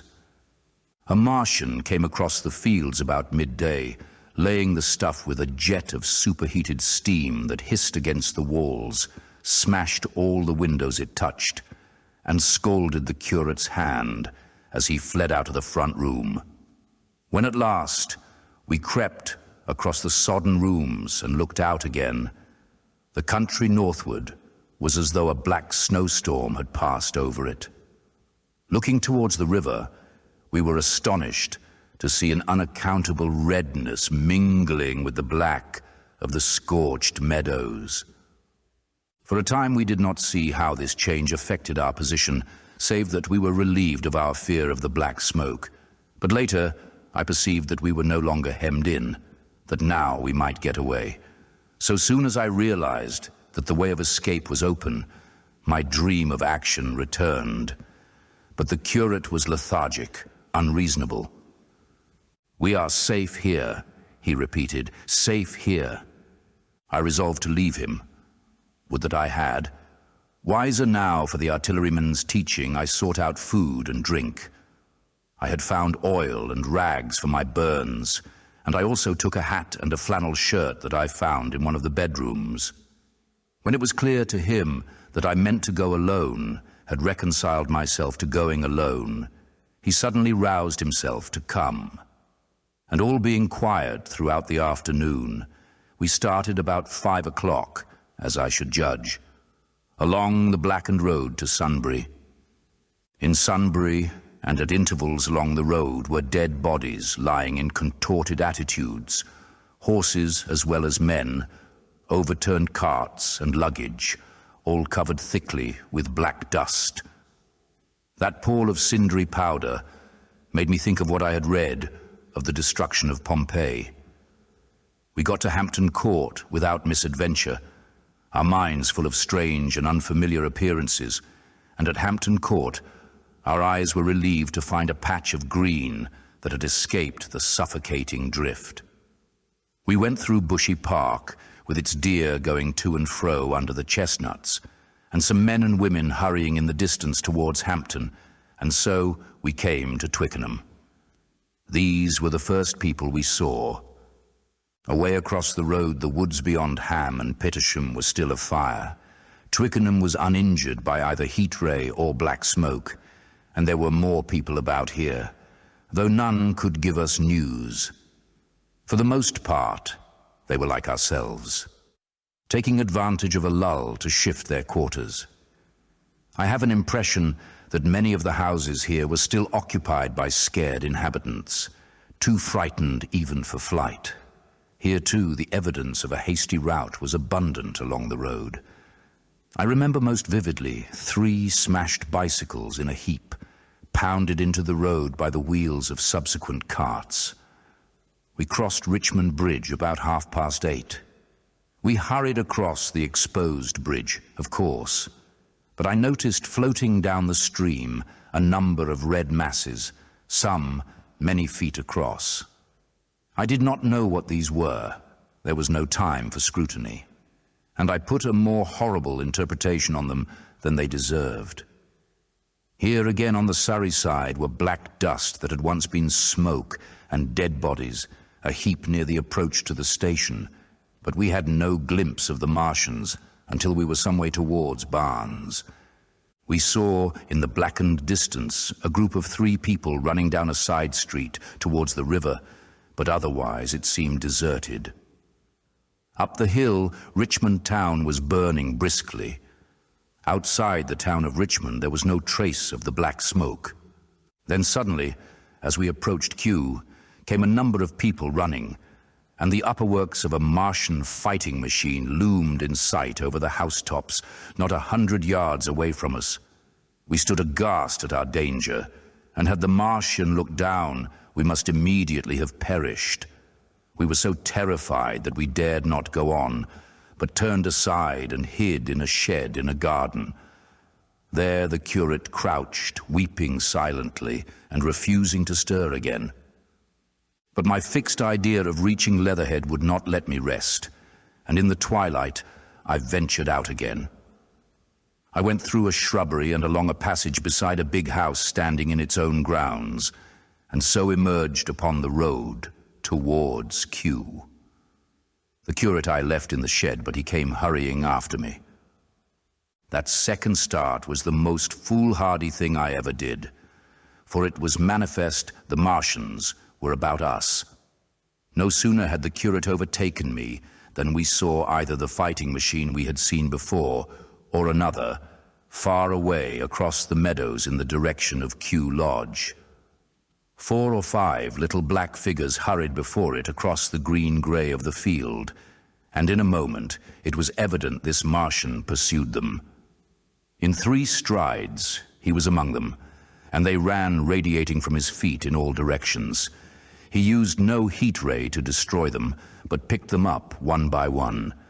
Apparently he tossed them into the great metallic carrier which projected behind him, much as a workman's basket hangs over his shoulder. It was the first time I realized that the Martians might have any other purpose than destruction with defeated humanity.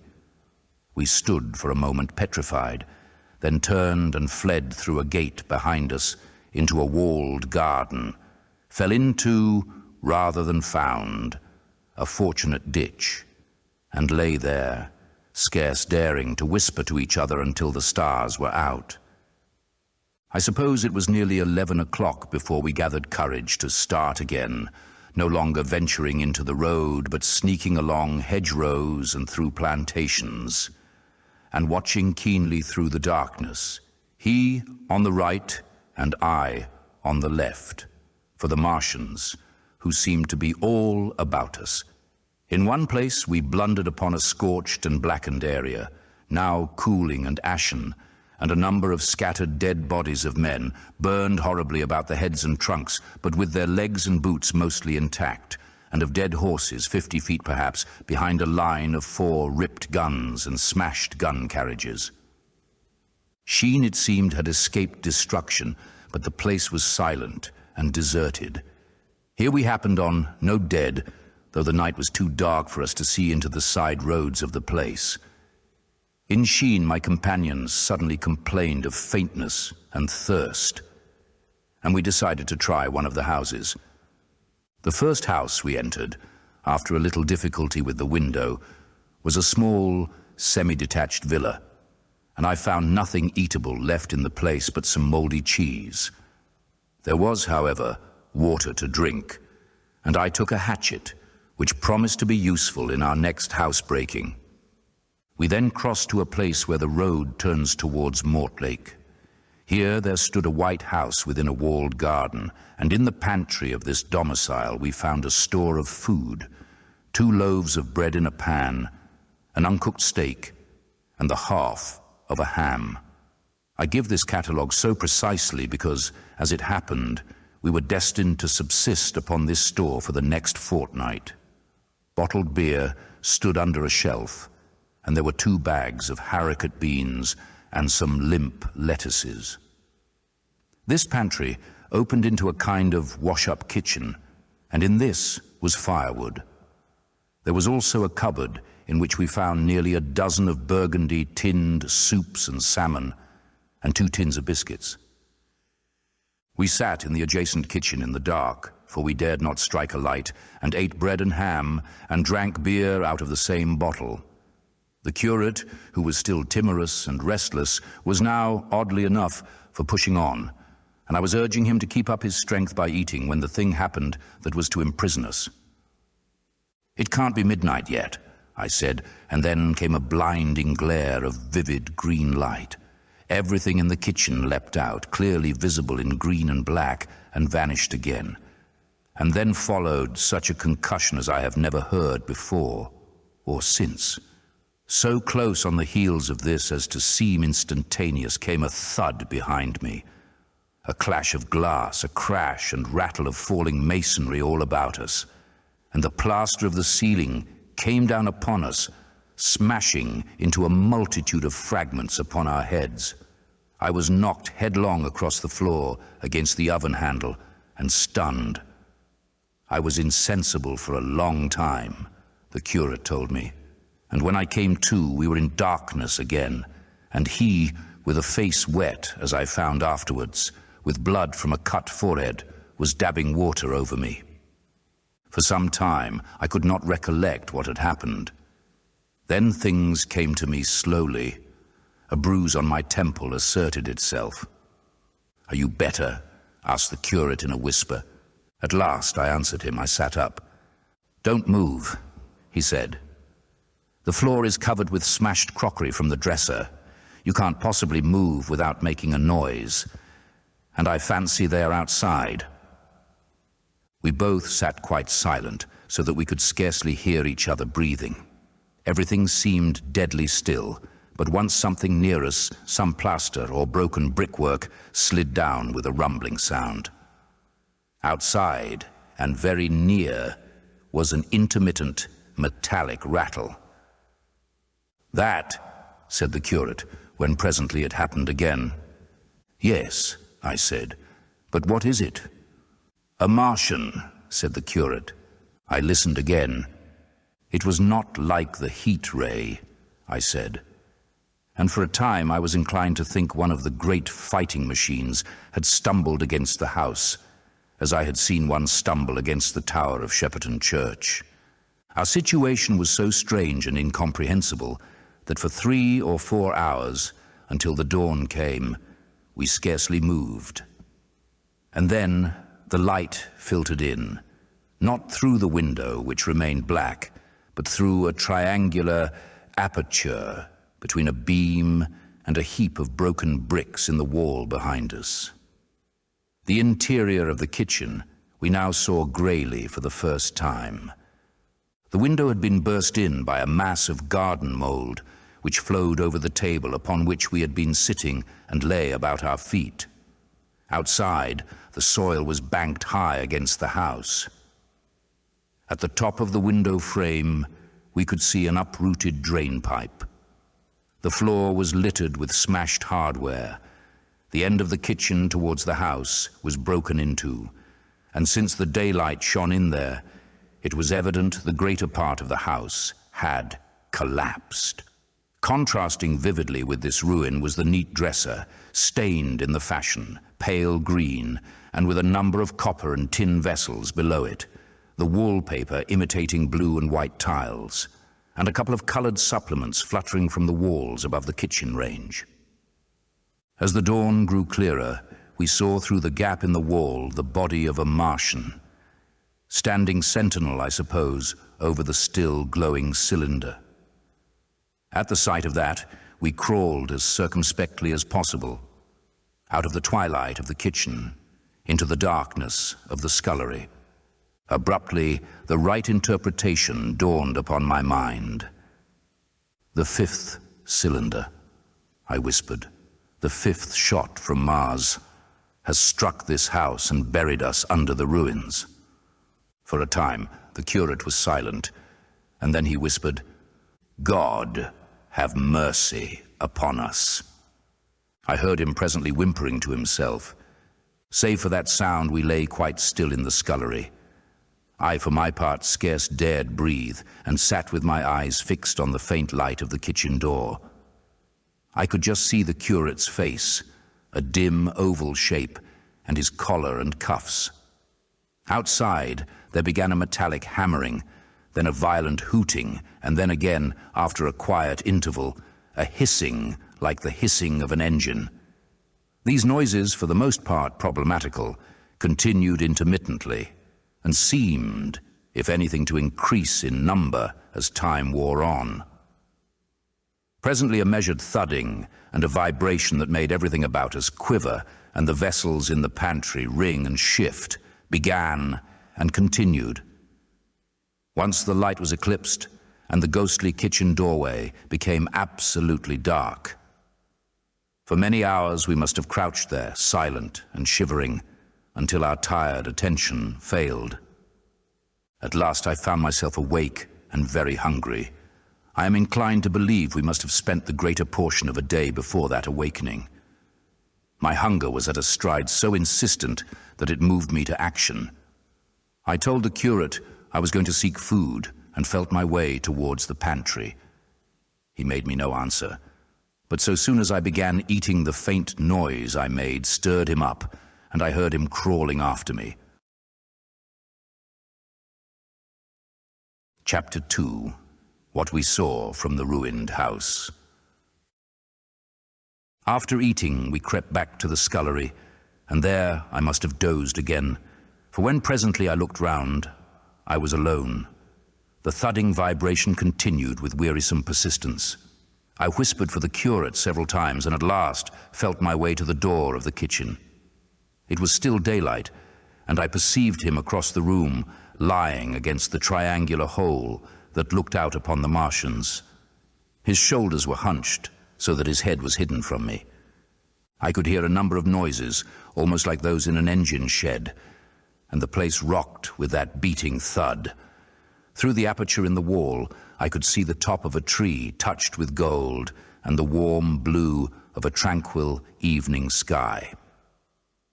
For a minute or so, I remained watching the curate, and then I advanced, crouching and stepping with extreme care amid the broken crockery that littered the floor. I touched the curate's leg, and he started so violently that a mass of plaster went sliding down outside and fell with a loud impact.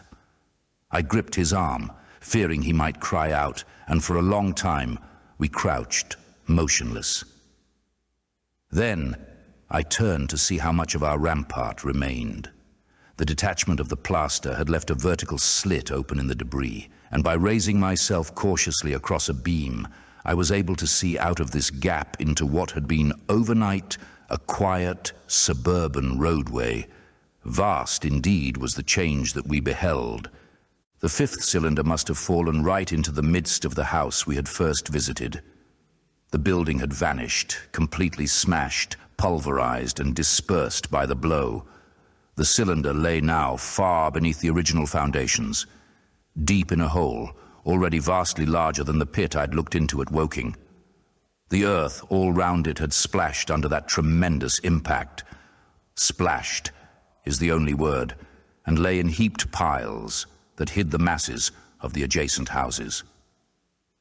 It had behaved exactly like mud under the violent blow of a hammer. Our house had collapsed backward. The front portion, even on the ground floor, had been destroyed completely. By a chance, the kitchen and scullery had escaped and stood buried now under soil and ruins, closed in by tons of earth on every side, save towards the cylinder. Over that aspect, we hung now on the very edge of the great circular pit the Martians were engaged in making. The heavy beating sound was evidently just behind us, and ever and again a bright green vapor drove up like a veil across our peephole. The cylinder was already opened in the center of the pit, and on the farther edge of the pit, amid the smashed and gravel-heaped shrubbery, one of the great fighting machines, deserted by its occupant, stood stiff and tall against the evening sky. At first, I scarcely noticed the pit and the cylinder, although it has been convenient to describe them first, on account of the extraordinary glittering mechanism I saw busy in the excavation, and on account of the strange creatures that were crawling slowly and painfully across the heaped mold near it. The mechanism it certainly was that held my attention first.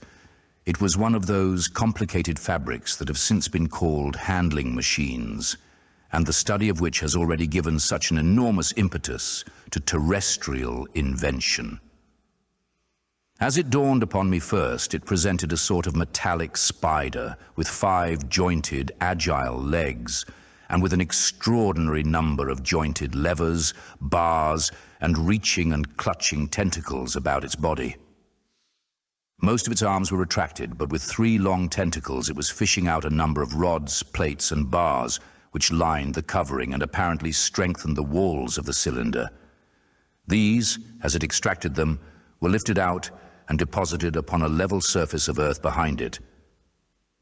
Its motion was so swift, complex, and perfect that at first I did not see it as a machine, in spite of its metallic glitter.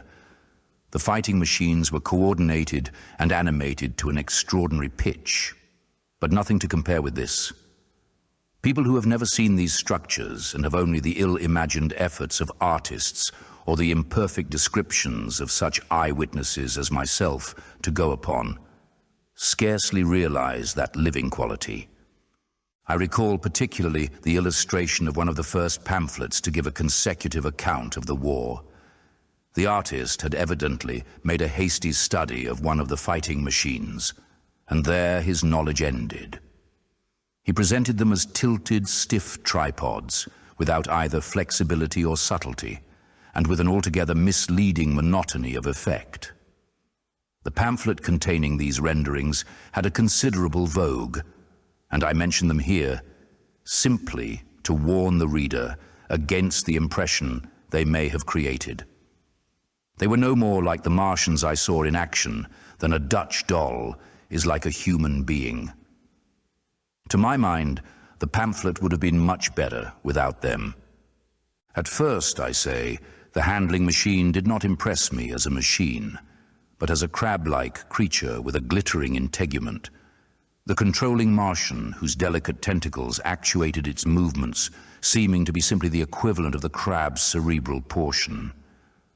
But then I perceived the resemblance of its grey-brown, shiny, leathery integument to that of the other sprawling bodies beyond, and the true nature of this dexterous workman dawned upon me.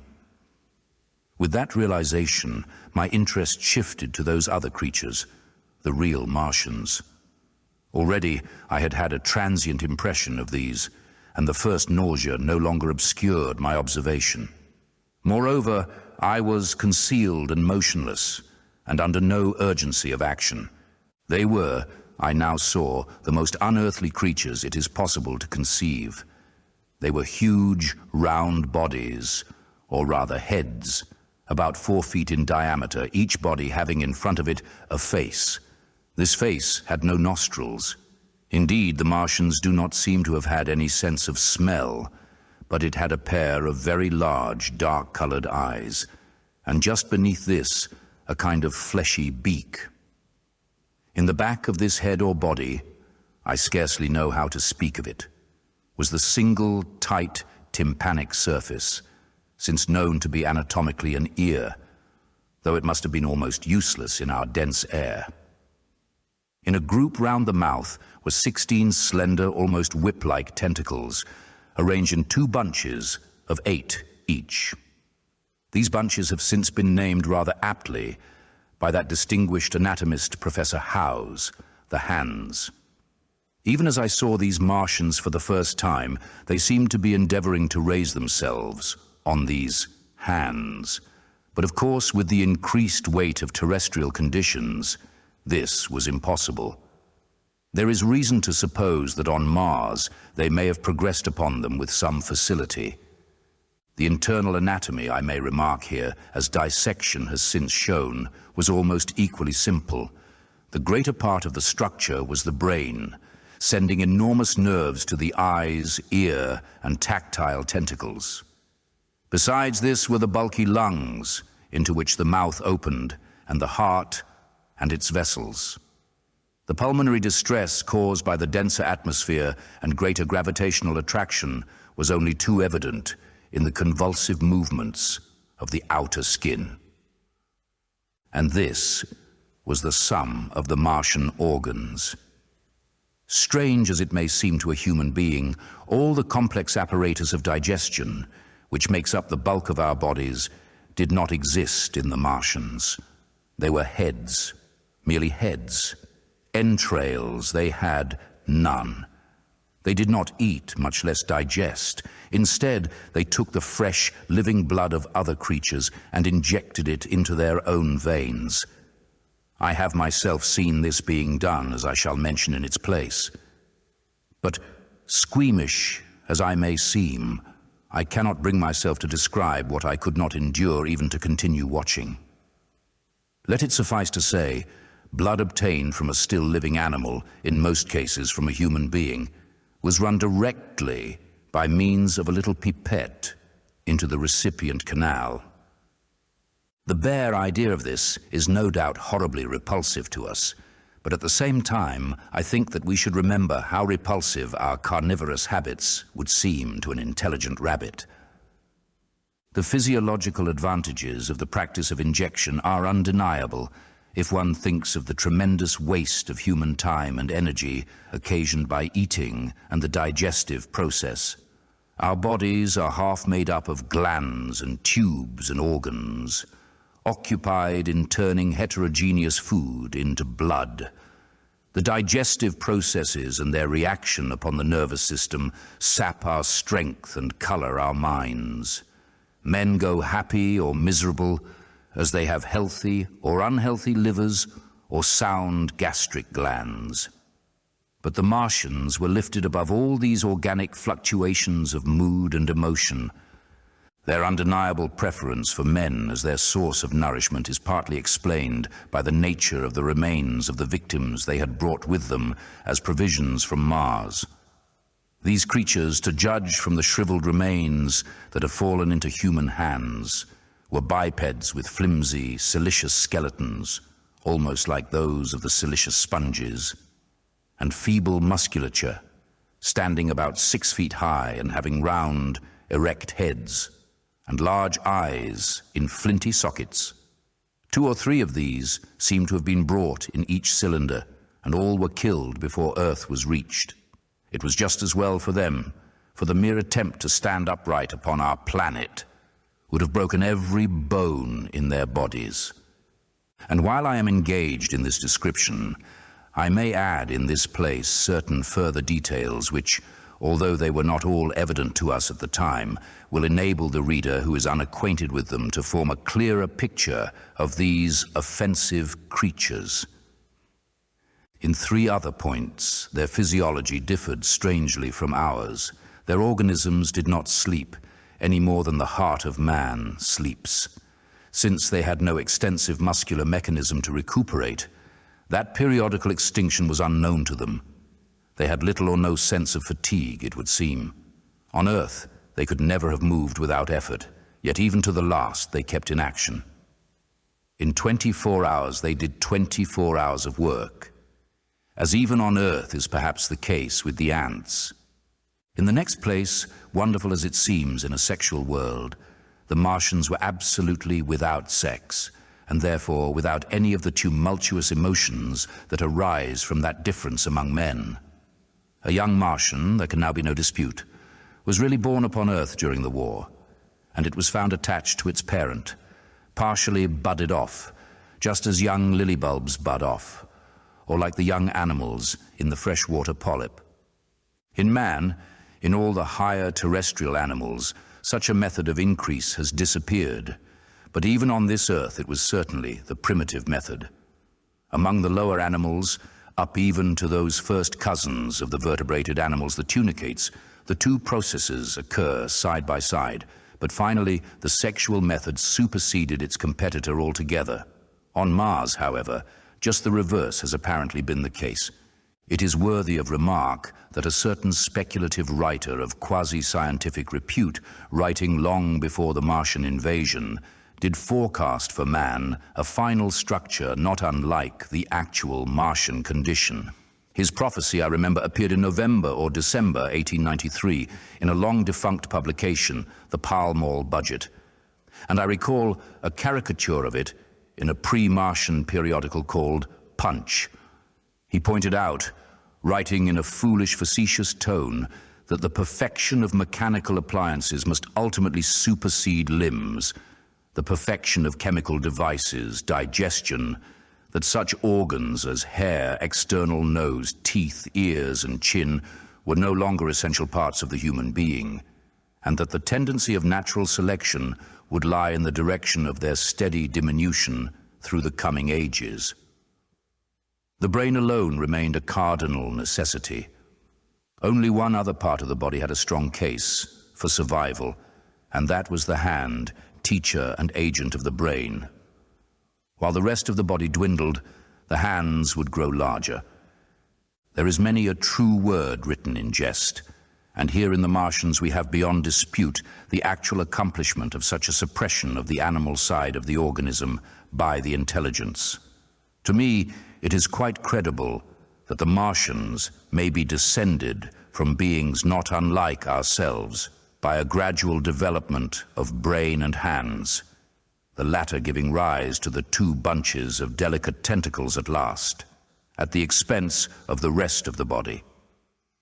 Without the body, the brain would, of course, become a mere selfish intelligence, without any of the emotional substratum of the human being. The last salient point in which the systems of these creatures differed from ours was in what one might have thought a very trivial particular. Microorganisms which cause so much disease and pain on Earth have either never appeared upon Mars, or Martian sanitary science eliminated them ages ago. 100 diseases, all the fevers and contagions of human life, consumption, cancers, tumors, and such morbidities, never enter the scheme of their life.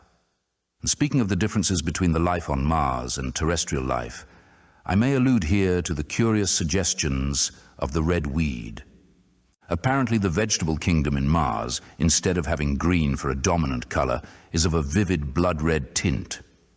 At any rate, the seeds which the Martians, intentionally or accidentally, brought with them gave rise, in all cases, to red-colored growths. Only that known popularly as the red weed, however, gained any footing in competition with terrestrial forms. The red creeper was quite a transitory growth, and few people have seen it growing. For a time, however, the red weed grew with astonishing vigor and luxuriance. It spread up the sides of the pit by the third or fourth day of our imprisonment, and its cactus-like branches formed a carmine fringe to the edges of our triangular window. And afterwards, I found it broadcast throughout the country, and especially wherever there was a stream of water. The Martians had what appears to have been an auditory organ, a single round drum at the back of the head body, and eyes with a visual range not very different from ours, except that, according to Phillips, blue and violet, were as black to them. It is commonly supposed that they communicated by sounds and tentacular gesticulations. This is asserted, for instance, in the able but hastily compiled pamphlet, written evidently by someone not an eyewitness of Martian actions, to which I have already alluded, and which so far has been the chief source of information concerning them. Now, no surviving human being saw so much of the Martians in action as I did. I take no credit to myself for an accident, but the fact is so, and I assert that I watched them closely time after time, and that I have seen 4, 5, and once 6 of them sluggishly performing the most elaborately complicated operations, together without either sound or gesture. Their peculiar hooting invariably preceded feeding. It had no modulation, and was, I believe, in no sense a signal, but merely the expiration of air preparatory to the suctional operation. I have a certain claim to at least an elementary knowledge of psychology, and in this matter I am convinced, as firmly as I am convinced of anything, that the Martians interchange thoughts without any physical intermediation. And I have been convinced of this in spite of strong preconceptions.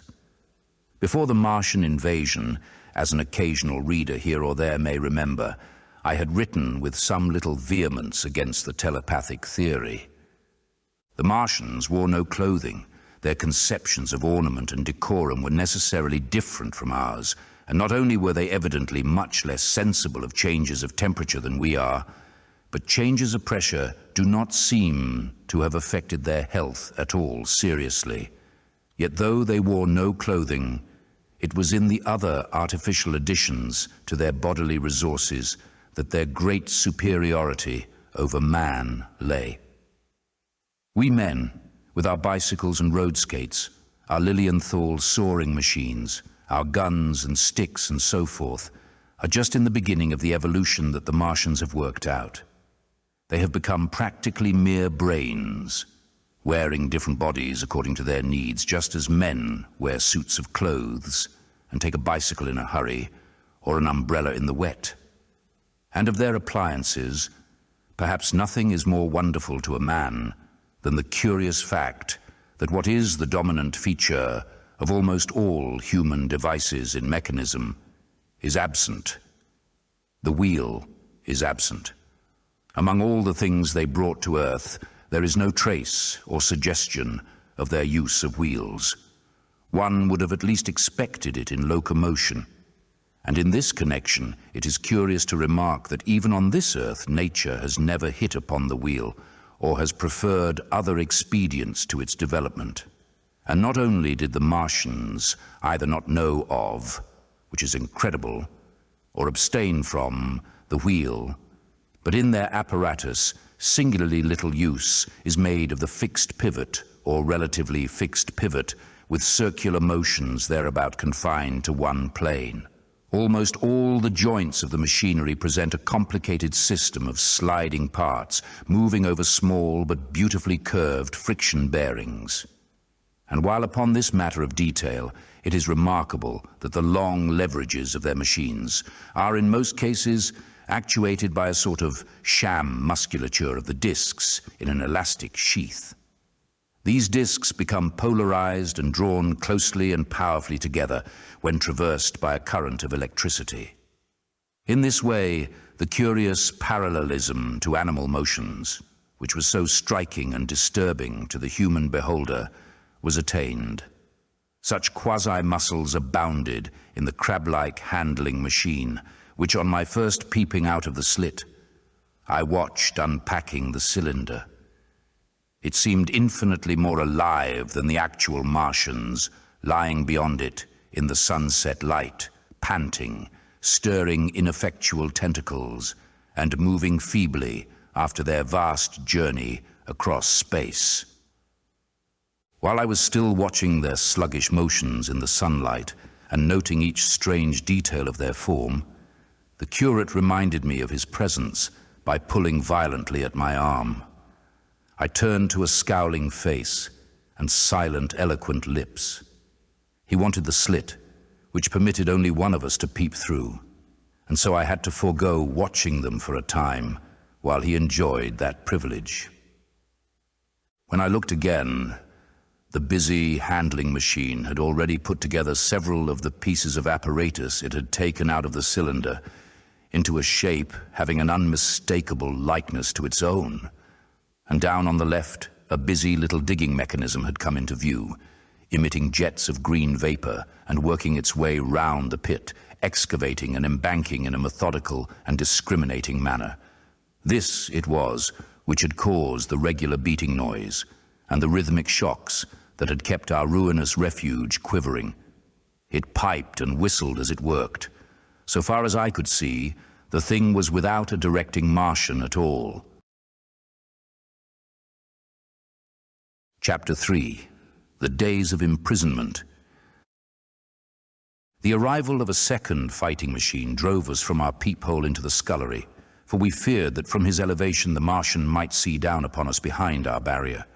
At a later date we began to feel less in danger of their eyes, for to an eye in the dazzle of the sunlight outside our refuge must have been blank blackness.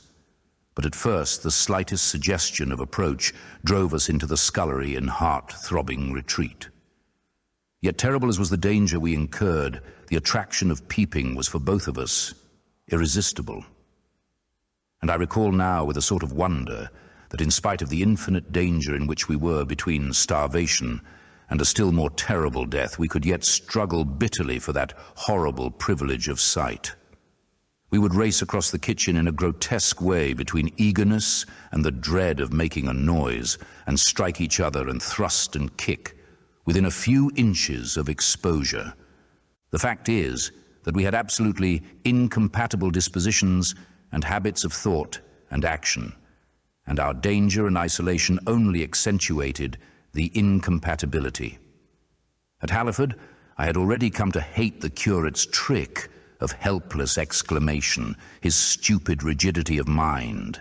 His endless muttering monologue vitiated every effort I made to think out a line of action and drove me at times, thus pent up and intensified, almost to the verge of craziness.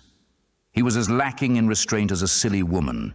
He would weep for hours together, and I verily believe that to the very end this spoiled child of life thought his weak tears in some way efficacious. And I would sit in the darkness, unable to keep my mind off him by reason of his importunities. He ate more than I did, and it was in vain I pointed out that our only chance of life was to stop in the house until the Martians had done with their pit, that in the long patience a time might presently come when we should need food. He ate and drank impulsively in heavy meals at long intervals. He slept little. As the days wore on, his utter carelessness of any consideration so intensified our distress and danger that I had, much as I loathed doing it, to resort to threats and at last to blows. That brought him to reason for a time. But he was one of those weak creatures, void of pride, timorous, anemic, hateful souls, full of shifty cunning, who face neither God nor man, who face not even themselves. It is disagreeable for me to recall and write these things, but I set them down that my story may lack nothing. Those who have escaped the dark and terrible aspects of life will find my brutality, my flash of rage in our final tragedy, easy enough to blame, for they know what is wrong as well as any, but not what is possible to tortured men. But those who have been under the shadow, who have gone down at last to elemental things, will have a wider charity. And while within we fought out our dark, dim contest of whispers, snatched food and drink, and gripping hands and blows, without, in the pitiless sunlight of that terrible June, was the strange wonder, the unfamiliar routine of the Martians in the pit. Let me return to those first new experiences of mine. After a long time, I ventured back to the peephole to find that the newcomers had been reinforced by the occupants of no fewer than 3 of the fighting machines. These last had brought with them certain fresh appliances that stood in an orderly manner about the cylinder. The second handling machine was now completed and was busied in serving one of the novel contrivances the big machine had brought. This was a body resembling a milk can in its general form, above which oscillated a pear-shaped receptacle, and from which a stream of white powder flowed into a circular basin below. The oscillatory motion was imparted to this by one tentacle of the handling machine. With two spatulate hands, the handling machine was digging out and flinging masses of clay into the pear-shaped receptacle above, while with another arm it periodically opened a door and removed rusty and blackened clinkers from the middle part of the machine. Another steely tentacle directed the powder from the basin along a ribbed channel towards some receiver that was hidden from me by the mound of bluish dust. From this unseen receiver, a little thread of green smoke rose vertically into the quiet air. As I looked, the handling machine, with a faint and musical clinking, extended telescopic fashion, a tentacle that had been a moment before a mere blunt projection, until its end was hidden behind the mound of clay.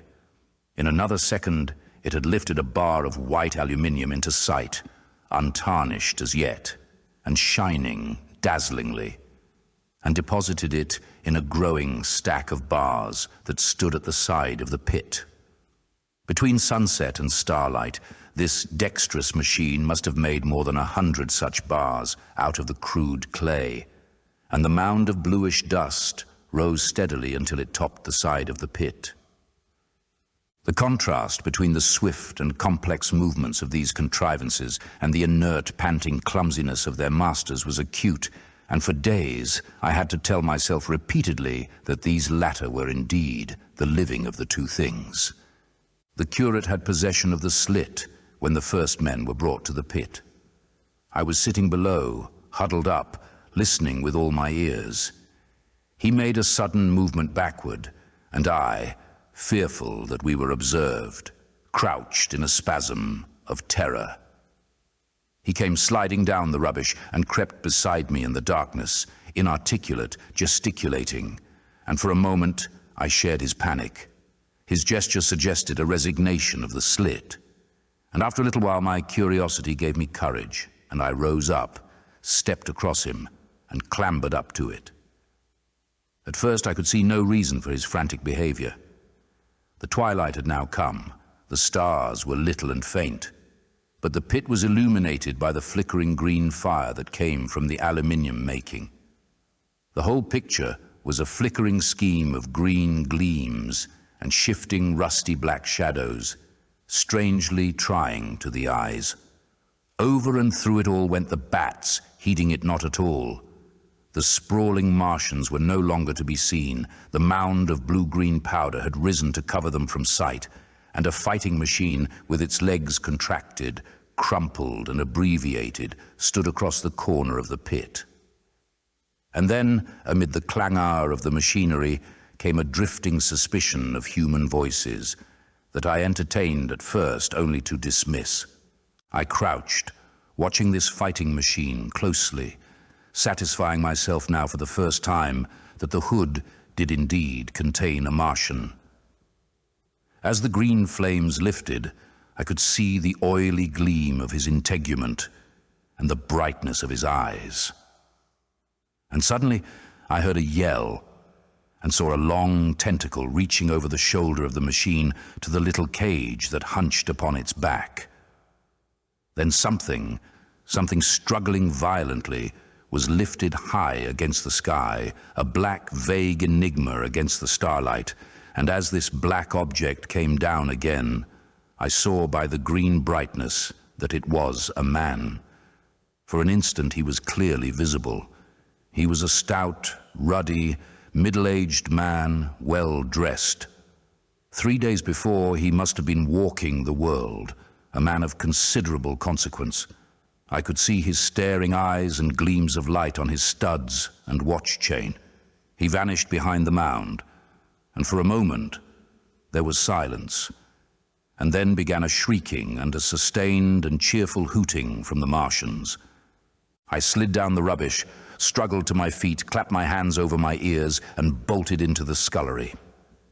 The curate, who had been crouching silently with his arms over his head, looked up as I passed, cried out quite loudly at my desertion of him, and came running after me.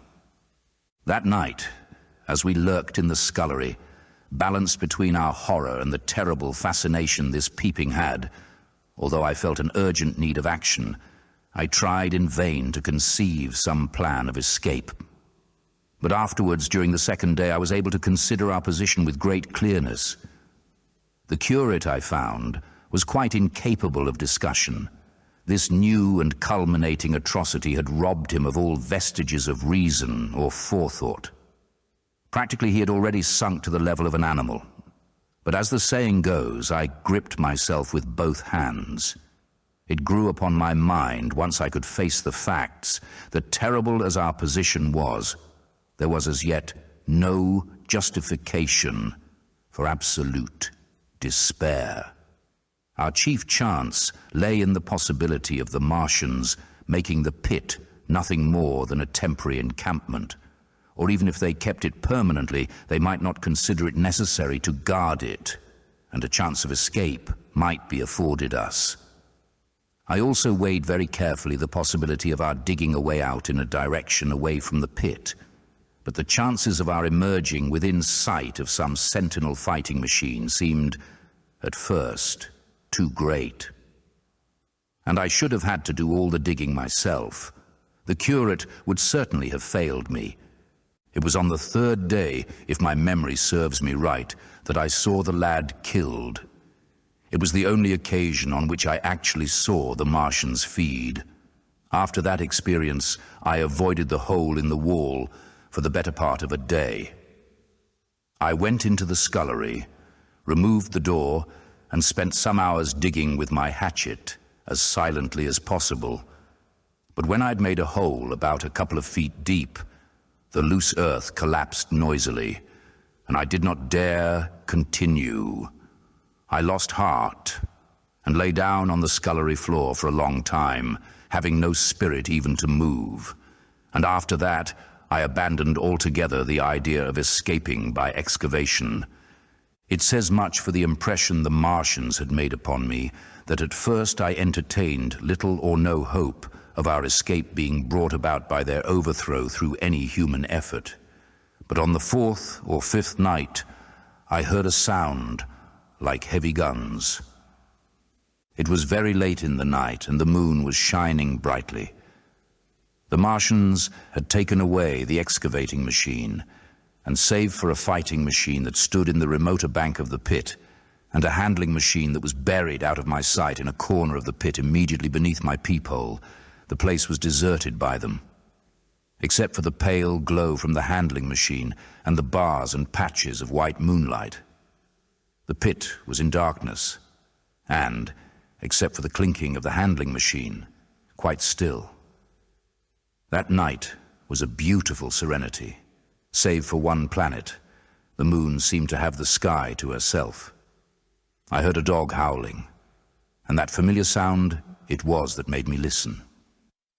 Then I heard quite distinctly a booming, exactly like the sound of great guns. 6 distinct reports I counted, and after a long interval, 6 again. And that was all.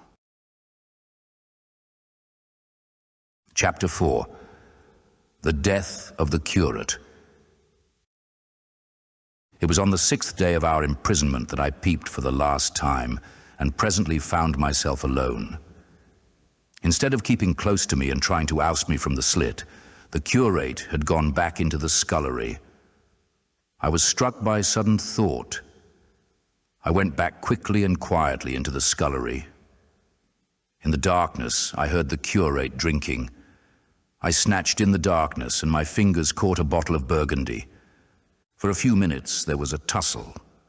The bottle struck the floor and broke, and I desisted and rose. We stood panting and threatening each other. In the end, I planted myself between him and the food and told him of my determination to begin a discipline.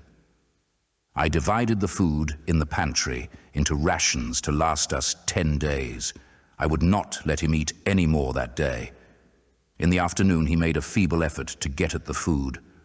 I had been dozing, but in an instant I was awake. All day and all night we sat face to face, I weary but resolute, and he weeping and complaining of his immediate hunger. It was, I know, a night and a day, but to me it seems now, an interminable length of time. And so our widened incompatibility ended at last in open conflict. For 2 vast days we struggled in undertones and wrestling contests. There were times when I beat and kicked him madly, times when I cajoled and persuaded him, and once I tried to bribe him with the last bottle of Burgundy, for there was a rainwater pump from which I could get water. But neither force nor kindness availed. He was indeed beyond reason. He would neither desist from his attacks on the food, nor from his noisy babbling to himself. The rudimentary precautions to keep our imprisonment endurable he would not observe. Slowly I began to realize the complete overthrow of his intelligence, to perceive that my sole companion in this close and sickly darkness was a man insane. From certain vague memories, I am inclined to think my own mind wandered at times. I had strange and hideous dreams whenever I slept. It sounds paradoxical, but I am inclined to think that the weakness and insanity of the curate warned me, braced me, and kept me a sane man. On the 8th day, he began to talk aloud instead of whispering, and nothing I could do would moderate his speech. "It is just, O God," he would say over and over again. "It is just. On me and mine be the punishment laid. We have sinned, we have fallen short. There was poverty, sorrow. The poor were trodden in the dust, and I held my peace. I preached acceptable folly. My God, what folly, when I should have stood up, though I died for it, and called upon them to repent, repent. Oppressors of the poor and needy, the winepress of God." Then he would suddenly revert to the matter of the food I withheld from him, praying, begging, weeping, at last threatening. He began to raise his voice. I prayed him not to. He perceived a hold on me. He threatened he would shout and bring the Martians upon us. For a time that scared me, but any concession would have shortened our chance of escape beyond estimating. I defied him, although I felt no assurance that he might not do this thing. But that day, at any rate, he did not. He talked with his voice rising slowly through the greater part of the 8th and 9th days. Threats, entreaties, mingled with a torrent of half-sane and always frothy repentance for his vacant sham of God's service, such as made me pity him. Then he slept a while and began again with renewed strength, so loudly that I must needs make him desist.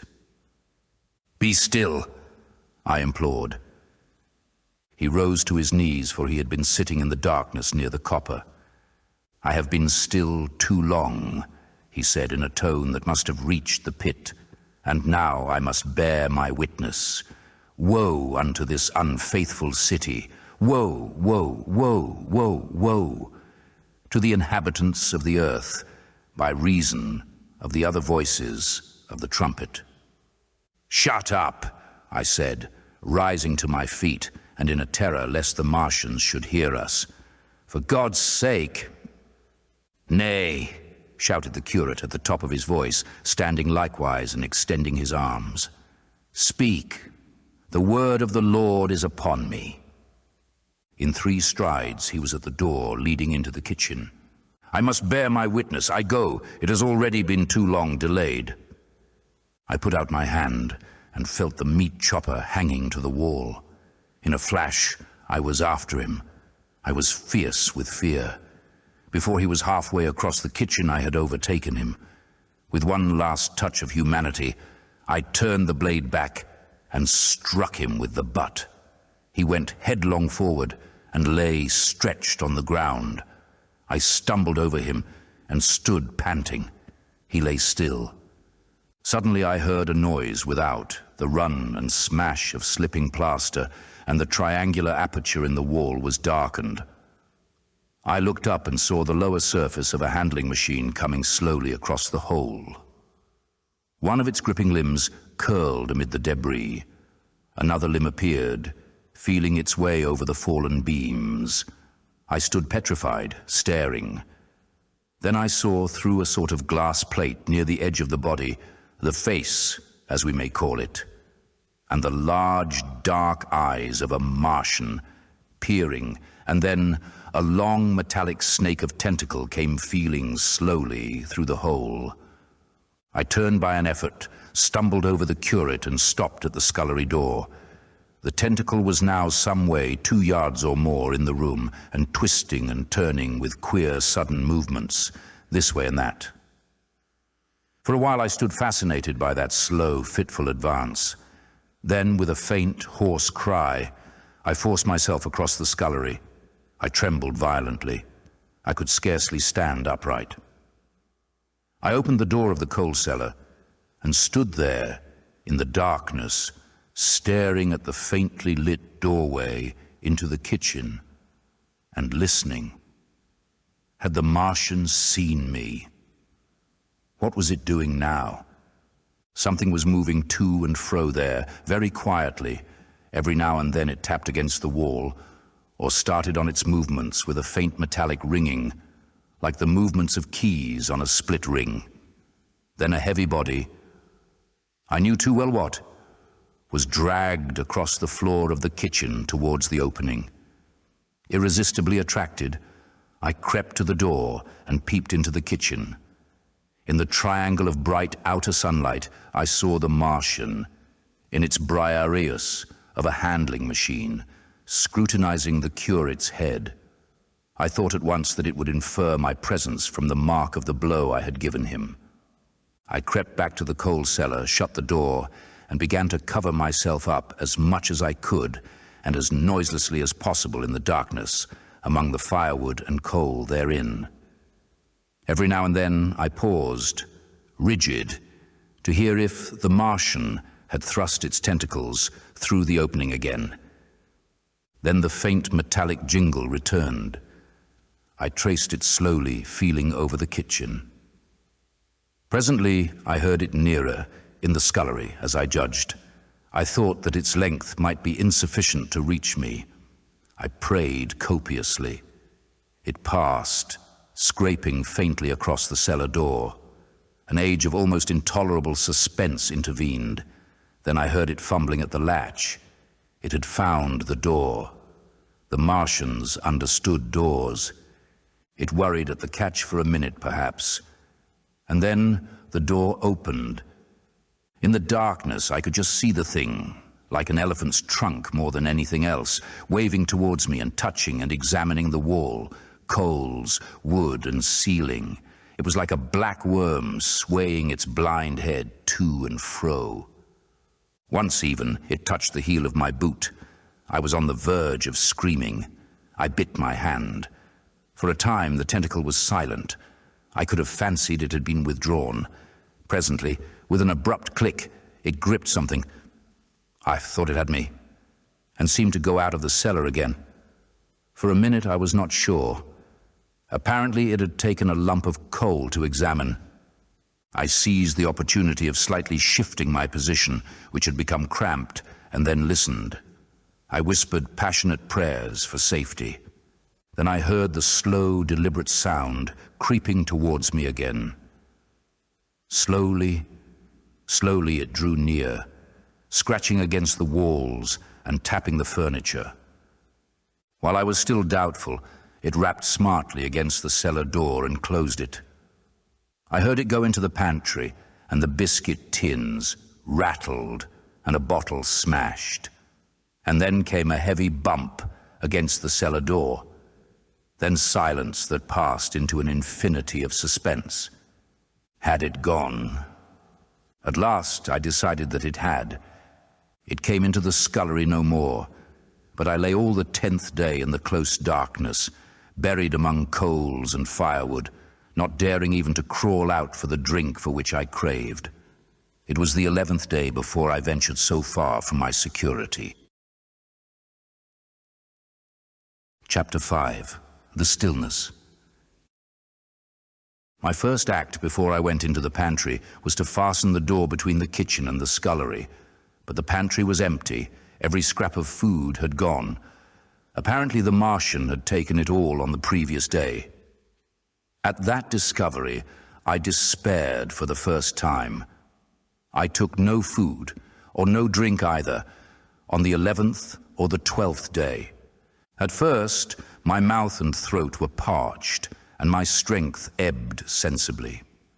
I sat about in the darkness of the scullery, in a state of despondent wretchedness. My mind ran on eating. I thought I'd become deaf, for the noises of movement I'd been accustomed to hear from the pit had ceased absolutely. I did not feel strong enough to crawl noiselessly to the peephole, or I would have gone there. On the 12th day, my throat was so painful that, taking the chance of alarming the Martians, I attacked the creaking rainwater pump that stood by the sink and got a couple of glassfuls of blackened and tainted rainwater. I was greatly refreshed by this, and emboldened by the fact that no inquiring tentacle followed the noise of my pumping. During these days, in a rambling, inconclusive way, I thought much of the curate and of the manner of his death.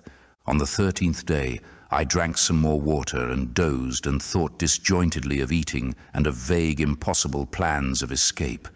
Whenever I dozed, I dreamt of horrible phantasms, of the death of the curate, or of sumptuous dinners.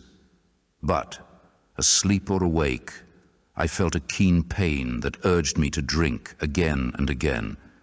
The light that came into the scullery was no longer grey, but red. To my disordered imagination, it seemed the colour of blood. On the 14th day, I went into the kitchen, and I was surprised to find that the fronds of the red weed had grown right across the hole in the wall, turning the half-light of the place into a crimson-coloured obscurity. It was early on the 15th day that I heard a curious, familiar sequence of sounds in the kitchen, and listening, identified it as the snuffing and scratching of a dog.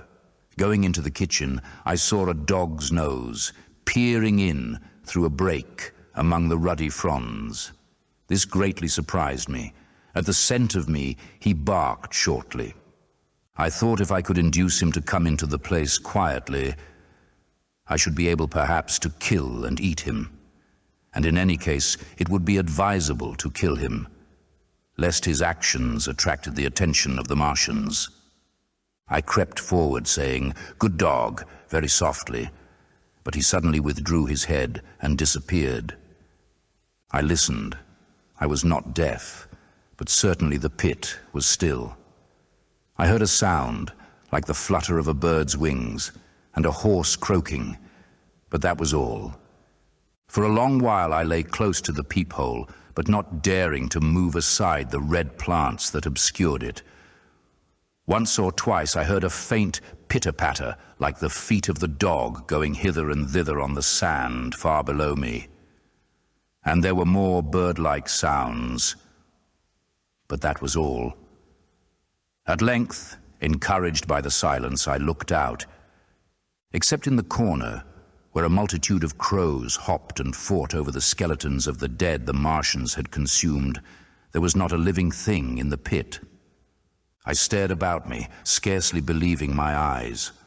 All the machinery had gone, save for the big mound of greyish-blue powder in one corner, certain bars of aluminium in another, the black birds and the skeletons of the killed. The place was merely an empty circular pit in the sand. Slowly I thrust myself out through the red weed and stood upon the mound of rubble. I could see in any direction save behind me to the north, and neither Martians nor sign of Martians were to be seen.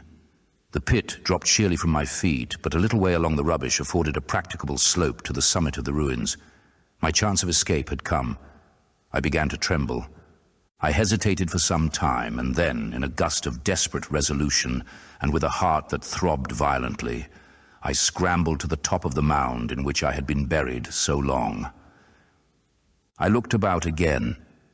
To the northward, too, no Martian was visible.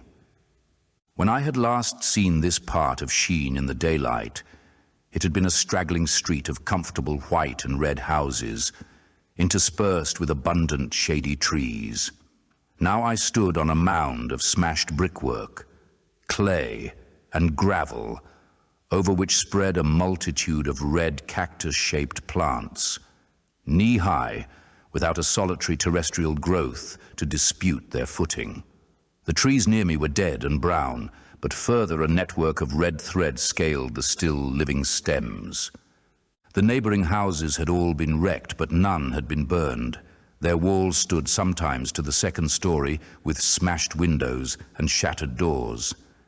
The red weed grew tumultuously in their roofless rooms. Below me was the great pit, with the crows struggling for its refuse. A number of other birds hopped about among the ruins. Far away, I saw a gaunt cat slink crouchingly along a wall, but traces of men there were none. The day seemed, by contrast with my recent confinement, dazzlingly bright, the sky a glowing blue.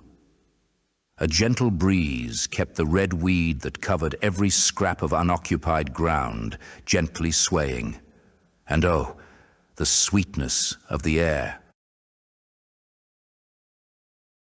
Chapter 6. The Work of 15 Days. For some time, I stood tottering on the mound regardless of my safety. Within that noisome den from which I had emerged, I had thought with a narrow intensity only of our immediate security. I had not realized what had been happening to the world, had not anticipated this startling vision of unfamiliar things. I had expected to see Sheen in ruins. I found about me the landscape, weird and lurid, of another planet. For that moment, I touched an emotion beyond the common range of men, yet one that the poor brutes we dominate know only too well. I felt as a rabbit might feel returning to his burrow and suddenly confronted by the work of a dozen busy navvies digging the foundations of a house.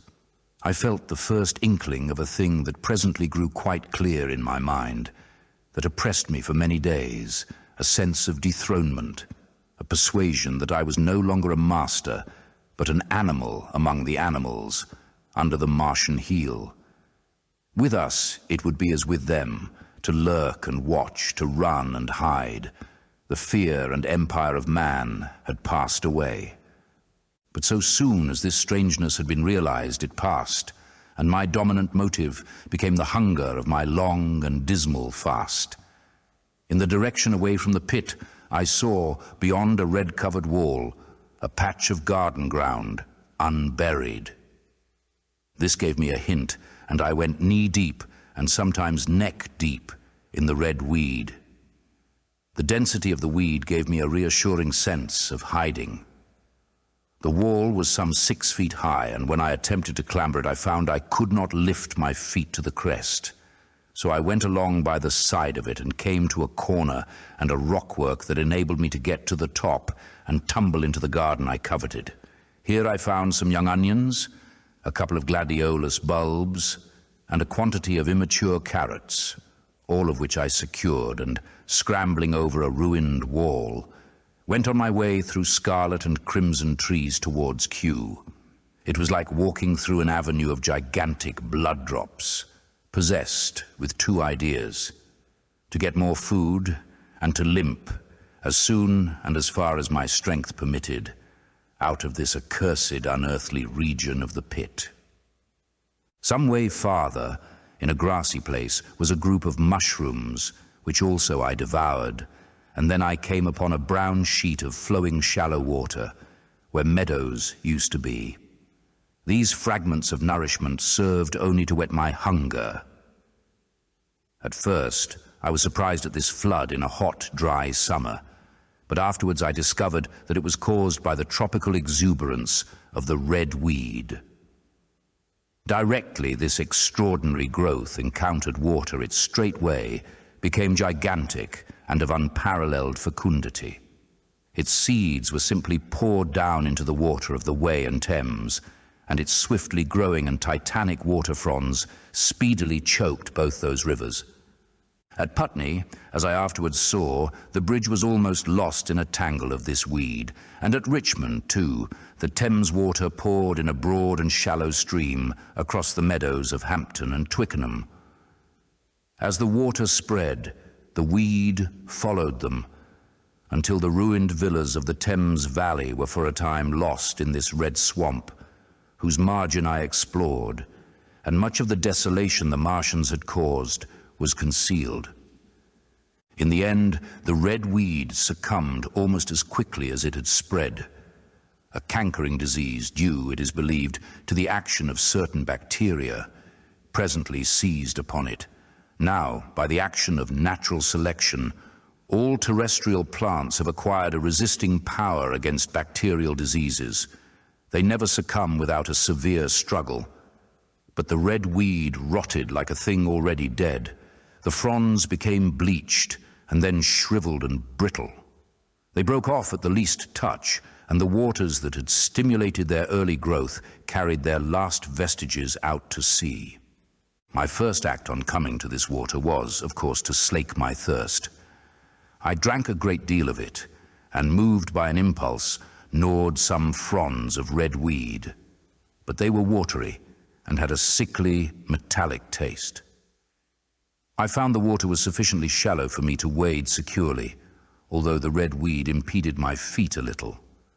But the flood evidently got deeper towards the river, and I turned back to Mortlake. I managed to make out the road by means of occasional ruins of its villas and fences and lamps, and so presently I got out of this spate and made my way to the hill going up towards Roehampton, and came out on Putney Common. Here the scenery changed from the strange and unfamiliar to the wreckage of the familiar. Patches of ground exhibited the devastation of a cyclone, and in a few score yards I would come upon perfectly undisturbed spaces. Houses, with their blinds trimly drawn and doors closed, as if they had been left for a day by the owners, or as if their inhabitants slept within. The red weed was less abundant. The tall trees along the lane were free from the red creeper. I hunted for food among the trees, finding nothing, and I also raided a couple of silent houses, but they had already been broken into and ransacked. I rested for the remainder of the daylight in a shrubbery, being, in my enfeebled condition, too fatigued to push on. All this time I saw no human beings and no signs of the Martians. I encountered a couple of hungry-looking dogs, but both hurried circuitously away from the advances I made them.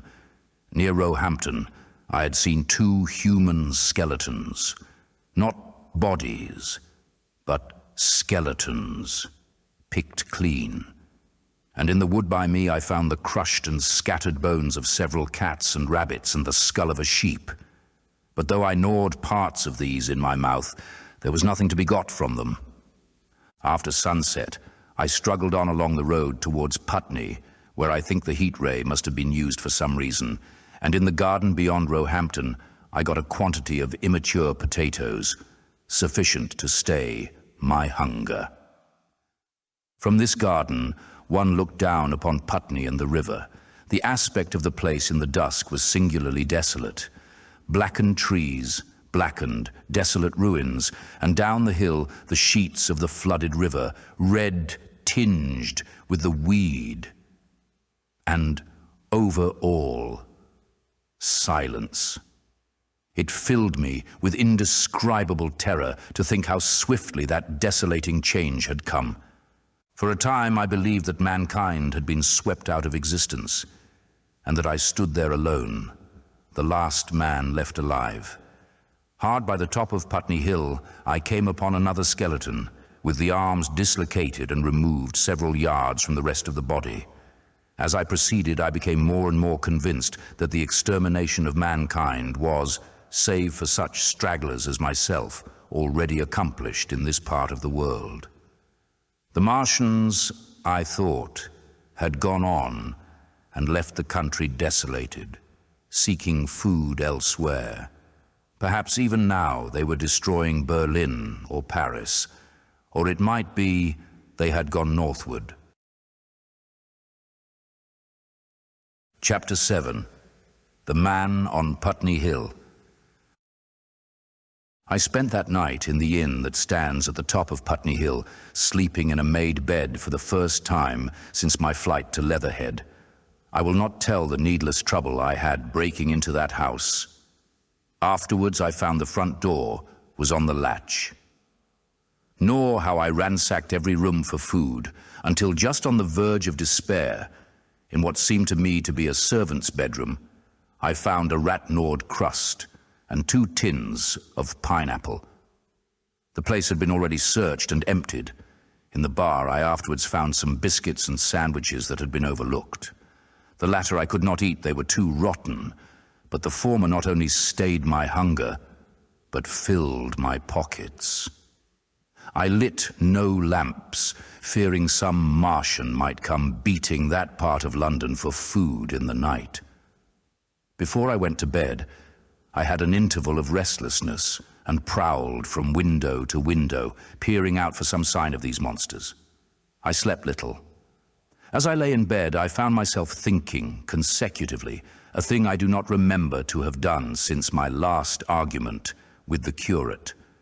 During all the intervening time, my mental condition had been a hurrying succession of vague emotional states or a sort of stupid receptivity. But in the night, my brain, reinforced, I suppose, by the food I had eaten, grew clear again, and I thought, 3 things struggled for possession of my mind: the killing of the curate, the whereabouts of the Martians, and the possible fate of my wife. The former gave me no sensation of horror or remorse to recall. I saw it simply as a thing done, a memory infinitely disagreeable but quite without the quality of remorse. I saw myself then, as I see myself now, driven step by step towards that hasty blow, the creature of a sequence of accidents leading inevitably to that. I felt no condemnation, yet the memory, static, unprogressive, haunted me. In the silence of the night, with that sense of the nearness of God that sometimes comes into the stillness and the darkness, I stood my trial, my only trial, for that moment of wrath and fear. I retraced every step of our conversation from the moment when I'd found him crouching beside me, heedless of my thirst, and pointing to the fire and smoke that streamed up from the ruins of Weybridge. We had been incapable of cooperation. Grim chance had taken no heed of that. Had I foreseen, I should have left him at Halliford, but I did not foresee. And crime is to foresee and do. And I set this down as I have set all this story down as it was. There were no witnesses. All these things I might have concealed, but I set it down, and the reader must form his judgment as he will. And when, by an effort, I had set aside that picture of a prostrate body, I faced the problem of the Martians and the fate of my wife. For the former I had no data. I could imagine 100 things. And so, unhappily, I could for the latter. And suddenly, that night became terrible. I found myself sitting up in bed staring at the dark. I found myself praying that the heat ray might have suddenly and painlessly struck her out of being. Since the night of my return from Leatherhead, I had not prayed. I had uttered prayers, fetish prayers, had prayed as heathens mutter charms when I was in extremity. But now I prayed indeed, pleading steadfastly and sanely, face to face with the darkness of God. Strange night, strangest in this, that so soon as dawn had come, I, who had talked with God, crept out of the house like a rat leaving its hiding place, a creature scarcely larger, an inferior animal, a thing that for any passing whim of our masters might be hunted and killed. Perhaps they also prayed confidently to God. Surely, if we have learned nothing else, this war has taught us pity. Pity for those witless souls that suffer our dominion. The morning was bright and fine, and the eastern sky glowed pink and was fretted with little golden clouds. In the road that runs from the top of Putney Hill to Wimbledon was a number of poor vestiges of the panic torrent that must have poured Londonward on the Sunday night after the fighting began. There was a little two-wheeled cart inscribed with the name of Thomas Lobb, greengrocer, New Malden, with a smashed wheel and an abandoned tin trunk. There was a straw hat trampled into the now hardened mud, and at the top of West Hill a lot of blood-stained glass about the overturned water trough.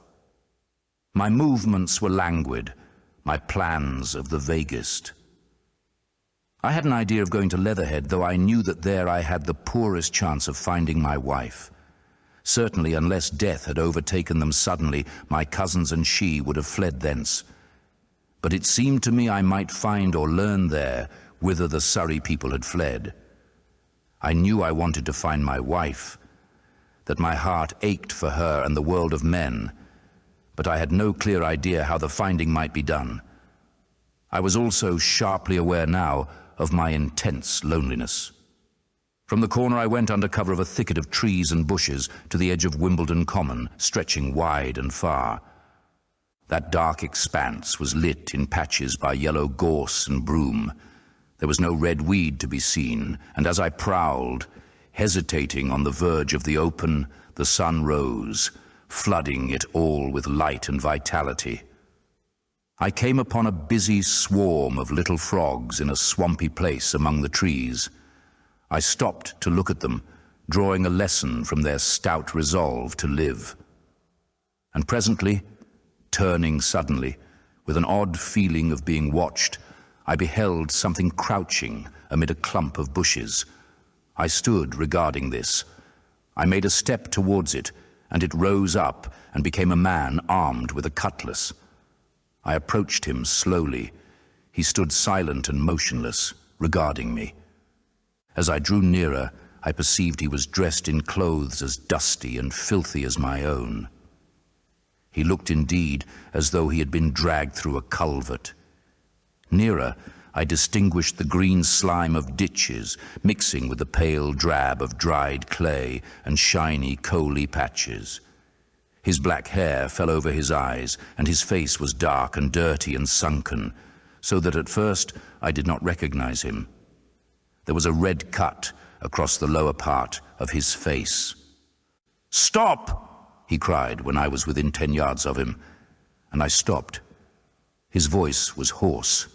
"Where do you come from?" he said. I thought, surveying him. "I come from Mortlake," I said. "I was buried near the pit the Martians made about their cylinder. I have worked my way out and escaped." "There is no food about here," he said.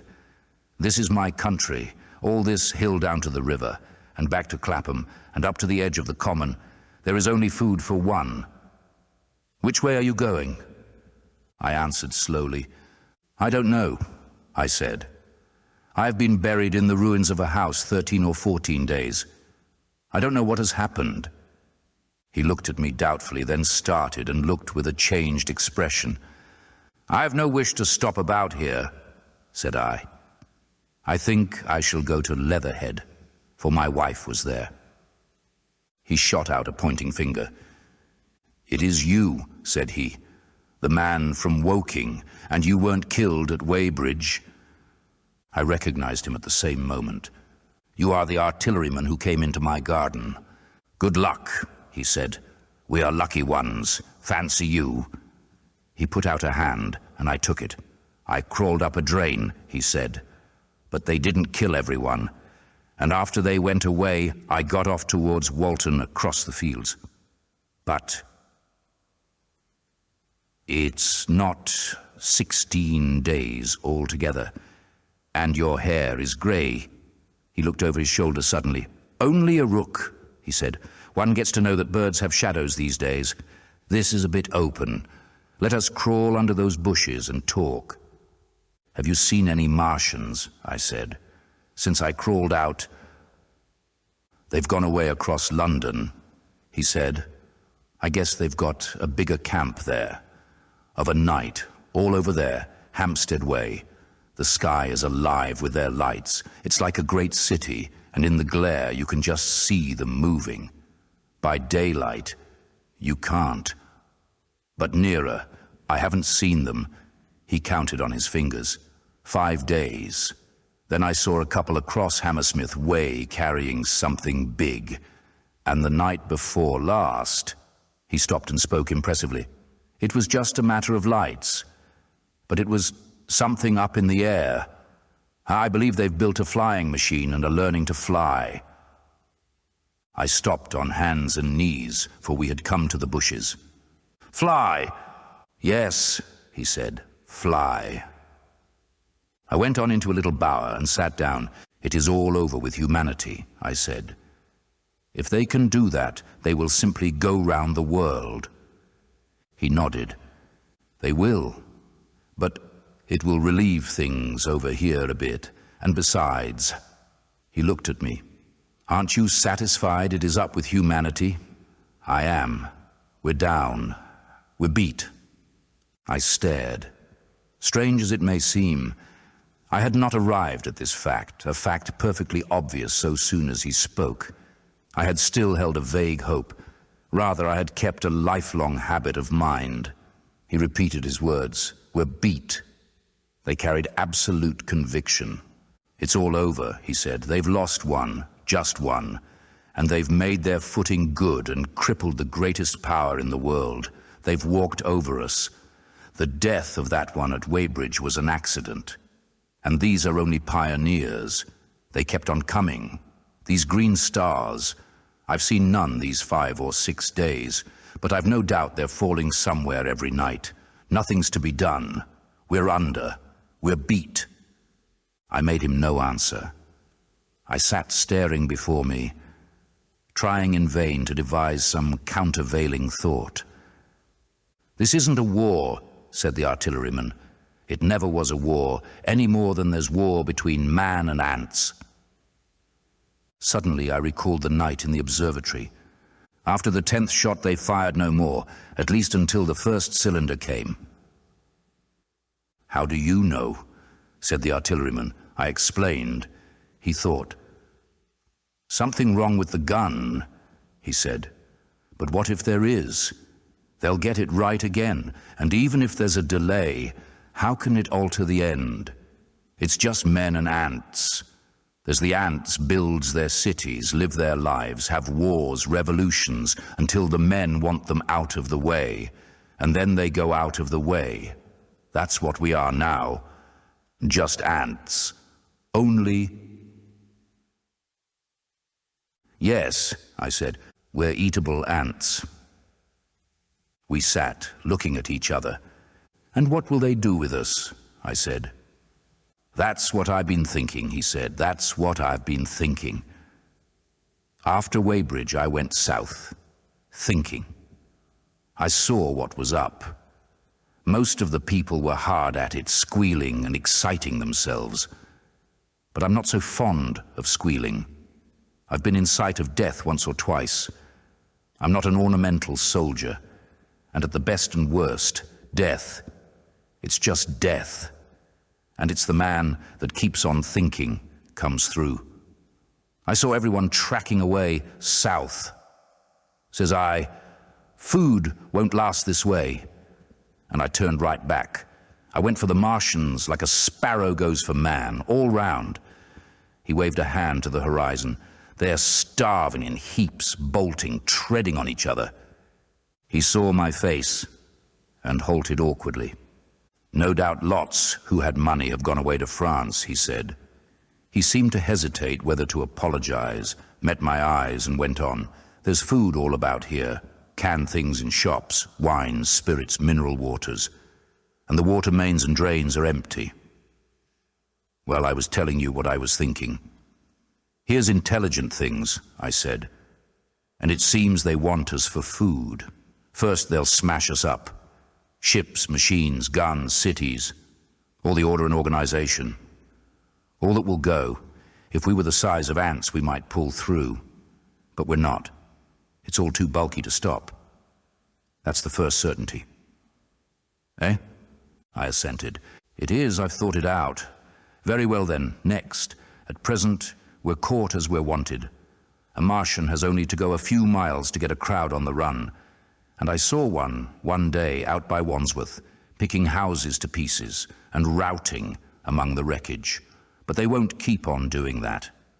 So soon as they've settled all our guns and ships and smashed our railways and done all the things they are doing over there, they will begin catching us systematic, picking the best and storing us in cages and things. That's what they will start doing in a bit.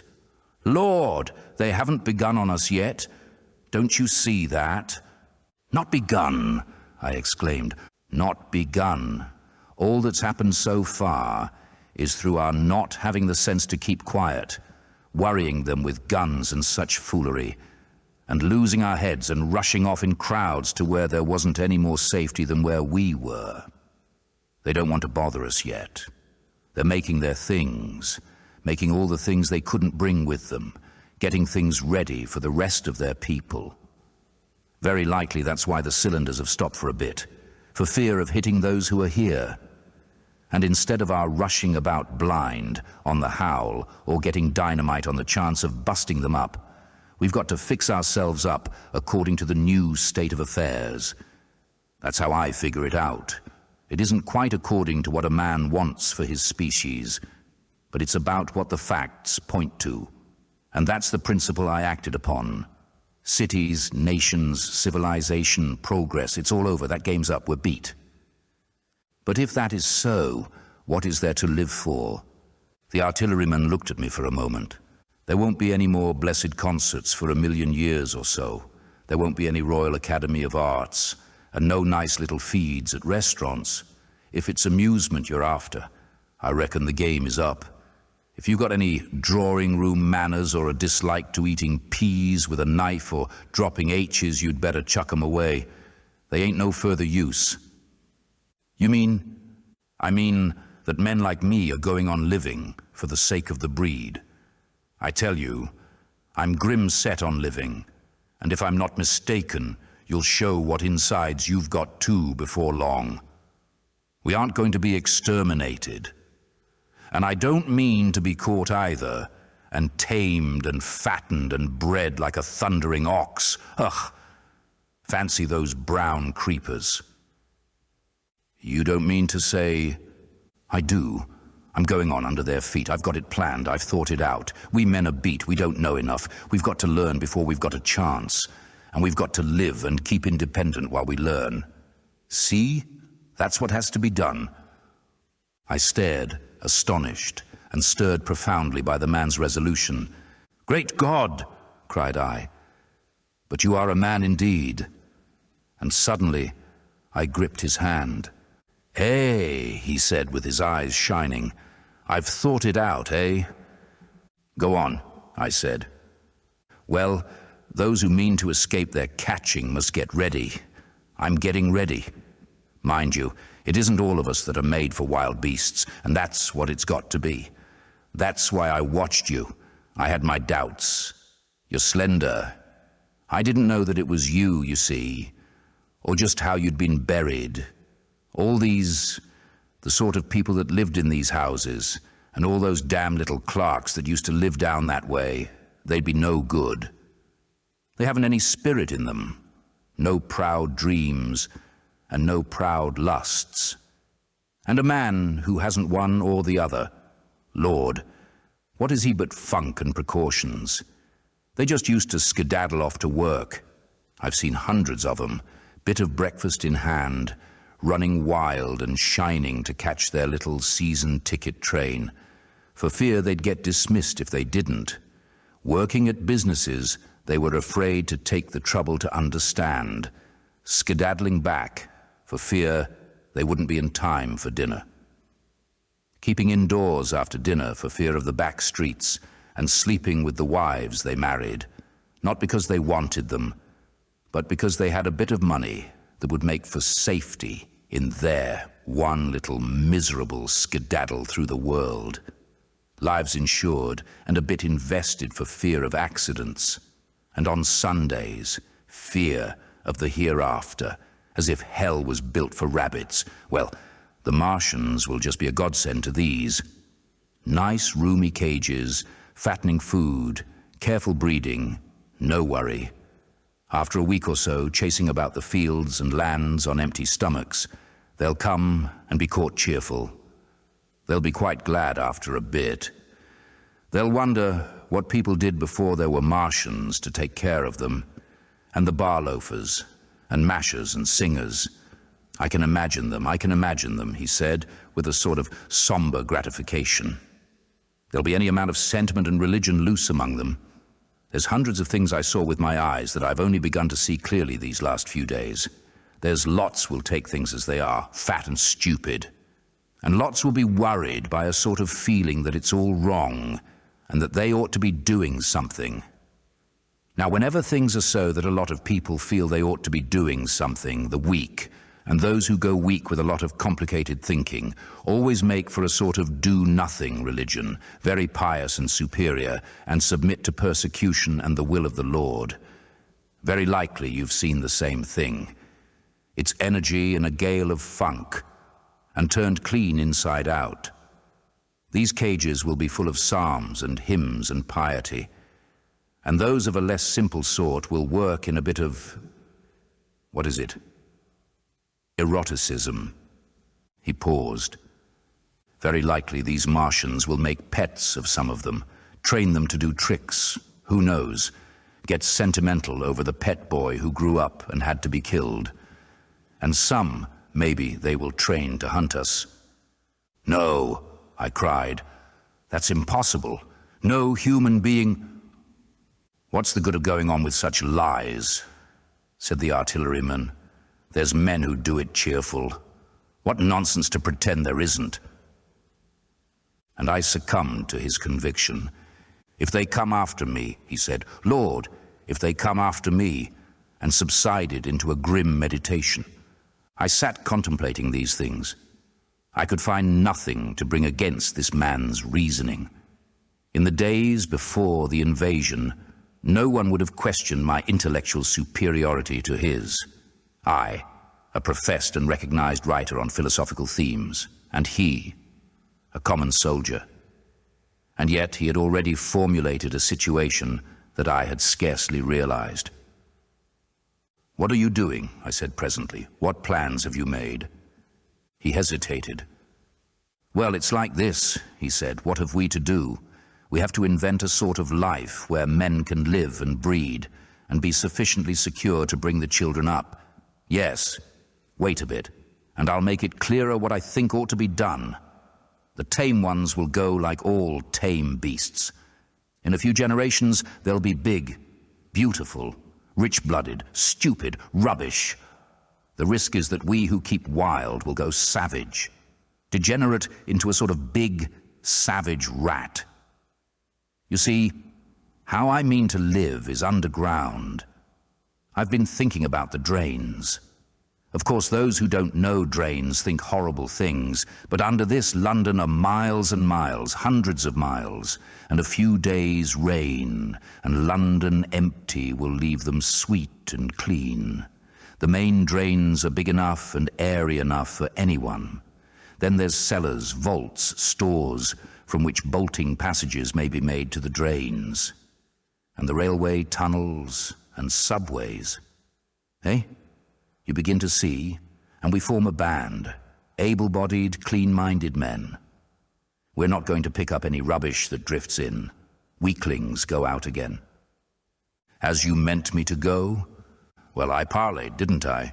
We won't quarrel about that. Go on. Those who stop obey orders. Able-bodied, clean-minded women we want also, mothers and teachers. No lackadaisical ladies, no blasted rolling eyes. We can't have any weak or silly. Life is real again, and the useless and cumbersome and mischievous have to die. They ought to die. They ought to be willing to die. It's a sort of disloyalty, after all, to live and taint the race. And they can't be happy. Moreover, dying's none so dreadful. It's the funking makes it bad. And in all those places we shall gather. Our district will be London, and we may even be able to keep a watch and run about in the open when the Martians keep away. Play cricket, perhaps. That's how we shall save the race.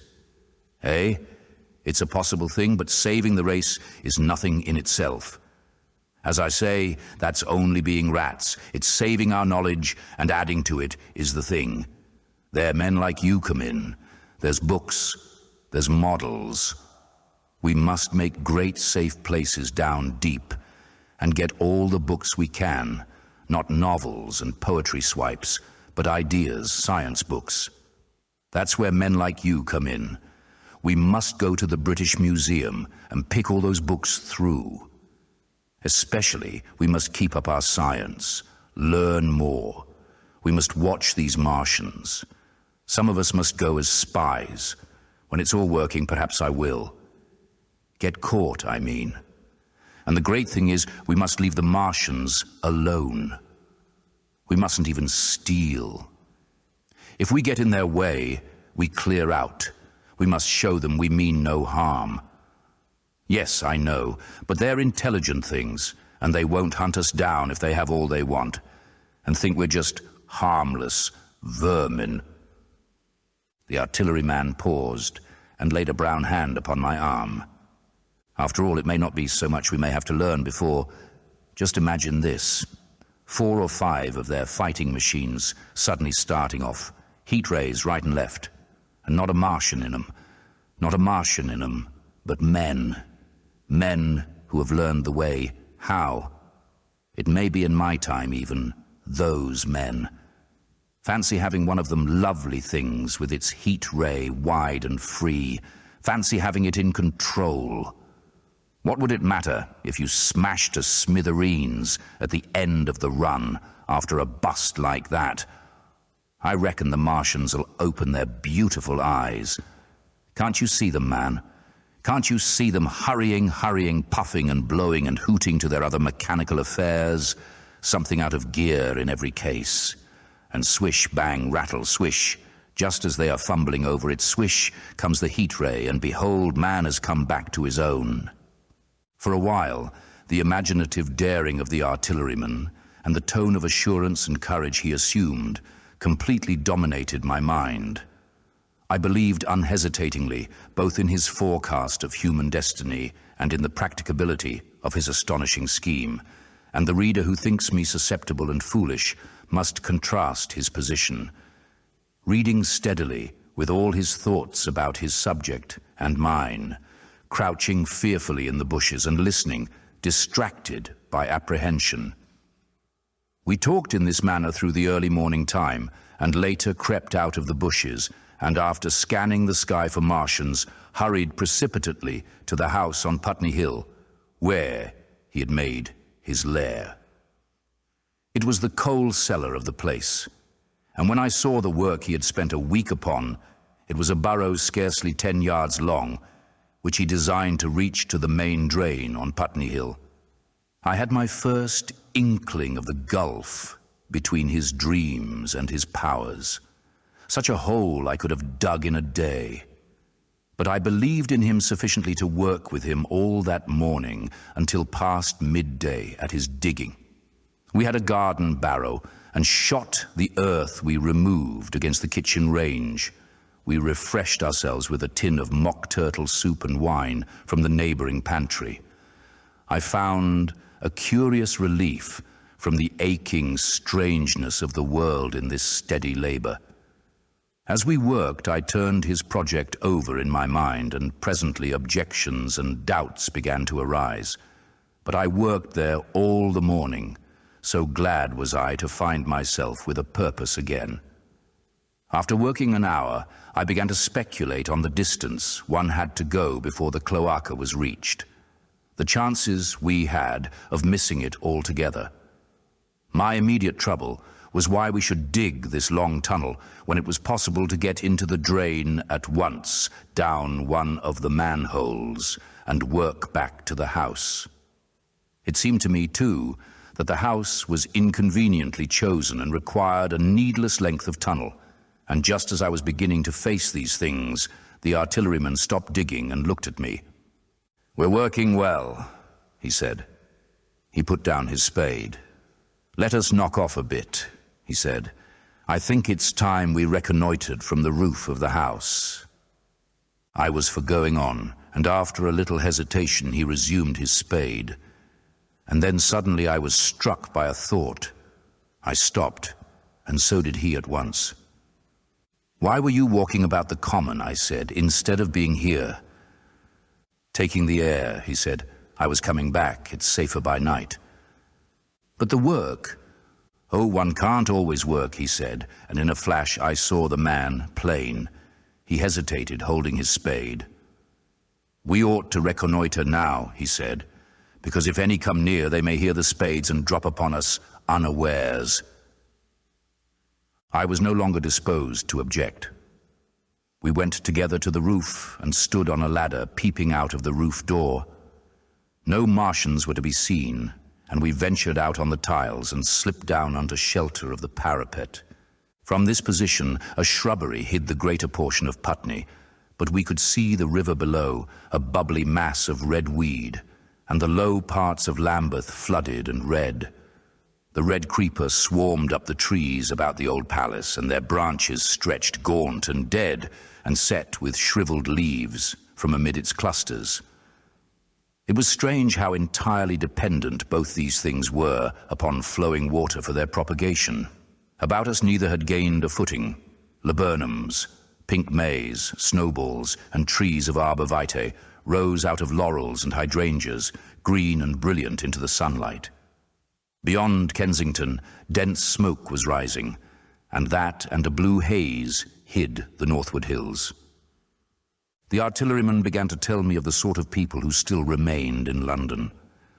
"One night last week," he said, "some fools got the electric light in order, and there was all Regent Street and the circus ablaze, crowded with painted and ragged drunkards, men and women, dancing and shouting till dawn. A man who was there told me, and as the day came, they became aware of a fighting machine standing nearby the Langham and looking down at them. Heaven knows how long he had been there. It must have given some of them a nasty turn.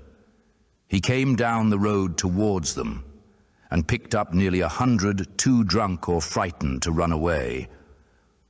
Grotesque gleam of a time no history will ever fully describe. From that, in answer to my questions, he came round to his grandiose plans again. He grew enthusiastic. He talked so eloquently of the possibility of capturing a fighting machine that I more than half believed in him again. But now that I was beginning to understand something of his quality, I could divine the stress he laid on doing nothing precipitately. And I noted that now there was no question that he personally was to capture and fight the great machine. After a time, we went down to the cellar. Neither of us seemed disposed to resume digging, and when he suggested a meal, I was nothing loath.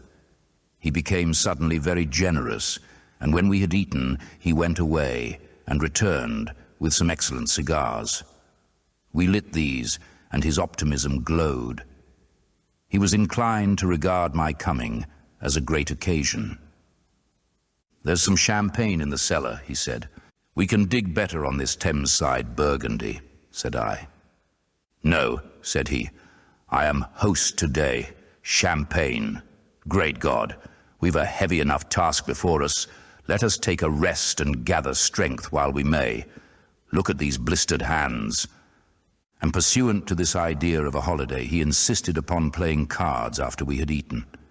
He taught me euchre, and after dividing London between us, I taking the northern side and he the southern, we played for parish points. Grotesque and foolish as this will seem to the sober reader, it is absolutely true, and what is more remarkable, I found the card game and several others we played extremely interesting. Strange mind of man. That, with our species upon the edge of extermination or appalling degradation, with no clear prospect before us, but the chance of a horrible death, we could sit, following the chance of this painted pasteboard and playing the joker with vivid delight. Afterwards he taught me poker, and I beat him at 3 tough chess games. When dark came, we decided to take the risk and lit a lamp. After an interminable string of games, we supped, and the artilleryman finished the champagne. We went on smoking the cigars. He was no longer the energetic regenerator of his species I had encountered in the morning. He was still optimistic, but it was a less kinetic, a more thoughtful optimism. I remember he wound up with my health, proposed in a speech of small variety and considerable intermittence. I took a cigar and went upstairs to look at the lights of which he had spoken that blazed so greenly along the Highgate hills. At first I stared unintelligently across the London Valley. The northern hills were shrouded in darkness. The fires near Kensington glowed redly, and now and then an orange-red tongue of flame flashed up and vanished in the deep blue night. All the rest of London was black. Then, nearer, I perceived a strange light, a pale violet-purple fluorescent glow, quivering under the night breeze. For a space, I could not understand it, and then I knew that it must be the red weed from which this faint irradiation proceeded. With that realization, my dormant sense of wonder, my sense of the proportion of things, awoke again. I glanced from that to Mars, red and clear, glowing high in the west, and then gazed long and earnestly at the darkness of Hampstead and Highgate. I remained a very long time upon the roof, wondering at the grotesque changes of the day. I recalled my mental states from the midnight prayer to the foolish card-playing. I had a violent revulsion of feeling. I remember I flung away the cigar with a certain wasteful symbolism. My folly came to me with glaring exaggeration. I seemed a traitor to my wife and to my kind. I was filled with remorse. I resolved to leave this strange, undisciplined dreamer of great things to his drink and gluttony, and to go on into London. There, it seemed to me, I had the best chance of learning what the Martians and my fellow men were doing. I was still upon the roof when the late moon rose. Chapter 8. Dead London. After I'd parted from the artilleryman, I went down the hill and by the high street across the bridge to Fulham. The red weed was tumultuous at that time and nearly choked the bridge roadway, but its fronds were already whitened in patches by the spreading disease that presently removed it so swiftly. At the corner of the lane that runs to Putney Bridge Station, I found a man lying. He was as black as a sweep with the black dust, alive, but helplessly and speechlessly drunk. I could get nothing from him but curses and furious lunges at my head. I think I should have stayed by him but for the brutal expression of his face. There was black dust along the roadway, from the bridge onwards, and it grew thicker in Fulham. The streets were horribly quiet. I got food, sour, hard and mouldy, but quite eatable, in a baker's shop here. Some way towards Walham Green, the streets became clear of powder, and I passed a white terrace of houses on fire. The noise of the burning was an absolute relief. Going on towards Brompton, the streets were quiet again. Here I came once more upon the black powder in the streets and upon dead bodies. I saw altogether about a dozen in the length of the Fulham Road. They had been dead many days, so that I hurried quickly past them. The black powder covered them over and softened their outlines. One or two had been disturbed by dogs. Where there was no black powder, it was curiously like a Sunday in the city, with the closed shops, the houses locked up and the blinds drawn, the desertion and the stillness. In some places, plunderers had been at work, but rarely at other than the provision and wine shops. A jeweller's window had been broken open in one place, but apparently the thief had been disturbed, and a number of gold chains and a watch lay scattered on the pavement. I did not trouble to touch them. Farther on was a tattered woman in a heap on a doorstep. The hand that hung over her knee was gashed and bled down her rusty brown dress, and a smashed magnum of champagne formed a pool across the pavement. She seemed asleep, but she was dead. The farther I penetrated into London, the profounder grew the stillness. But it was not so much the stillness of death.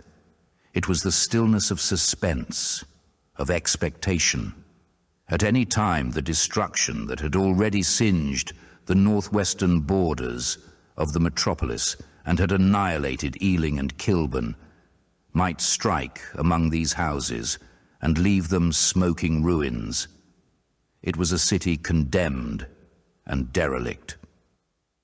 In South Kensington, the streets were clear of dead and of black powder. It was near South Kensington that I first heard the howling.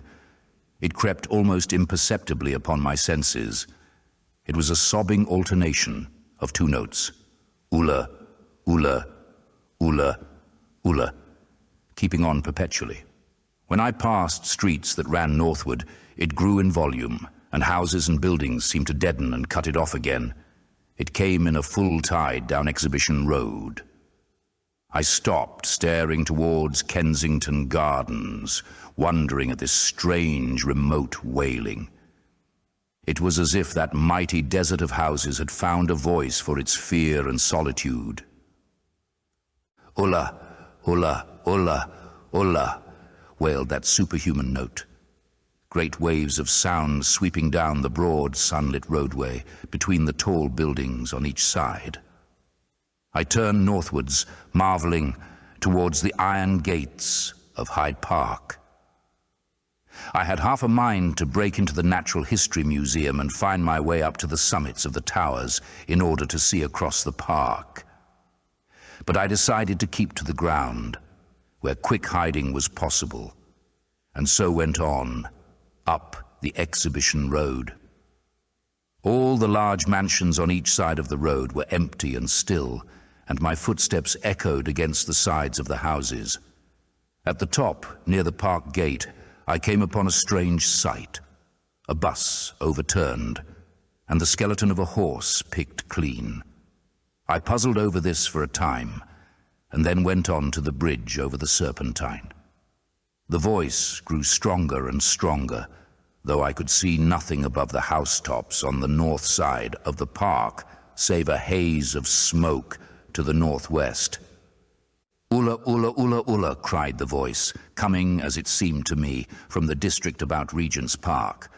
The desolating cry worked upon my mind. The mood that had sustained me passed. The wailing took possession of me. I found I was intensely weary, footsore, and now again hungry and thirsty.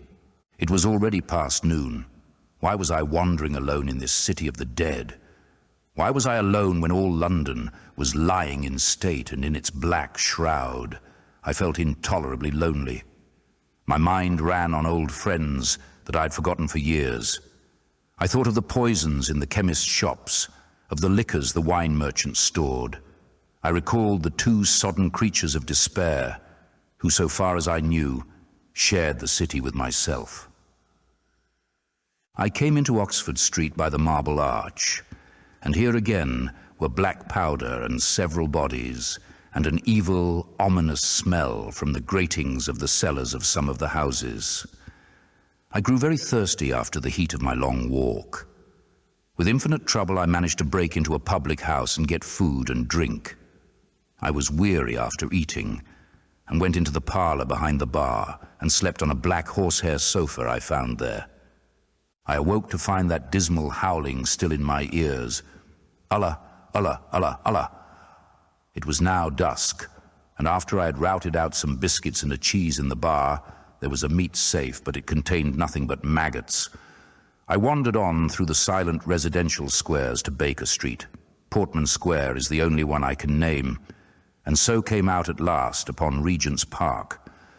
And as I emerged from the top of Baker Street, I saw far away over the trees, in the clearness of the sunset, the hood of the Martian giant from which this howling proceeded. I was not terrified. I came upon him as if it were a matter of course. I watched him for some time, but he did not move. He appeared to be standing and yelling, for no reason that I could discover. I tried to formulate a plan of action. That perpetual sound of oola, oola, oola, oola confused my mind. Perhaps I was too tired to be very fearful. Certainly I was more curious to know the reason of this monotonous crying than afraid.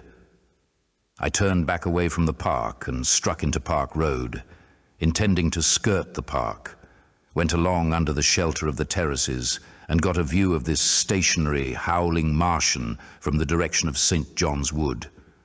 A couple of 100 yards out of Baker Street, I heard a yelping chorus and saw first a dog with a piece of putrescent red meat in his jaws coming headlong towards me, and then a pack of starving mongrels in pursuit of him. He made a wide curve to avoid me, as though he feared I might prove a fresh competitor. As the yelping died away down the silent road, the wailing sound of oola, oola, oola, oola reasserted itself. I came upon the wrecked handling machine halfway to St. John's Wood Station. At first, I thought a house had fallen across the road. It was only as I clambered among the ruins that I saw, with a start, this mechanical Samson lying, with its tentacles bent and smashed and twisted among the ruins it had made. The forepart was shattered. It seemed as if it had driven blindly straight at the house and had been overwhelmed in its overthrow. It seemed to me then that this might have happened by a handling machine escaping from the guidance of its Martian. I could not clamber among the ruins to see it, and the twilight was now so far advanced that the blood with which its seat was smeared and the gnawed gristle of the Martian that the dogs had left were invisible to me. Wondering still more at all that I had seen, I pushed on towards Primrose Hill. Far away through a gap in the trees, I saw a second Martian as motionless as the first, standing in the park towards the zoological gardens, and silent. A little beyond the ruins, about the smashed handling machine, I came upon the red weed again and found the Regent's Canal, a spongy mass of dark red vegetation. As I crossed the bridge, the sound of ulla, ulla, ulla, ulla ceased. It was, as it were, cut off. The silence came like a thunderclap. The dusky houses about me stood faint and tall and dim. The trees towards the park were growing black. All about me the red weed clambered among the ruins, writhing to get above me in the dimness. Night, the mother of fear and mystery, was coming upon me. But while that voice sounded, the solitude, the desolation, had been endurable. By virtue of it, London had still seemed alive, and the sense of life about me had upheld me. Then suddenly a change, the passing of something I knew not what, and then a stillness that could be felt. Nothing but this gaunt quiet. London about me gazed at me spectrally. The windows in the white houses were like the eye sockets of skulls. About me, my imagination found 1,000 noiseless enemies moving. Terror seized me, a horror of my temerity. In front of me, the road became pitchy black as though it was tarred, and I saw a contorted shape lying across the pathway. I could not bring myself to go on. I turned down St. John's Wood Road and ran headlong from this unendurable stillness towards Kilburn.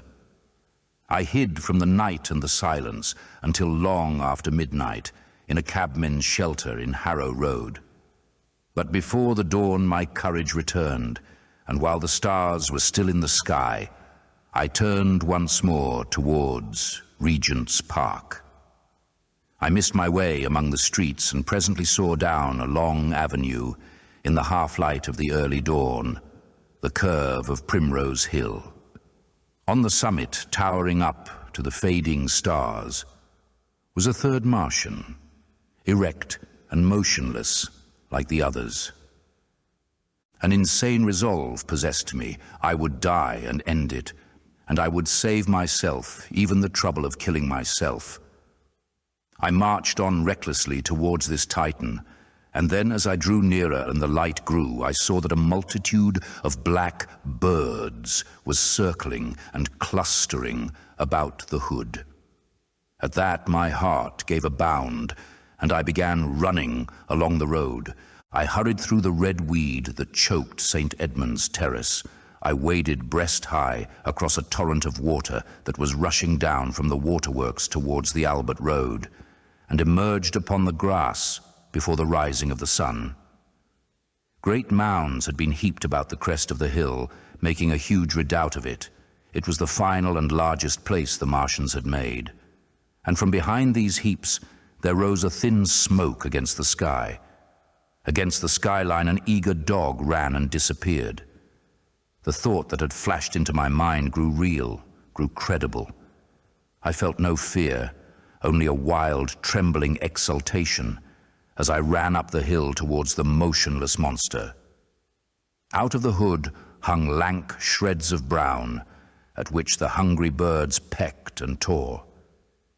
In another moment, I had scrambled up the earthen rampart and stood upon its crest, and the interior of the redoubt was below me. A mighty space it was, with gigantic machines here and there within it, huge mounds of material and strange shelter places.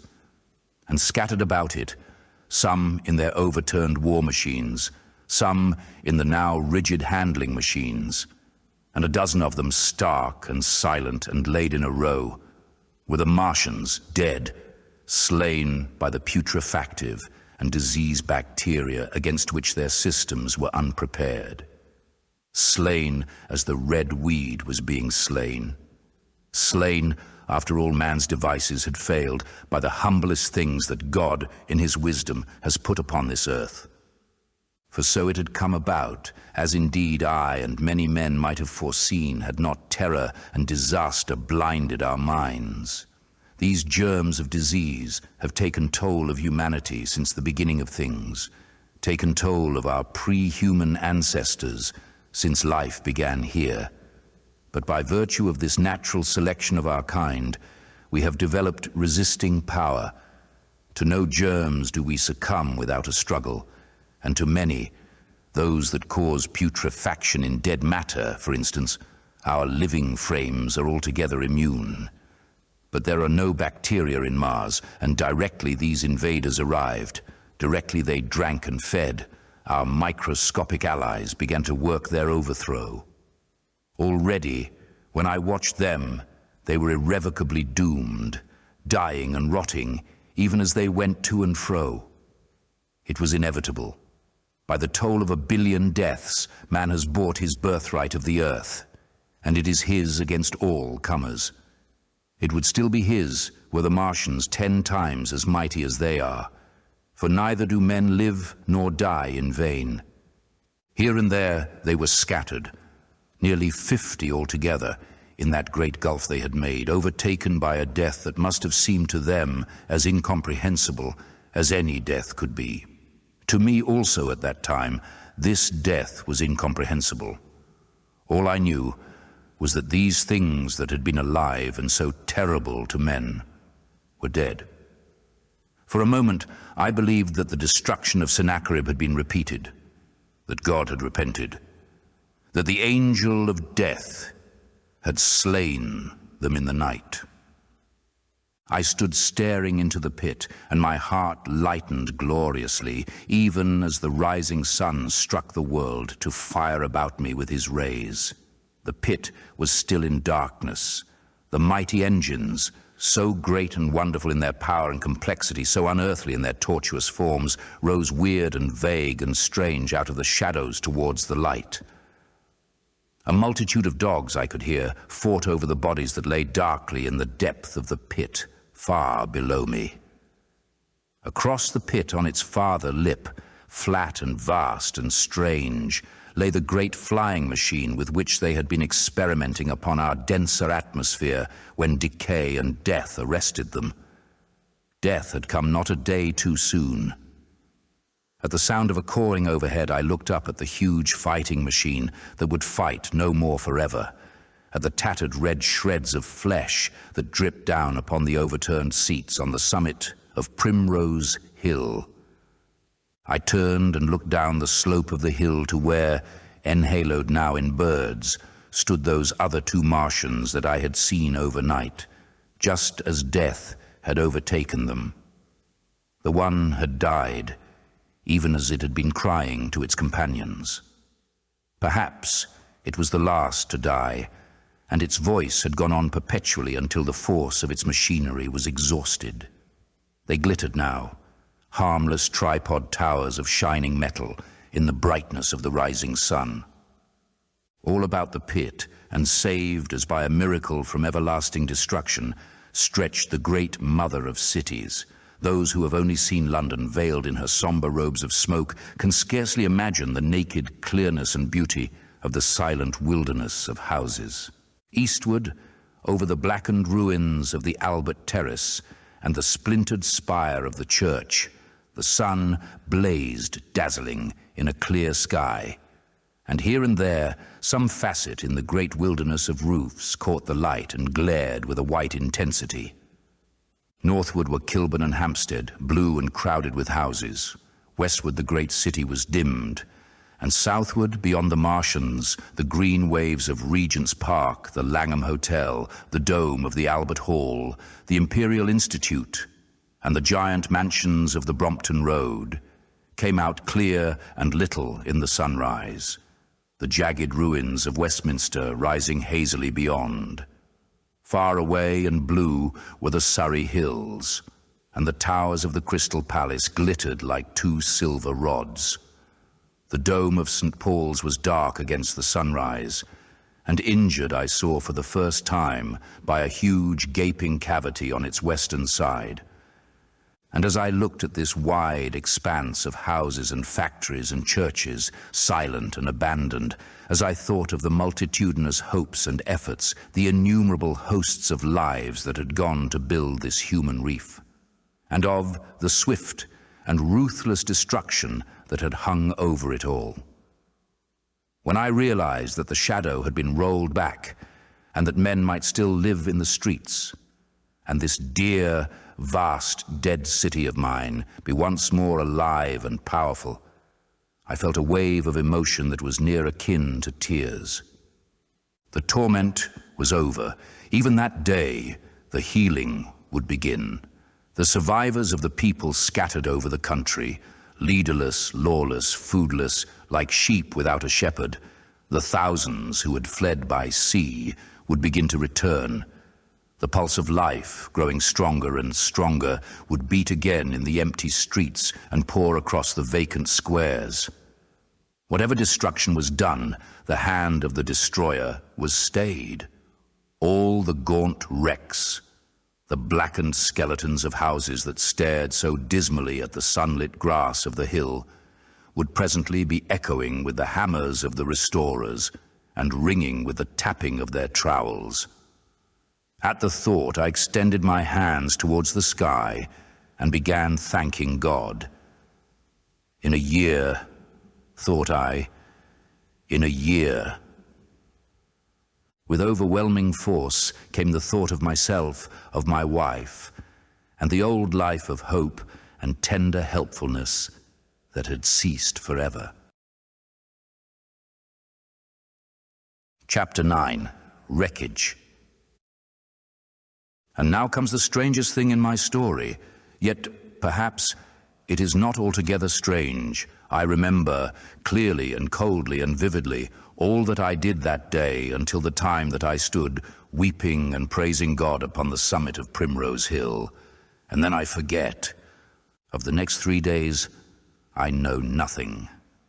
I have learned since that, so far from my being the first discoverer of the Martian overthrow, several such wanderers as myself had already discovered this on the previous night. One man, the first, had gone to St. Martin's-le-Grand, and while I sheltered in the cabman's hut, had contrived to telegraph to Paris.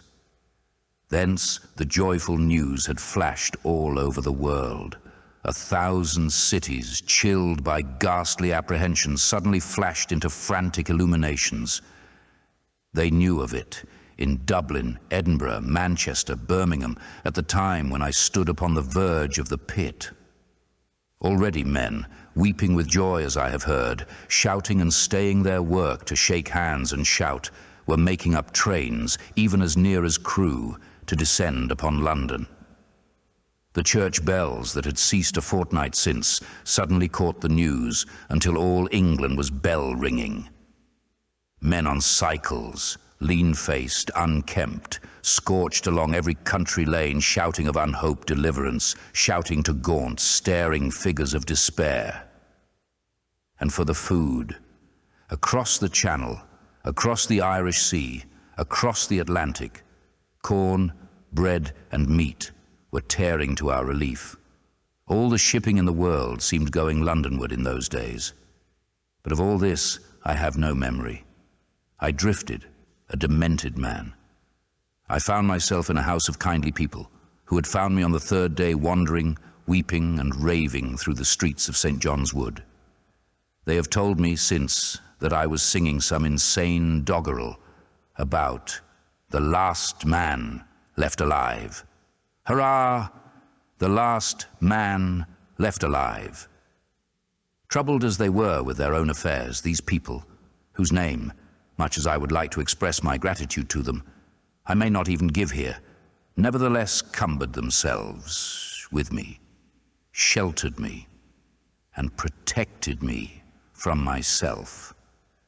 Apparently they had learned something of my story from me during the days of my lapse. Very gently, when my mind was assured again, did they break to me what they had learned of the fate of Leatherhead.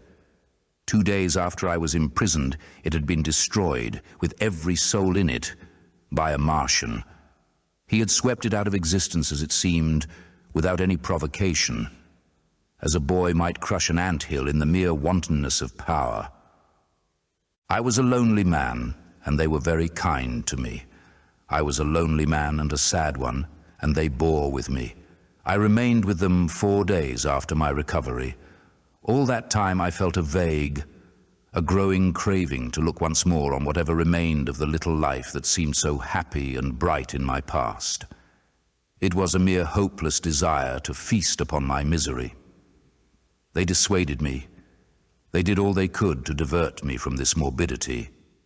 But at last I could resist the impulse no longer, and promising faithfully to return to them, and parting, as I will confess, from these 4-day friends with tears, I went out again into the streets that had lately been so dark and strange and empty.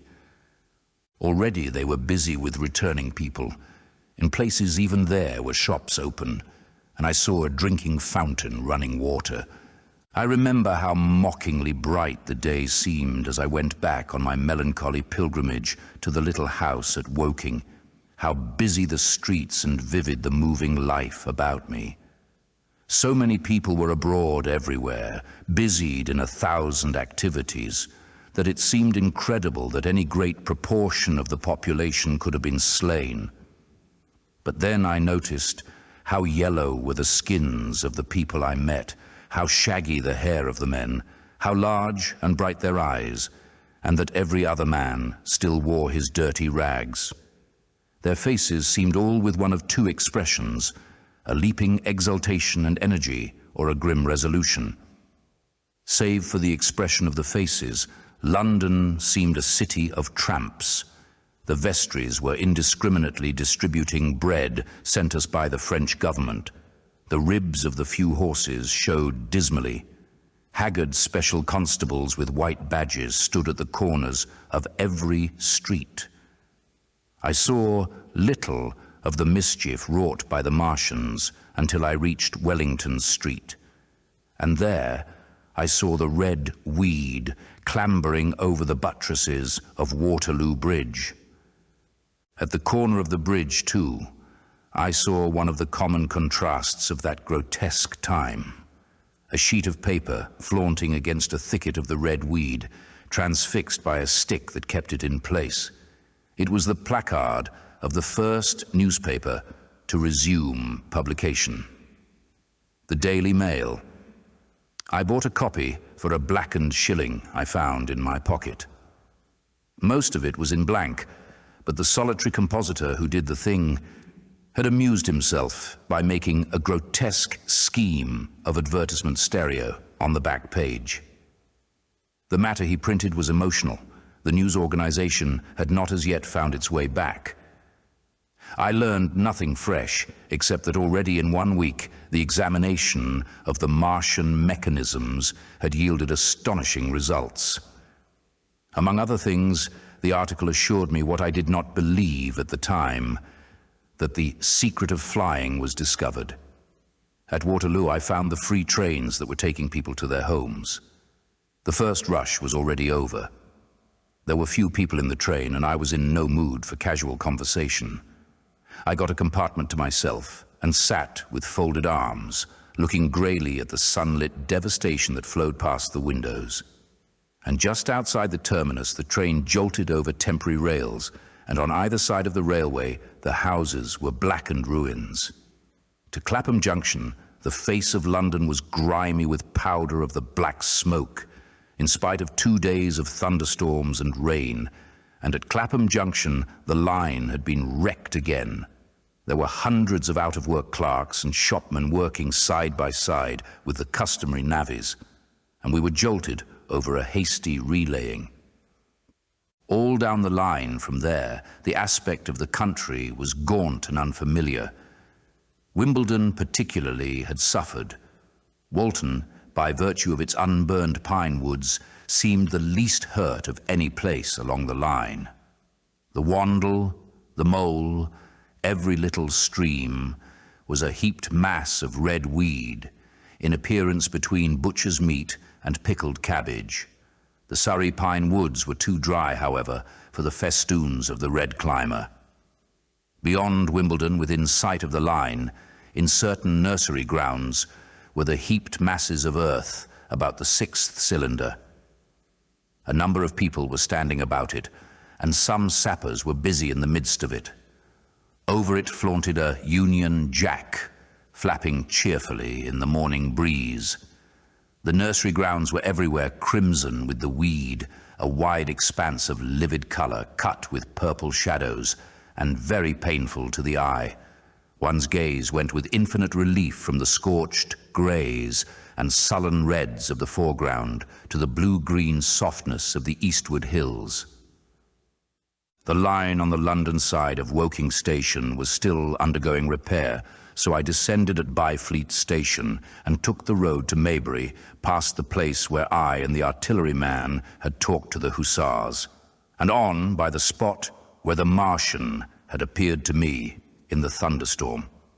Here, moved by curiosity, I turned aside to find, among a tangle of red fronds, the warped and broken dog-cart with the whitened bones of the horse, scattered and gnawed.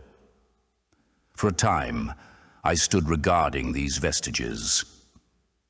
Then I returned through the pine wood, neck-high with red weed here and there, to find the landlord of the Spotted Dog had already found burial, and so came home past the College Arms. A man standing at an open cottage door greeted me by name as I passed. I looked at my house with a quick flash of hope that faded immediately. The door had been forced. It was unfast and was opening slowly as I approached. It slammed again. The curtains of my study fluttered out of the open window from which I and the artilleryman had watched the dawn. No one had closed it since. The smashed bushes were just as I had left them nearly 4 weeks ago. I stumbled into the hall, and the house felt empty. The stair carpet was ruffled and discolored where I'd crouched, soaked to the skin from the thunderstorm, the night of the catastrophe. Our muddy footsteps, I saw, still went up the stairs. I followed them to my study and found lying on my writing table still, with the selenite paper weight upon it, the sheet of work I had left on the afternoon of the opening of the cylinder. For a space I stood reading over my abandoned arguments. It was a paper on the probable development of moral ideas, with the development of the civilizing process, and the last sentence was the opening of a prophecy. In about 200 years, I had written, we may expect. The sentence ended abruptly. I remembered my inability to fix my mind that morning, scarcely a month gone by, and how I had broken off to get my daily chronicle from the newsboy. I remembered how I went down to the garden gate as he came along, and how I had listened to his odd story of men from Mars. I came down and went into the dining room. There were the mutton and the bread, both far gone now in decay, and a beer bottle overturned, just as I and the artilleryman had left them. My home was desolate. I perceived the folly of the faint hope I had cherished so long, and then a strange thing occurred. "It is no use," said a voice. "The house is deserted. No one has been here these 10 days. Do not stay here to torment yourself. No one escaped but you." I was startled. Had I spoken my thought aloud? I turned, and the French window was open behind me. I made a step to it and stood looking out, and there, amazed and afraid, even as I stood amazed and afraid, were my cousin and my wife white and tearless. She gave a faint cry. "I came," she said. "I knew."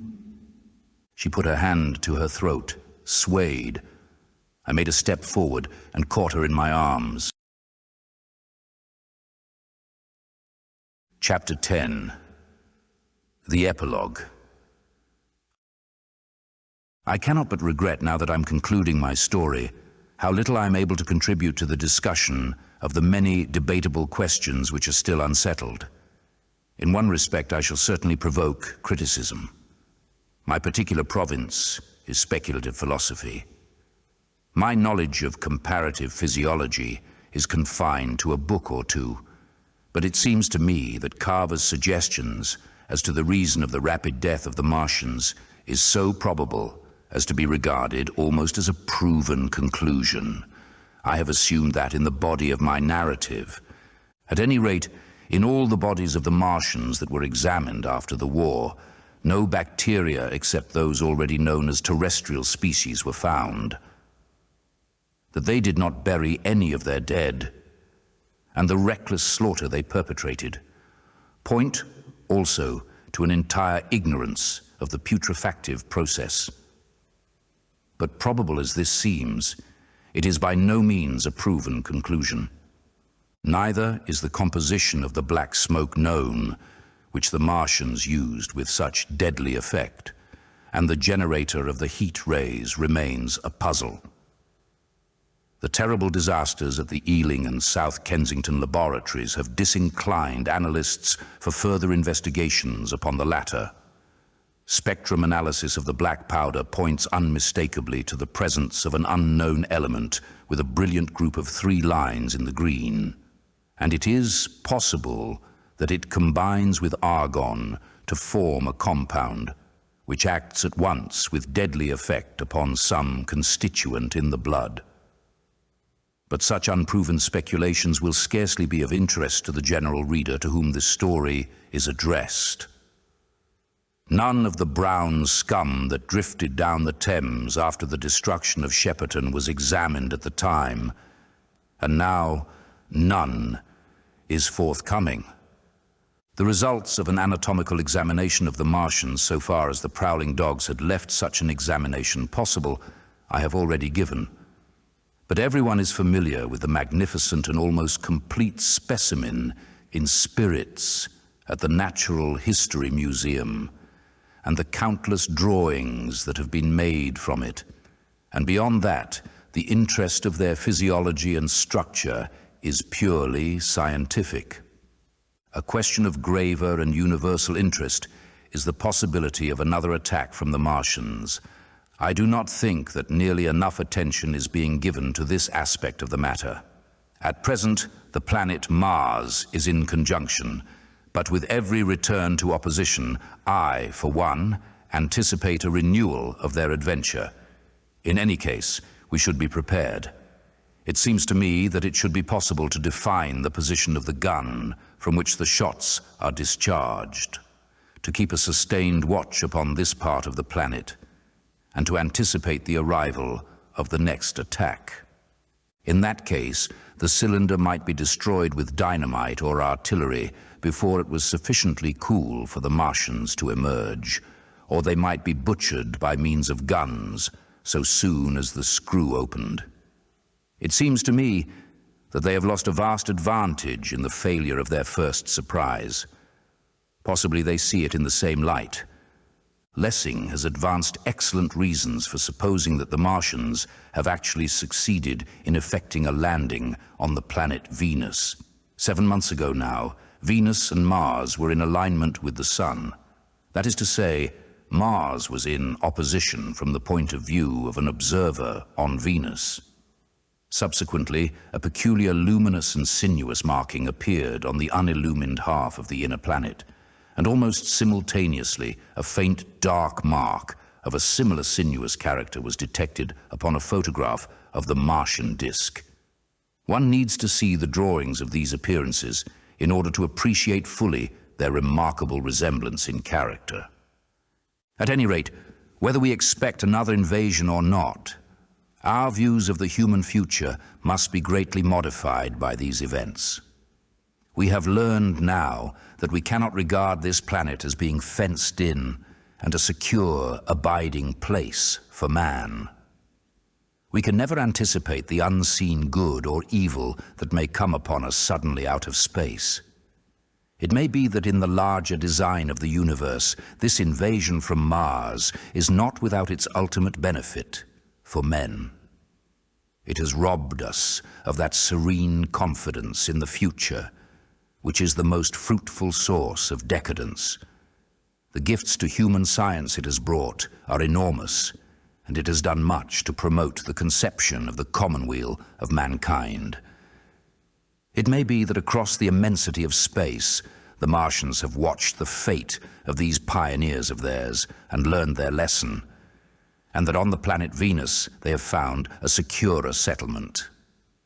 Be that as it may, for many years yet, there will certainly be no relaxation of the eager scrutiny of the Martian disk, and those fiery darts of the sky, the shooting stars, will bring with them as they fall an unavoidable apprehension to all the sons of men.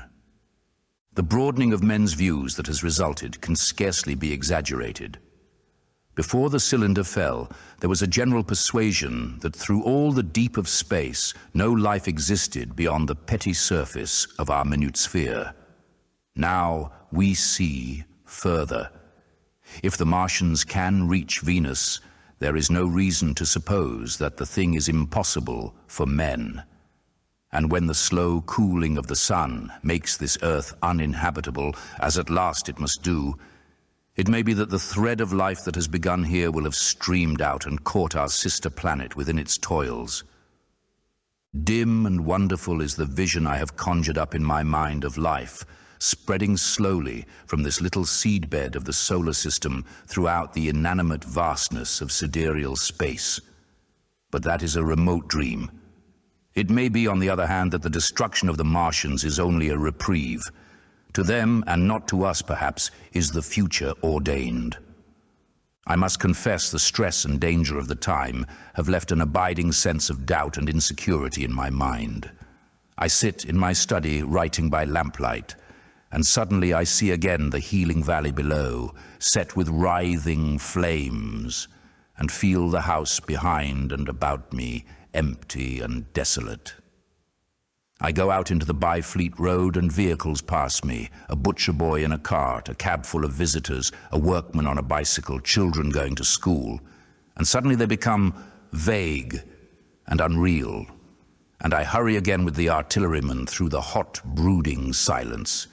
Of a night, I see the black powder darkening the silent streets, and the contorted bodies shrouded in that layer. They rise upon me tattered and dog-bitten. They gibber and grow fiercer, paler, uglier, mad distortions of humanity at last, and I wake, cold and wretched in the darkness of the night. I go to London and see the busy multitudes in Fleet Street and the Strand, and it comes across my mind that they are but the ghosts of the past, haunting the streets that I have seen silent and wretched, going to and fro, phantasms in a dead city, the mockery of life in a galvanized body.